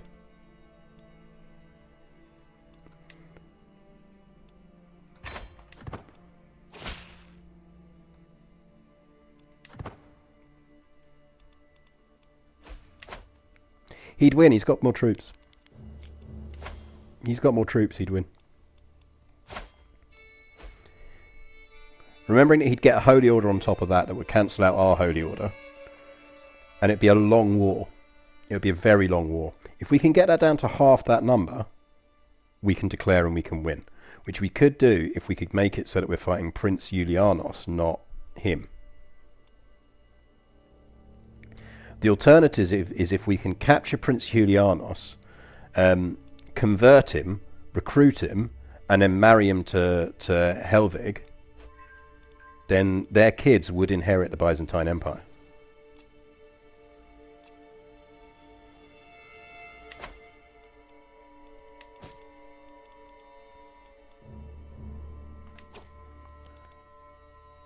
Right. We need to just make sure that anyone we can blackmail, we have blackmailed. Who are you? Don't care.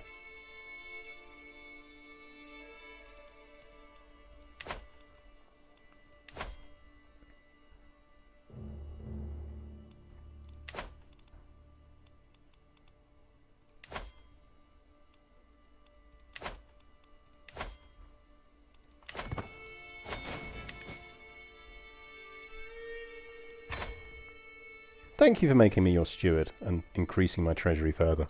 The reason I'm just massively boosting the treasury is we might be heading towards the point where we're going to end up with a 16-year-old or even not even 16-year-old ruler. And at that point she is probably going to need to hire an awful lot of mercs.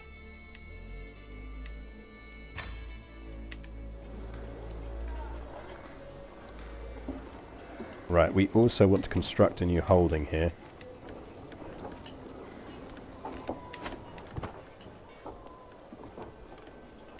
And then we're probably going to grant leads to someone. Maybe even grant it to the Holy Order.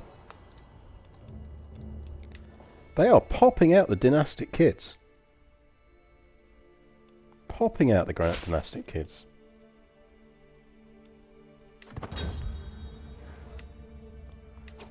Murder time, indeed. Oh look, the Arabian Empire's on the map as well.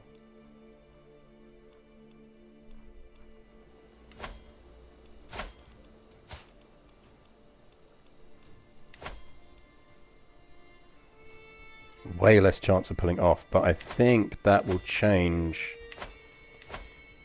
if... So he's focused on that. He's focused on court intrigue.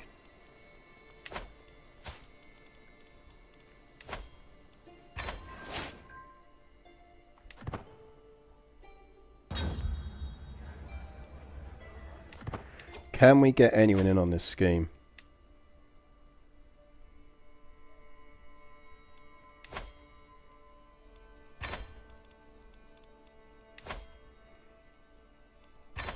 I love that his brother is like, yeah, I'll help you. And his sister. This dude is not popular with his family.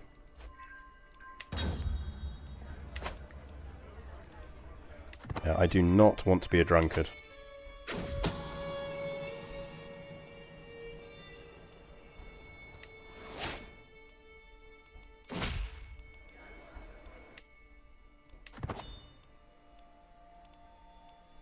Alright, cash, cash, cash, cash.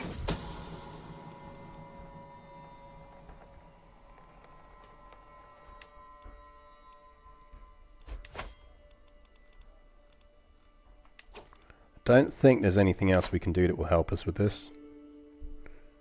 Basically, his patriarch and his brother and his sister are all helping us try and kill him.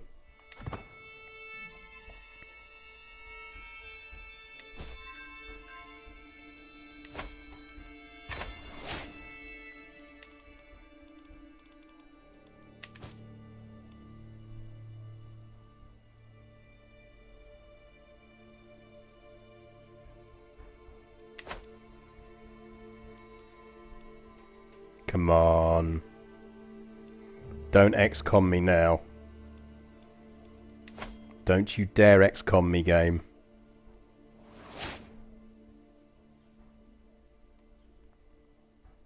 Righto, the Oxford Heistenings.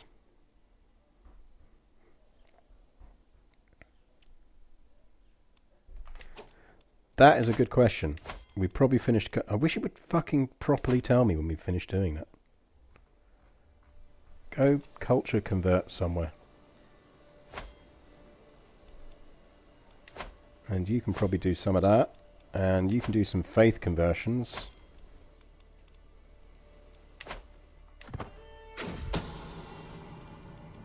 We are the guardian of our heir, yes. Yeah.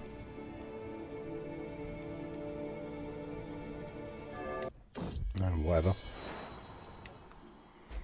If she asks me, I'll let him go. I do like the slight reversal there that we've made adultery a sin for blokes but not for women.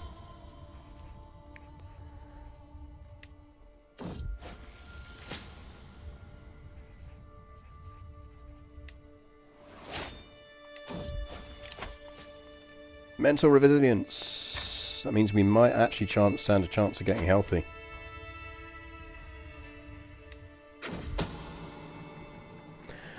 Enough waiting. I want Basileus Constantinos dead.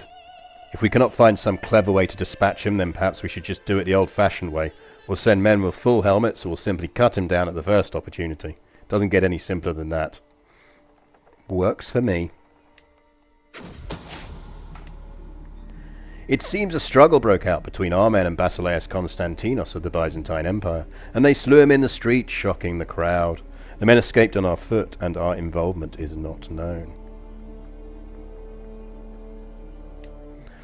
Essentially, will no one rid me of this turbulent Basileus? Right, how many troops has baby Basileus got? Still a lot.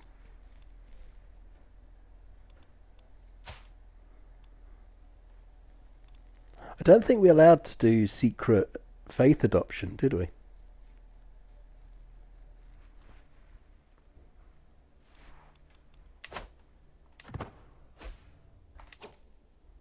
Let's see if that sorts it. I think he's still going to get that.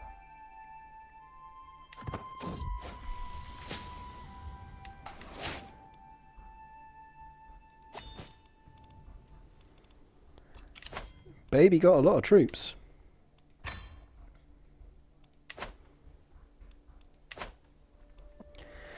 Now we could win that. No allies. And we've got money in the bank.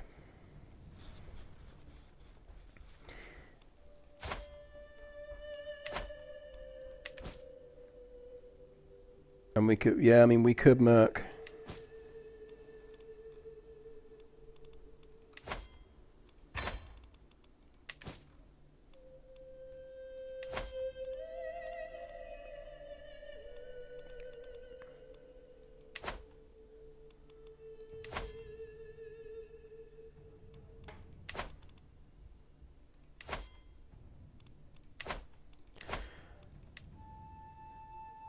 Oh, hang on, we've still got the thousands showing. So until the thousands go, it's not reconfigured itself.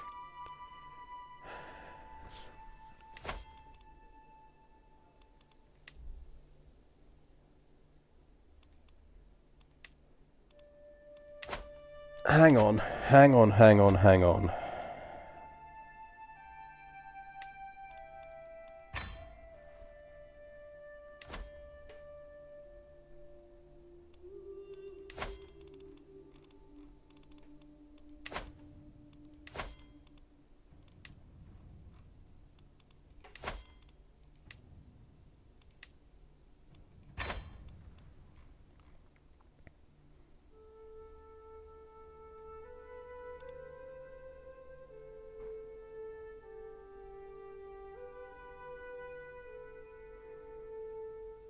So I'm intrigued by this.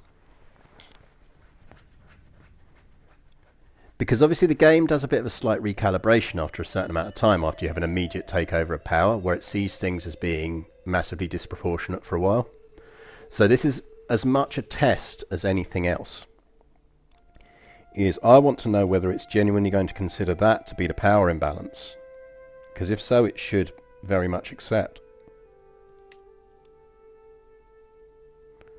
I'm going to reload if he doesn't accept this, because this is a test.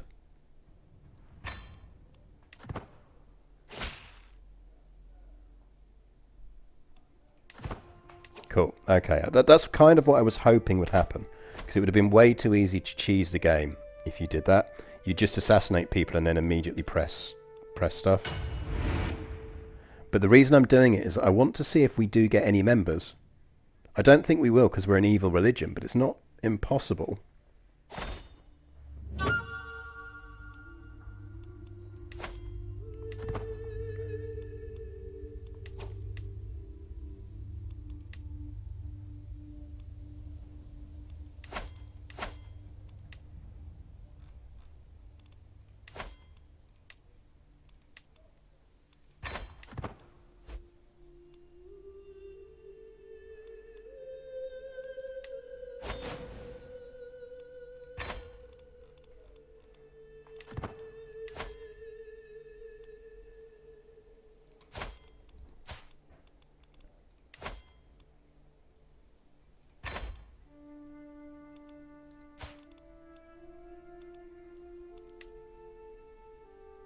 I already have a hook. Can I blackmail him?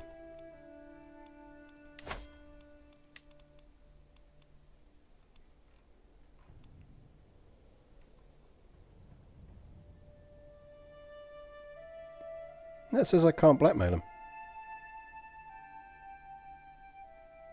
I have a strong hook, so can I hook him in?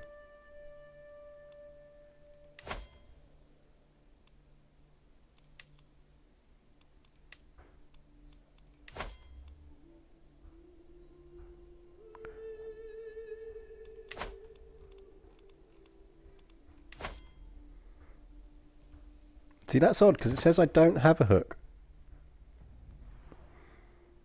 Whilst it also says I've got a hook. Oh, is it because, yeah, is it because we were both essentially in the same murder plot?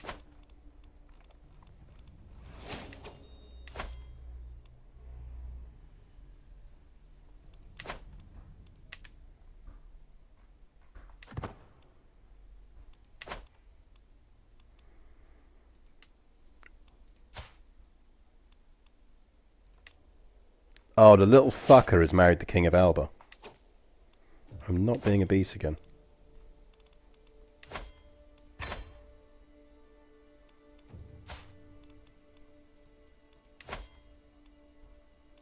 Motherfucking King of Alba.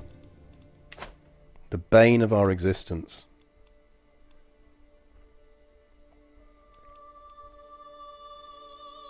Baby does have big armies though.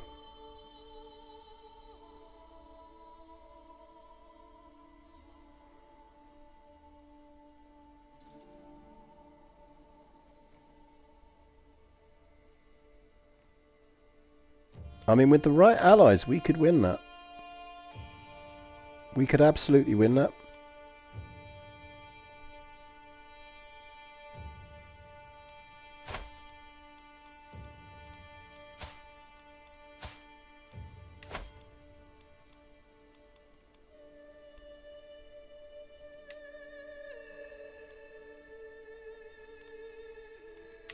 So no one will marry us because we're too old.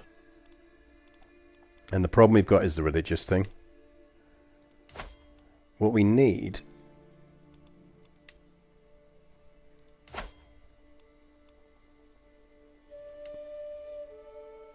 What we need is the Carpathians.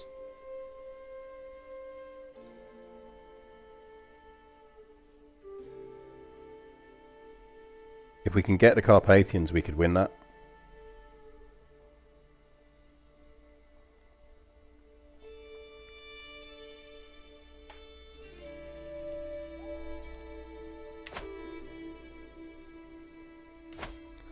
I don't think they will.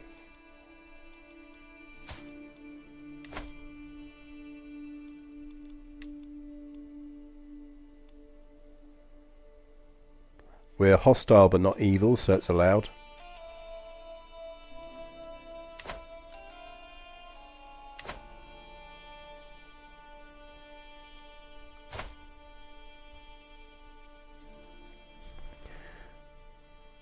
So it is allowed.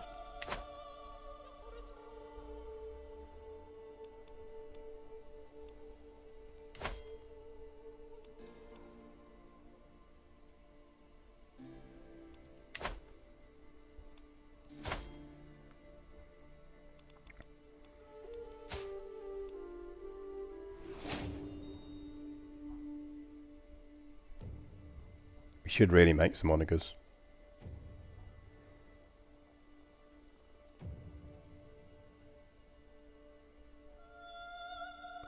So 4 years until Hedvig comes to power. So we want the gold.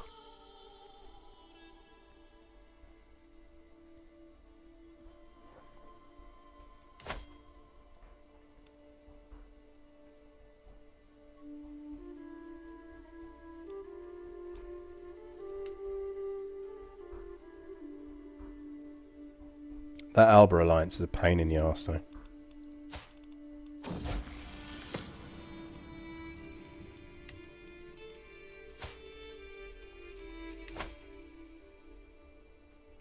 Can we send him one of those poems that like really stresses him out?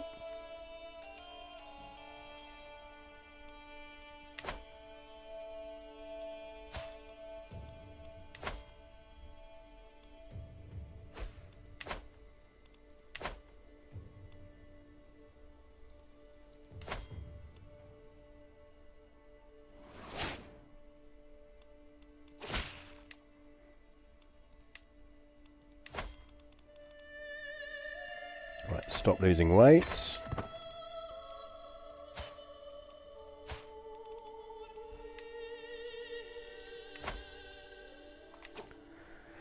Right, what council position are we going to demand? Because we can demand one. I think we demand Spymaster.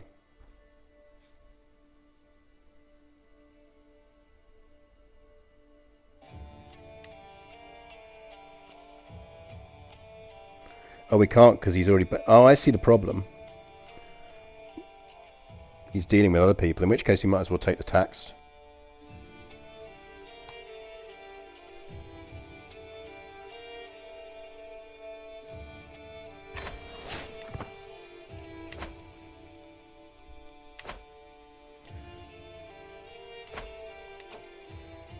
So Alba is fighting against this, which is the Northman conquest of Moray. Who is this dude who is a Norse Catholic, believe it or not.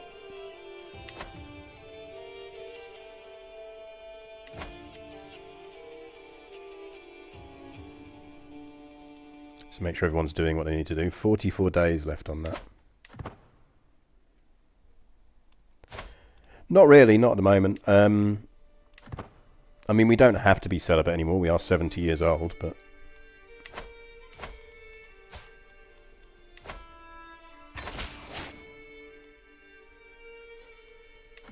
let's try and kill him anyway.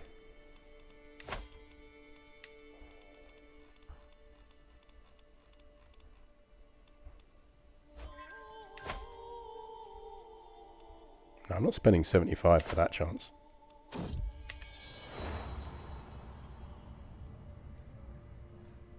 No, you are not. Peasants, Helgi is blameless. We are not declaring Helgi an anything and exiling him from court.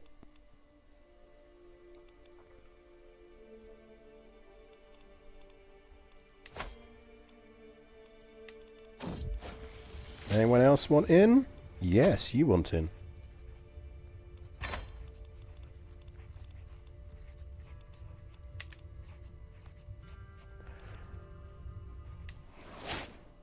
My husband has consumption.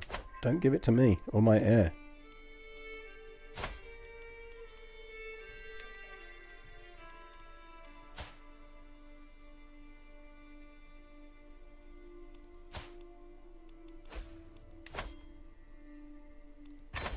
How is she not already my ward? That's annoying. I thought she was already my ward. Oh, fuck. That's really annoying.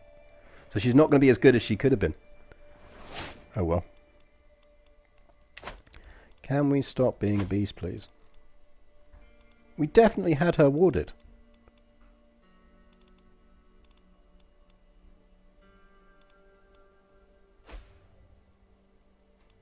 Can we not lose a beast anymore?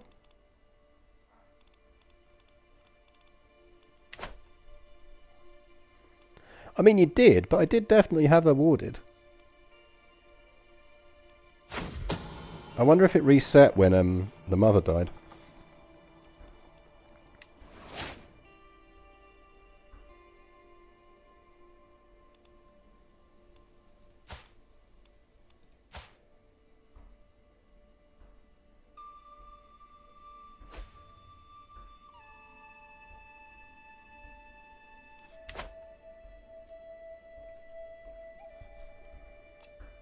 I mean, it shouldn't do, because she didn't own any territory, so there shouldn't have been anything to reset, but clearly it did.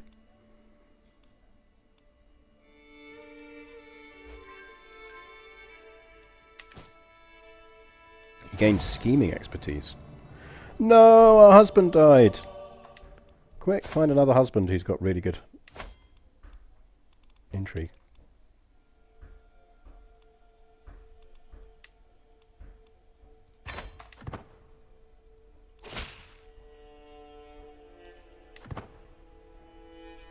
Greetings, my new dwarvish husband.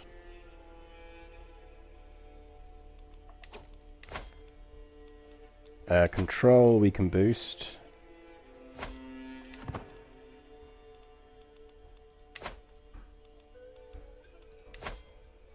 I mean, we've got a decent chance of killing the King of Alba.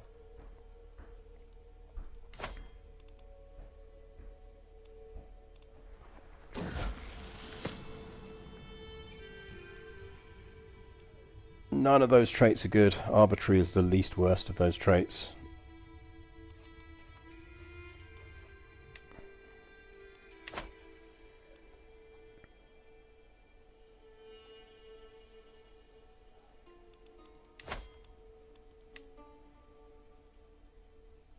Hang on, there are 3 members of this now.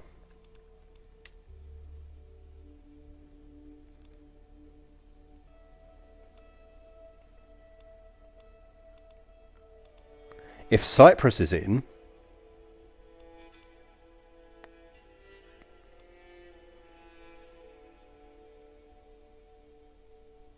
Oh, we could go for it, you know.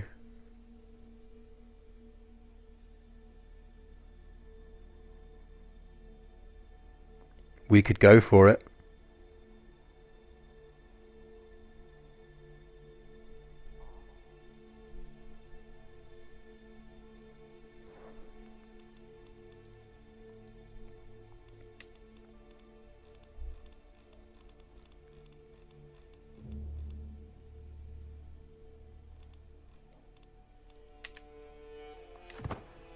If Alba dies, we're going for this.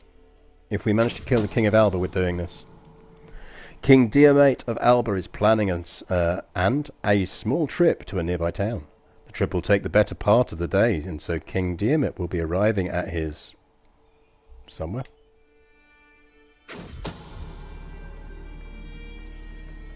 Our rider has slain High King Diarmait. Emerging from an abandoned hut, he charged past High King Diarmait's companions, driving his lance into his heart before anyone knew what was happening. Upon our finest steed, our rider was no match for the pursuers, and he vanished into the trees. Chat. Chat. Basil's got no allies.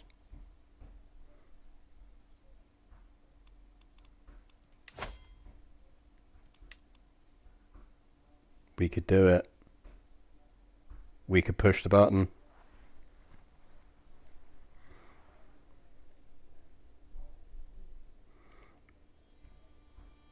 We could attack the baby.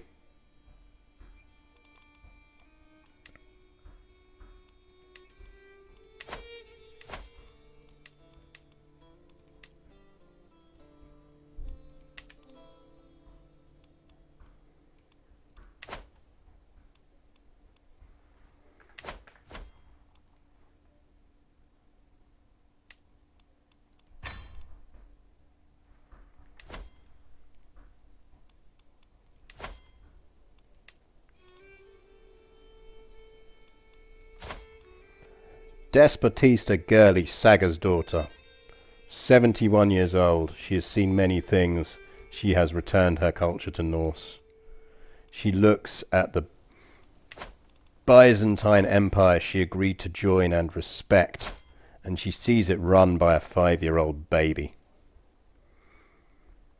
Along with the Duke of Cyprus and the Duchess of Thessalonica, she agrees that the time for the Byzantines to be ruled by a small child is over.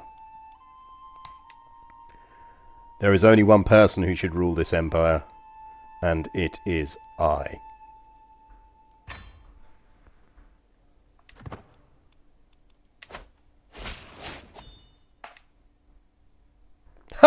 gave it to me.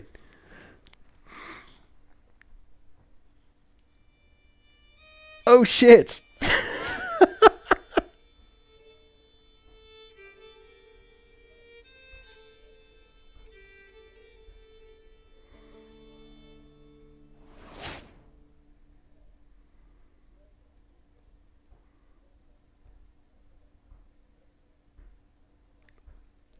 What a polite little child.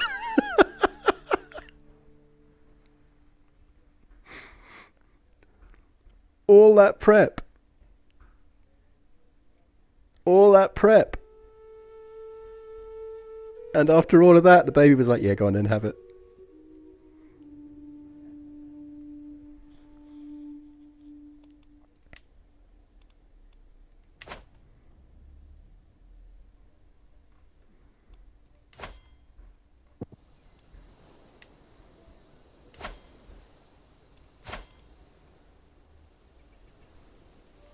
I want Constantinople.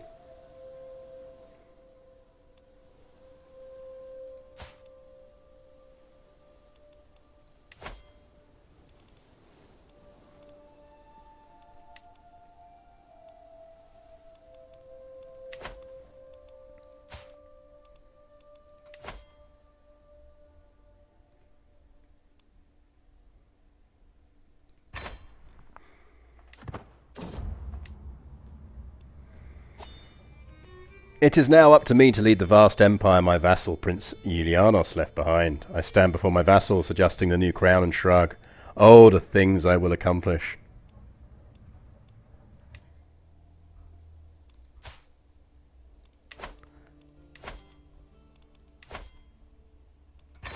Restore the true seat of empire.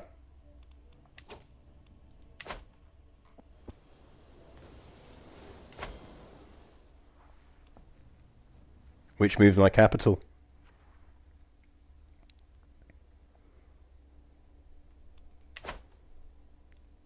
Right.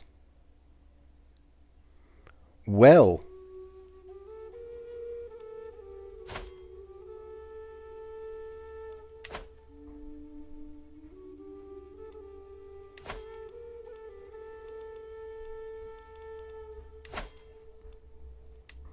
Right, someone tell me how Miklagard is spelled.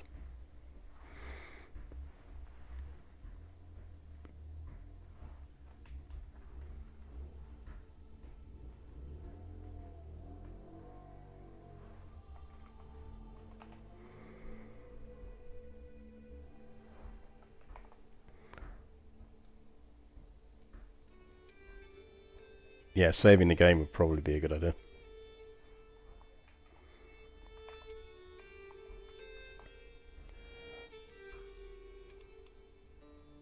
What would be the adjective for that? Is one of you Scandies in chat? What's the appropriate adjective for Miklagardi?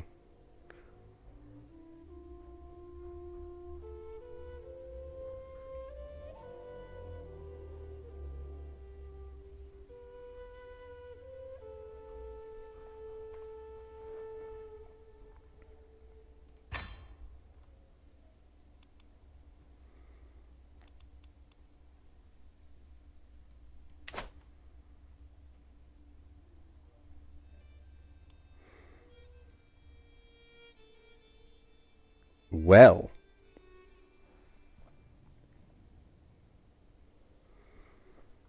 I am going to suspect that we have some serious faction problems.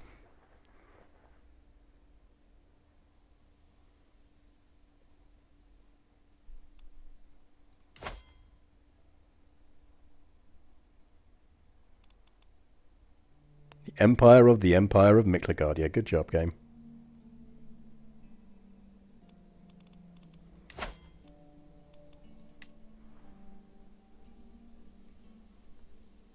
So I presume if we just do that.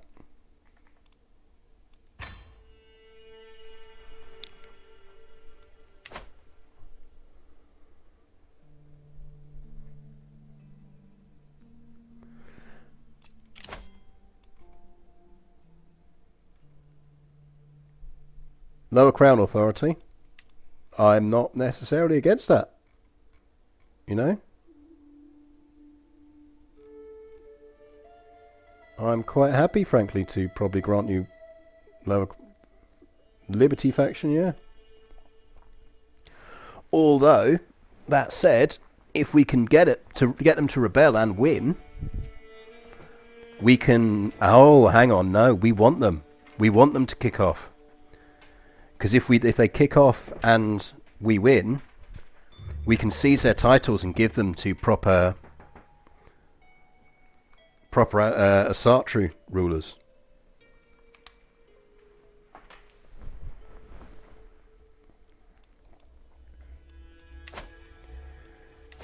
Yeah, I don't know. There's not a decision though to do that, is there? Which is really annoying. You basically have to just go through and work out which ones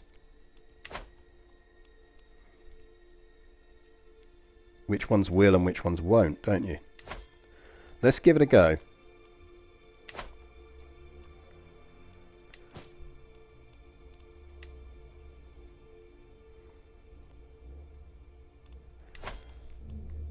Right, I think we want Queen Theotiste on our side.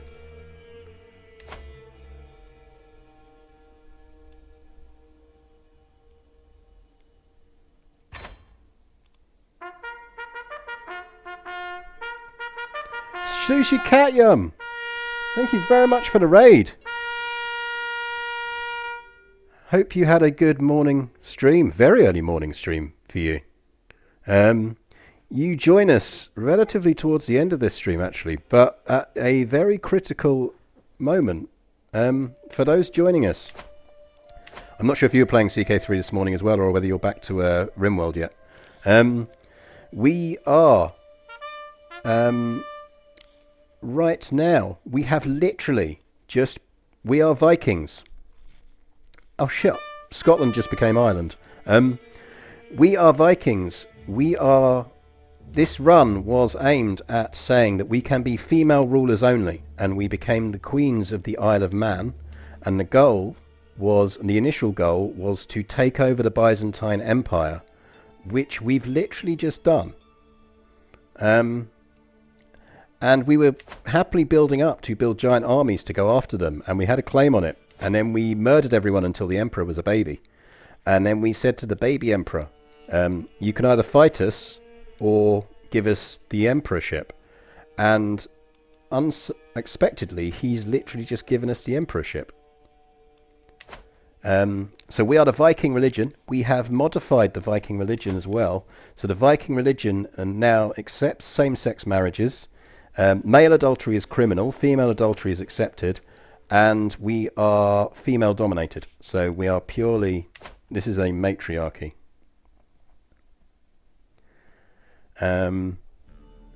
So we have just become the Empire of Miklagard. Our ruler is 71 years old. She is an absolute legend. Her daughter is dead. She is raising her granddaughter, Hedvig, Freya's daughter, to be her heir, who is 13, who is a comely genius, who will be on the throne soon. So we are stashing cash. So yeah, I think we need to not lose this empire now, because we are a Viking religion and everyone in this empire is going to fucking hate us. But if we can hold on to it, and if we can get Hedvig in charge, we can go for what was our pipe dream of a stretch goal. Chat. We're going for that.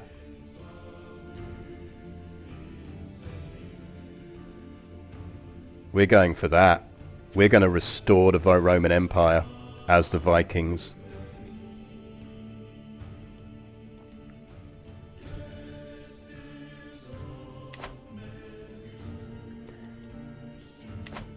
Yeah, we did manage to convert back to Norse after the game made us Swedish. And no, we didn't conquer Iceland to do it. We took control of... We found another Norse territory we could conquer, which was Abkhazar.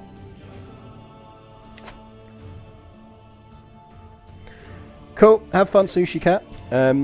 Right, so last 15-20 minutes of this stream, we need to make sure that the succession goes as planned. So, first things first.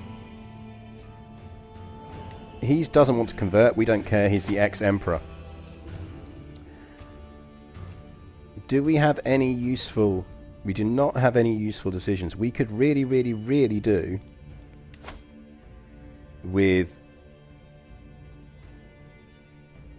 not losing this empire before our daughter can get hold of it. So let's see if any of our vassals will convert.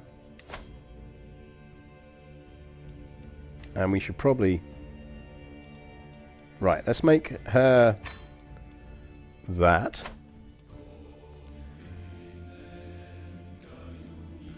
So if we look at our council... No, so we want...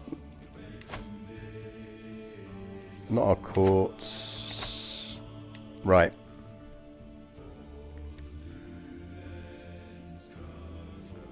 Who's got good troops? Really should make it so you can order this by troop numbers.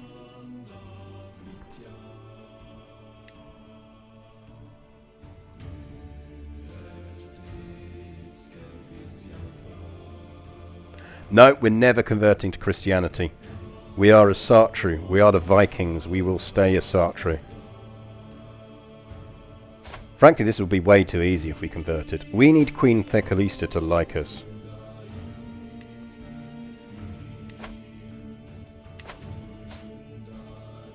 So she is considering our request to convert religion, which would help a lot.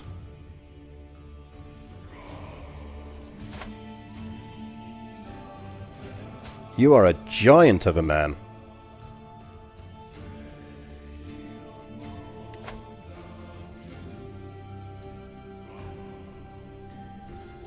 Why do we have reason to revoke his title?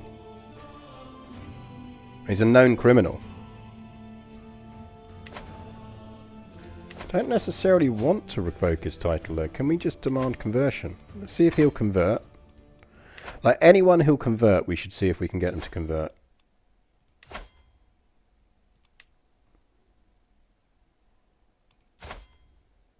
So we've asked him. He's 72. His primary heir is this dude.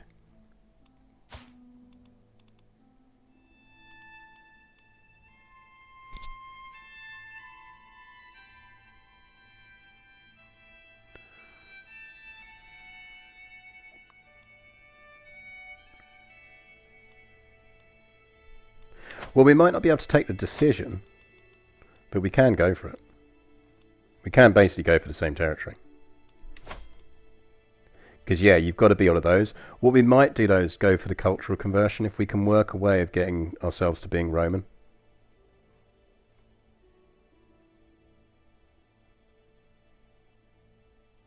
Or we just do it at the last minute. We convert. We convert at the very last minute. A single ruler. That's probably what we do. Is that's how we cheese it. Is we would essentially false convert to Christianity, but make sure we've got a Norse Viking heir. We would found the Roman Empire, and then we would immediately suicide ourselves, thus making the Roman Empire immediately Viking. So we can work around it. We can work around it. Hell, we worked around it to get this far. So, council. So the thing is, we've actually got really good councillors already, and I don't really want to do them because they're quite loyal to us.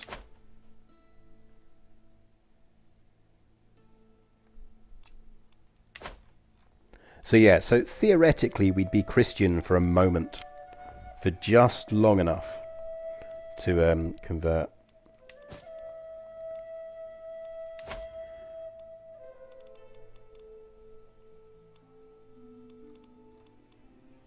Right, we can demand payments, but we don't really want to.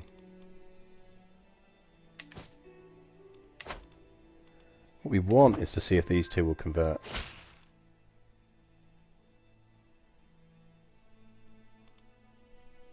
Oh, she's just going to ask for gold. Yes, absolutely.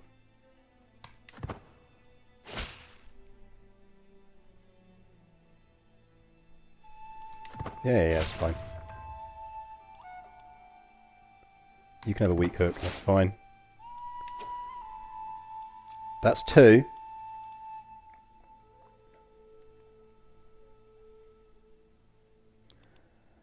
Right, I feel like we really want Queen Teast on our side. Christ, you know what this means we can do? We can start marrying people.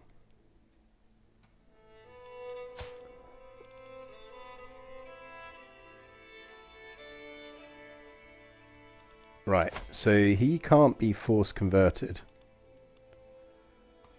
But would he be prepared to modify it out? Oh no, because he already forced us to modify his contract. That's annoying. Hey.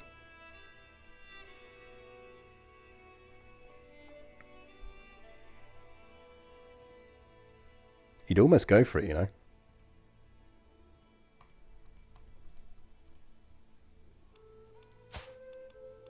He'd almost go for that.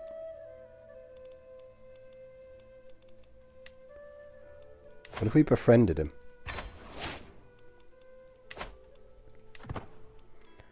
Right, what else? Who else is on our powerful vassals list? A passionate woman, Riksgodi Bordis, has become famous in towns near and far for her quick temper and violent nature. Only by castigating blasphemy swiftly and plainly can sin be cleansed, and Bordis has undoubtedly put the fear of Tyr in countless worshippers with her frequent outbursts. How commendable.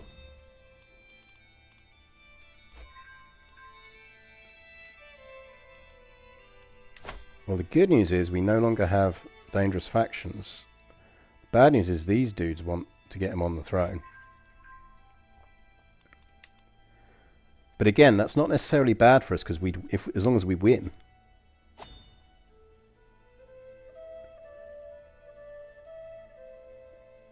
I am perfectly happy with these guys rebelling because we would win that and we would take every single one of these frickin' titles back off of them. And then we would give them out again. And we'd give them out to Asatru ladies.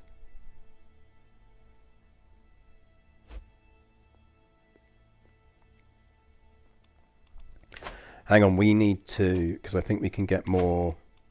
Yeah, we need some onagers.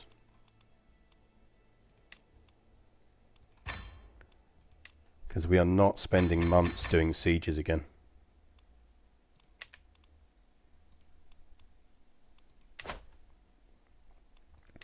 Right, we need to stash cash.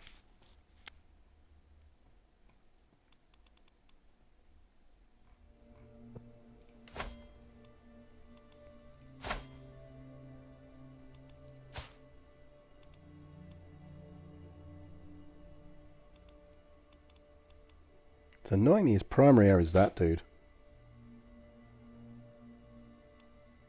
Who doesn't have any children. Because he's celibate.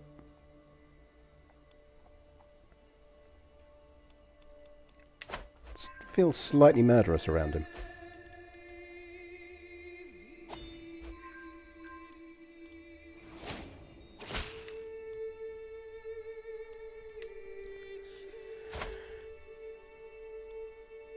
I kind of really want to work out a way of getting her as an ally.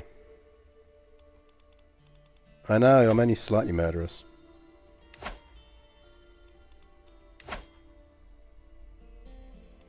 Because I think they will declare.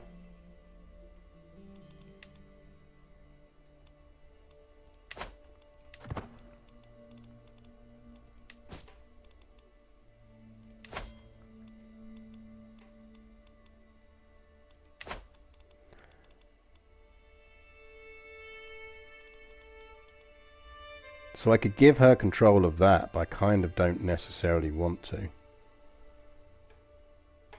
Oh, I've got a rightful liege penalty. Yeah, actually you can have it.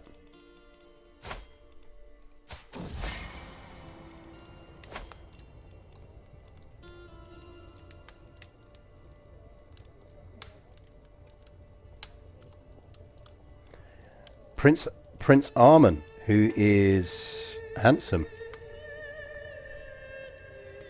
We could get an alliance.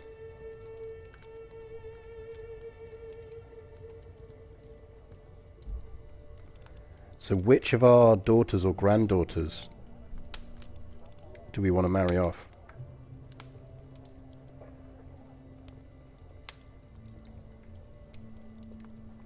We could go with Hafredir.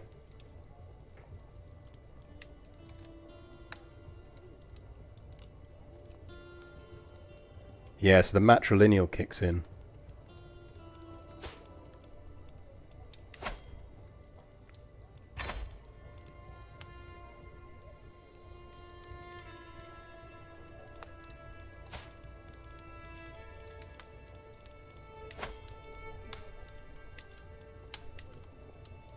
Got her.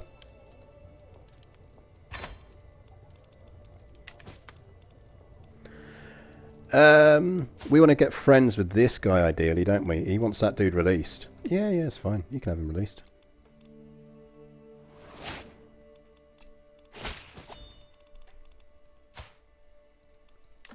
Score. Okay, we're getting there. We are now whole of body.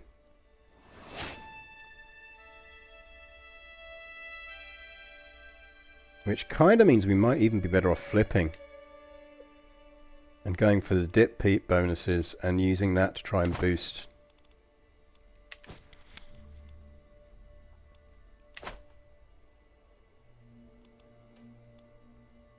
We need more Asatru.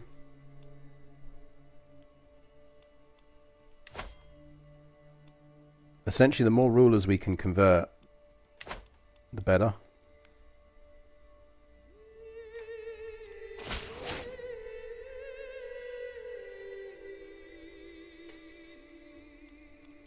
It's fine, you can spend it on that, I don't care.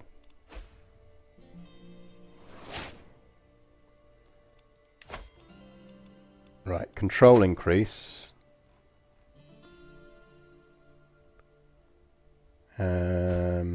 We still need control increase there, so do Crimea for me.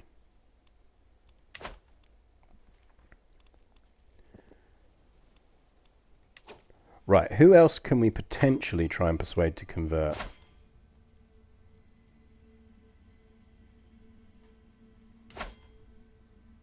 The Jarldom of Optimatoi.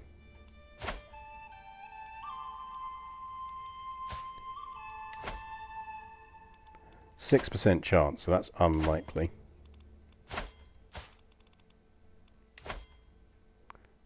%, probably not.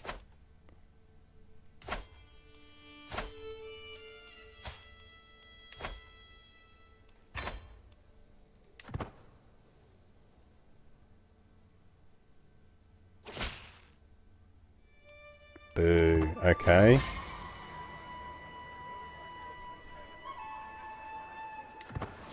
Score. Right, we're friends with this dude now.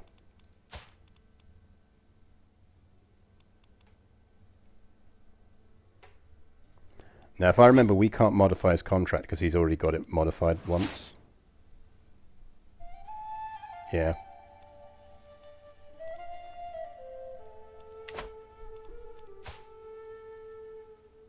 You are not going to be my spy master for long, young man.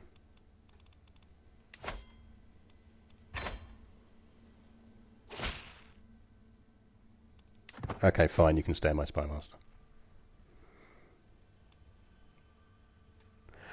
What is happening is I am frantically trying to convert as many people as possible to Asatru so that we can not lose the kingdom. These people are not planning on converting to Asatru.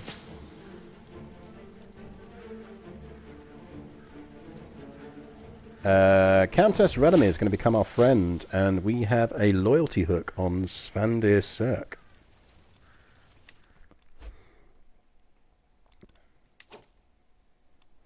Like, we can fight this and win this. I'm not that fussed. I know we can win.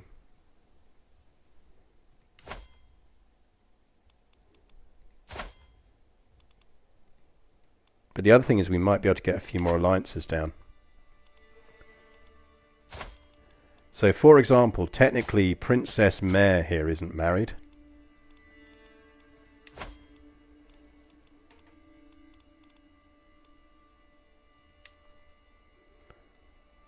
So the High Chieftain of Melsina we could marry into. Or Chieftain of a Dance.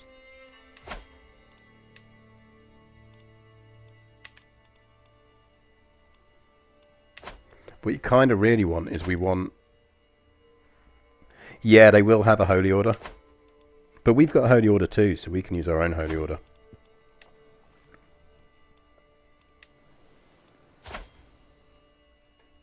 Right, this guy hasn't converted. This guy, our new Spy Master, has converted.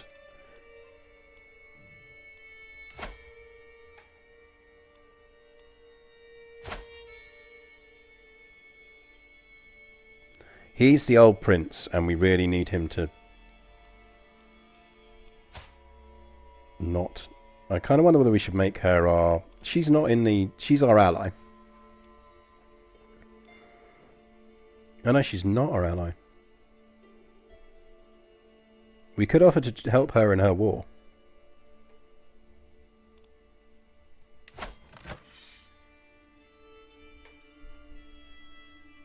And indeed probably should offer to help her in her war.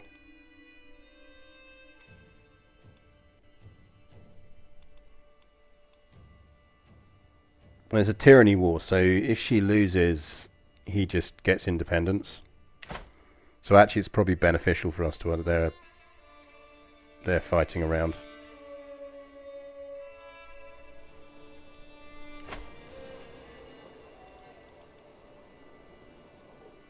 We basically control the two largest cities in the world now, which is Byzantium and the Isle of Man, rather amusingly.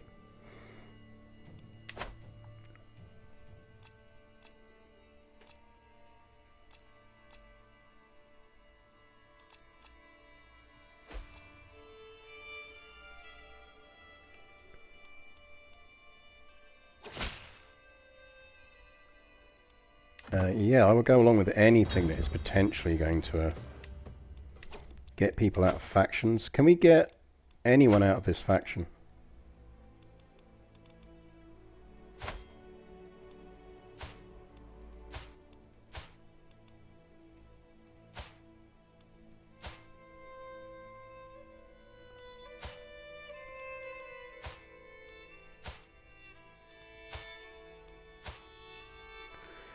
So the Duke of Folkestone isn't going to convert.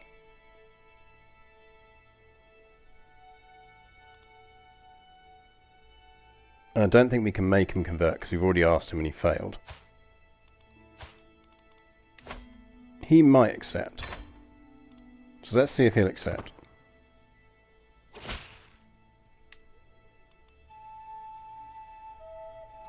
It's fine. You can get a hook. The thing with the hooks is we have to deal with them for now. Yeah, he converted, you little shit. Why are you plotting against me? Can't we marry your kid off?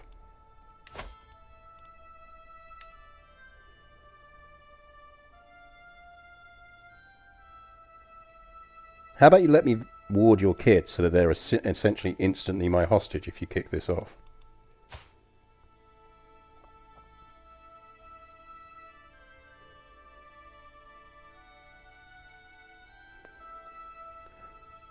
I mean, of course, the other option is if this dude is dead, then they can't push his claim.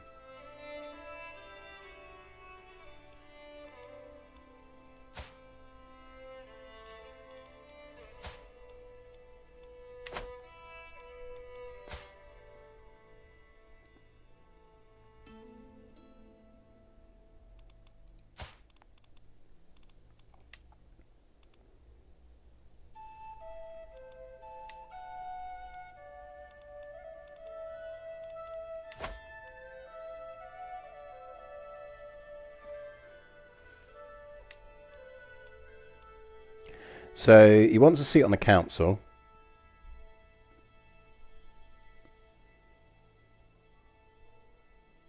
Foreign culture group thing doesn't help. High taxes.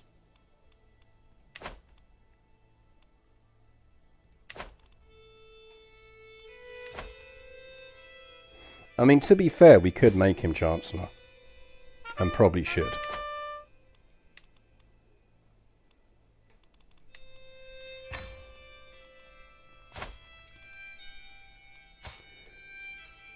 Because isn't he our friend, anyway? Atom Heart Drifter! Thank you very much for the follow.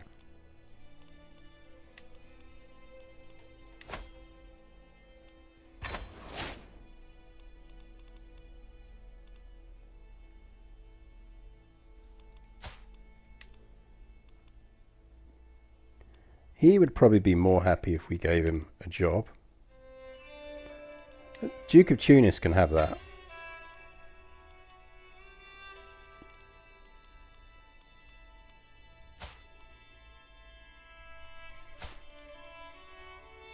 Do you feel like converting? He might accept.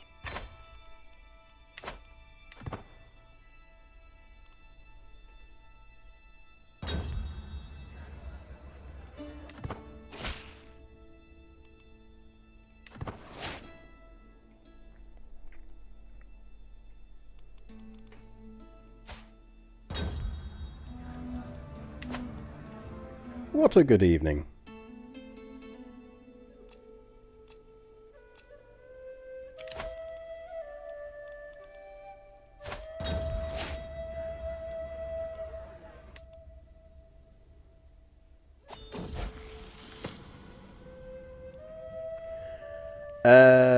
Spy Master. He's good at spying. Really do with that guy not being in a faction.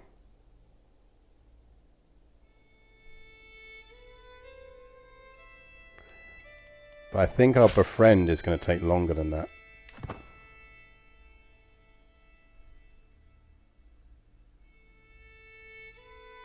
Yeah, we have 20k men, but don't forget if they rebel, a chunk of them will disappear.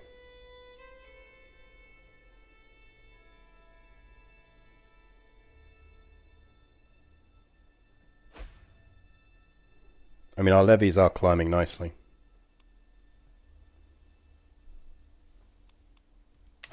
Yeah, I mean, I'm massively stashing cash on the basis that we're probably going to need to deal with a massive rebellion.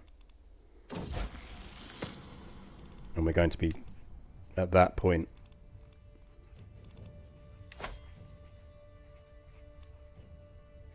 Duke Ulf.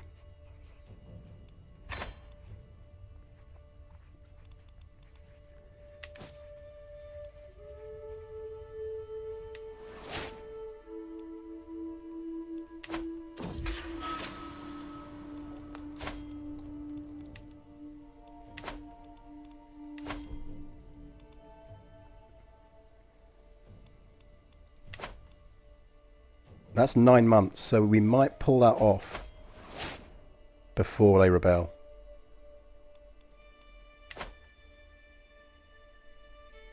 We are indeed the Emperor. We are the Empire of Miklagard.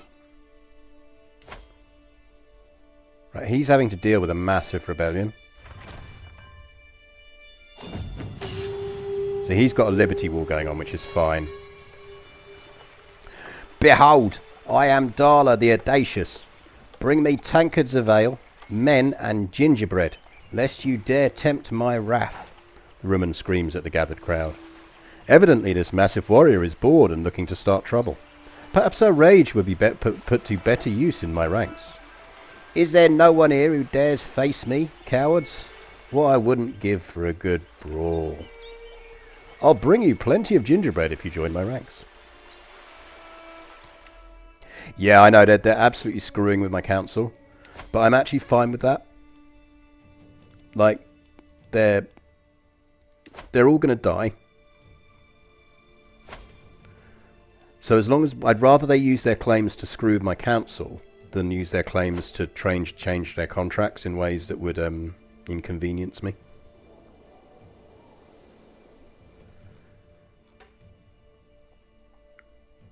So it's sort of a short-term pain in the arse, but a long-term benefit to me if they only screw with my council. We're over our domain limit though, so we should give some territory to someone.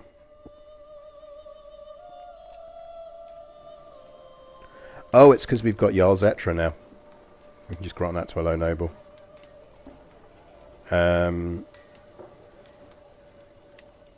We do want stuff there that's going to boost levies, though.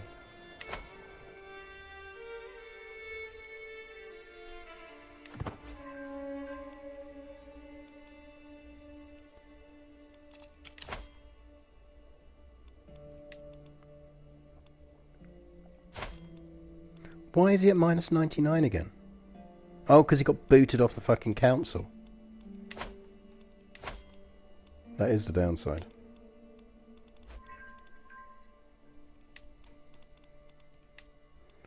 I can't fire him. I probably can murder him.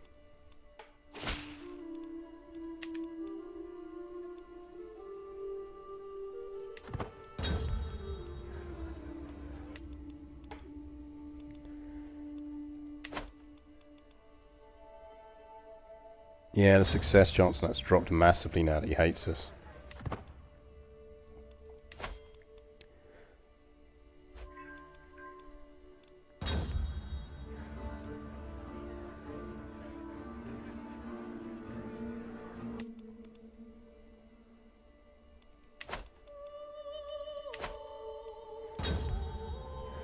I mean, ultimately, a massive rebellion is a massive rebellion, and if it happens, it happens.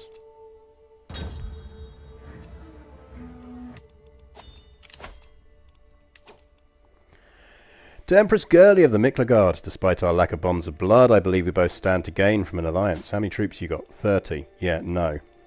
I think when you say we both stand to gain, what you mean is you stand to gain. I want an alliance with this dude.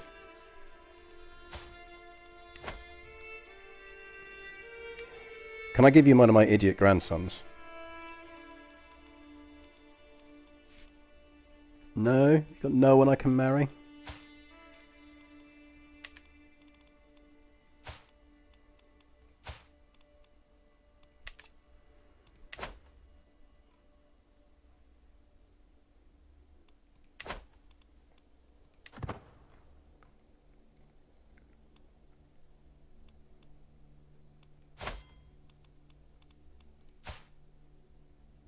The good news is she's going to come of age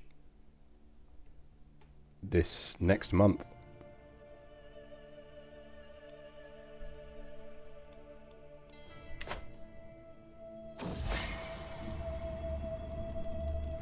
When my spies told me about Duke Eustathios' yearly visit to his mother's grave, I immediately realized it was the best opportunity to bridge the gap between us.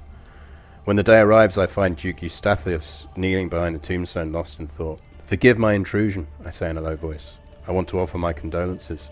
I too know what it's like to lose a parent." We end up sharing stories about loved ones for several hours.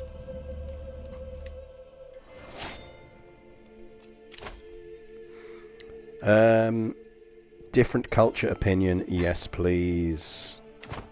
That will actually help us.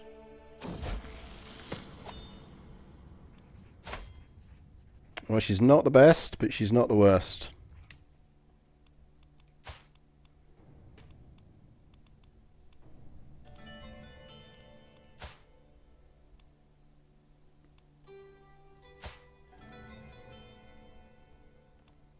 So she's what we'll work with.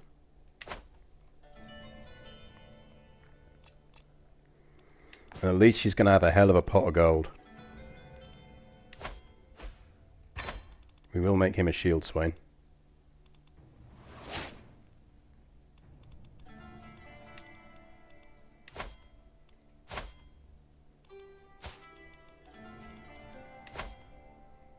Why don't you convert?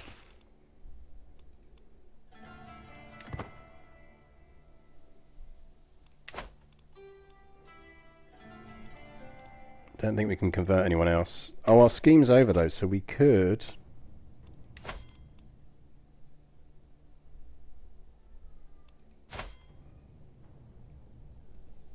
Dude.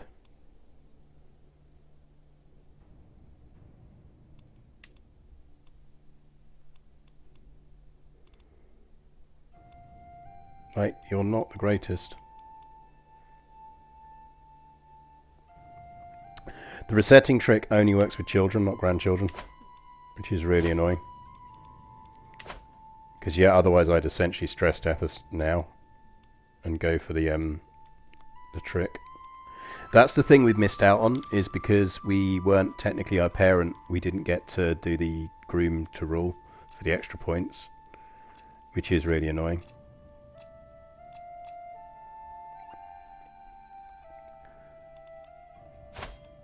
So his primary heir is going to be that lady, who is not Asatru.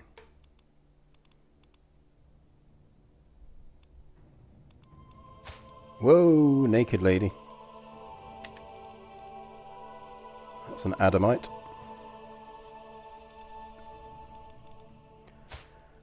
I feel that unless Duke Kyriakos here has somehow managed to guarantee his position,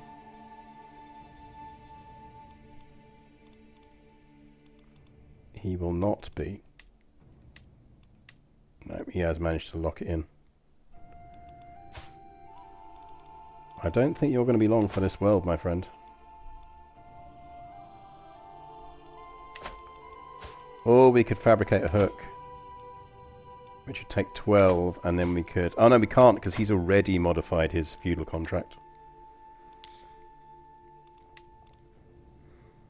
Oh no, he hasn't. Let's get rid of that.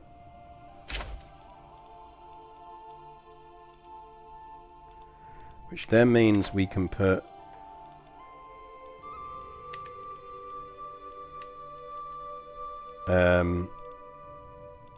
Buddy Boy, our friend, back on in that role.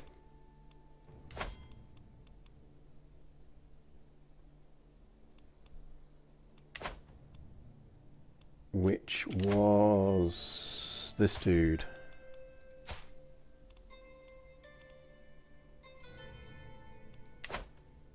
Duke Astarthos.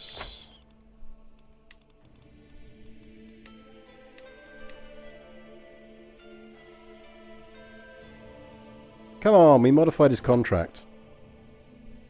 Does that still apply? That the contract overrides it until it's out?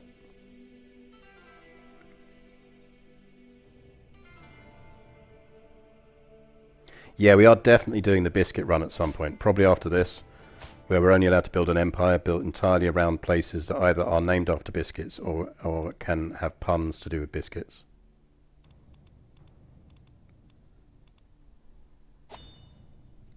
I think we're just going to have to kill him, you know.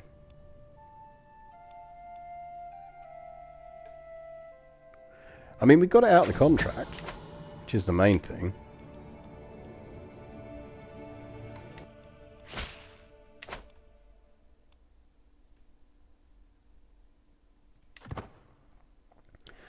We are going to have to spend a lot of time redoing vassal contracts here.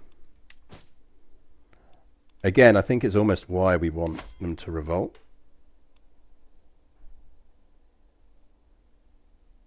Interesting, so Hagia Sophia is disabled because we don't consider Constantinople a holy site. Something that would be nice for them to add is the ability to create holy sites or kind of set holy sites as things.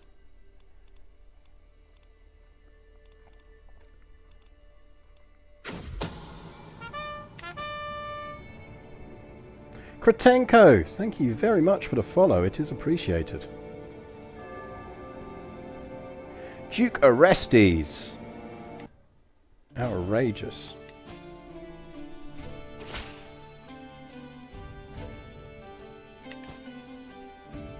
Here we go.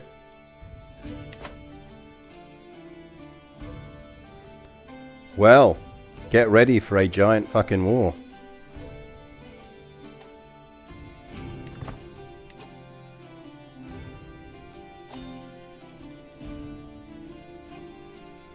Greetings, my liege. May your humours rot in your living body.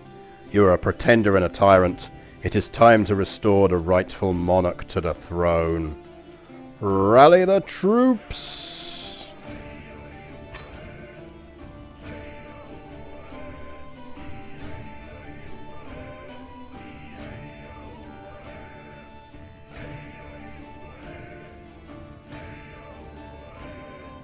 Oh yes, we are the Vikings of Miklagard.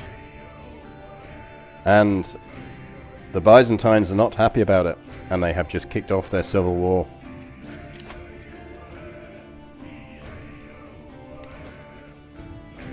Well, first things first.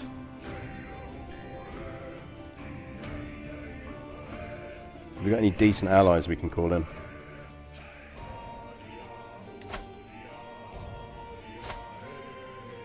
I mean, you might as well join in, mate.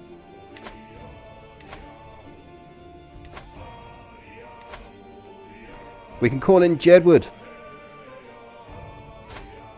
with his 4 troops.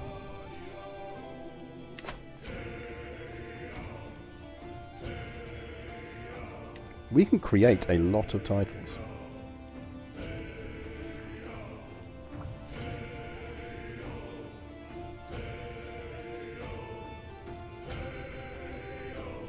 Yeah, but you know his mates just call him Jedward.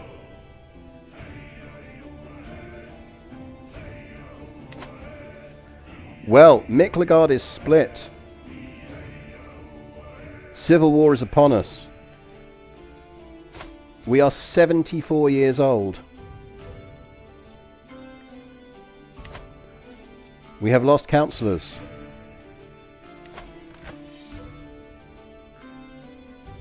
We're going to win that.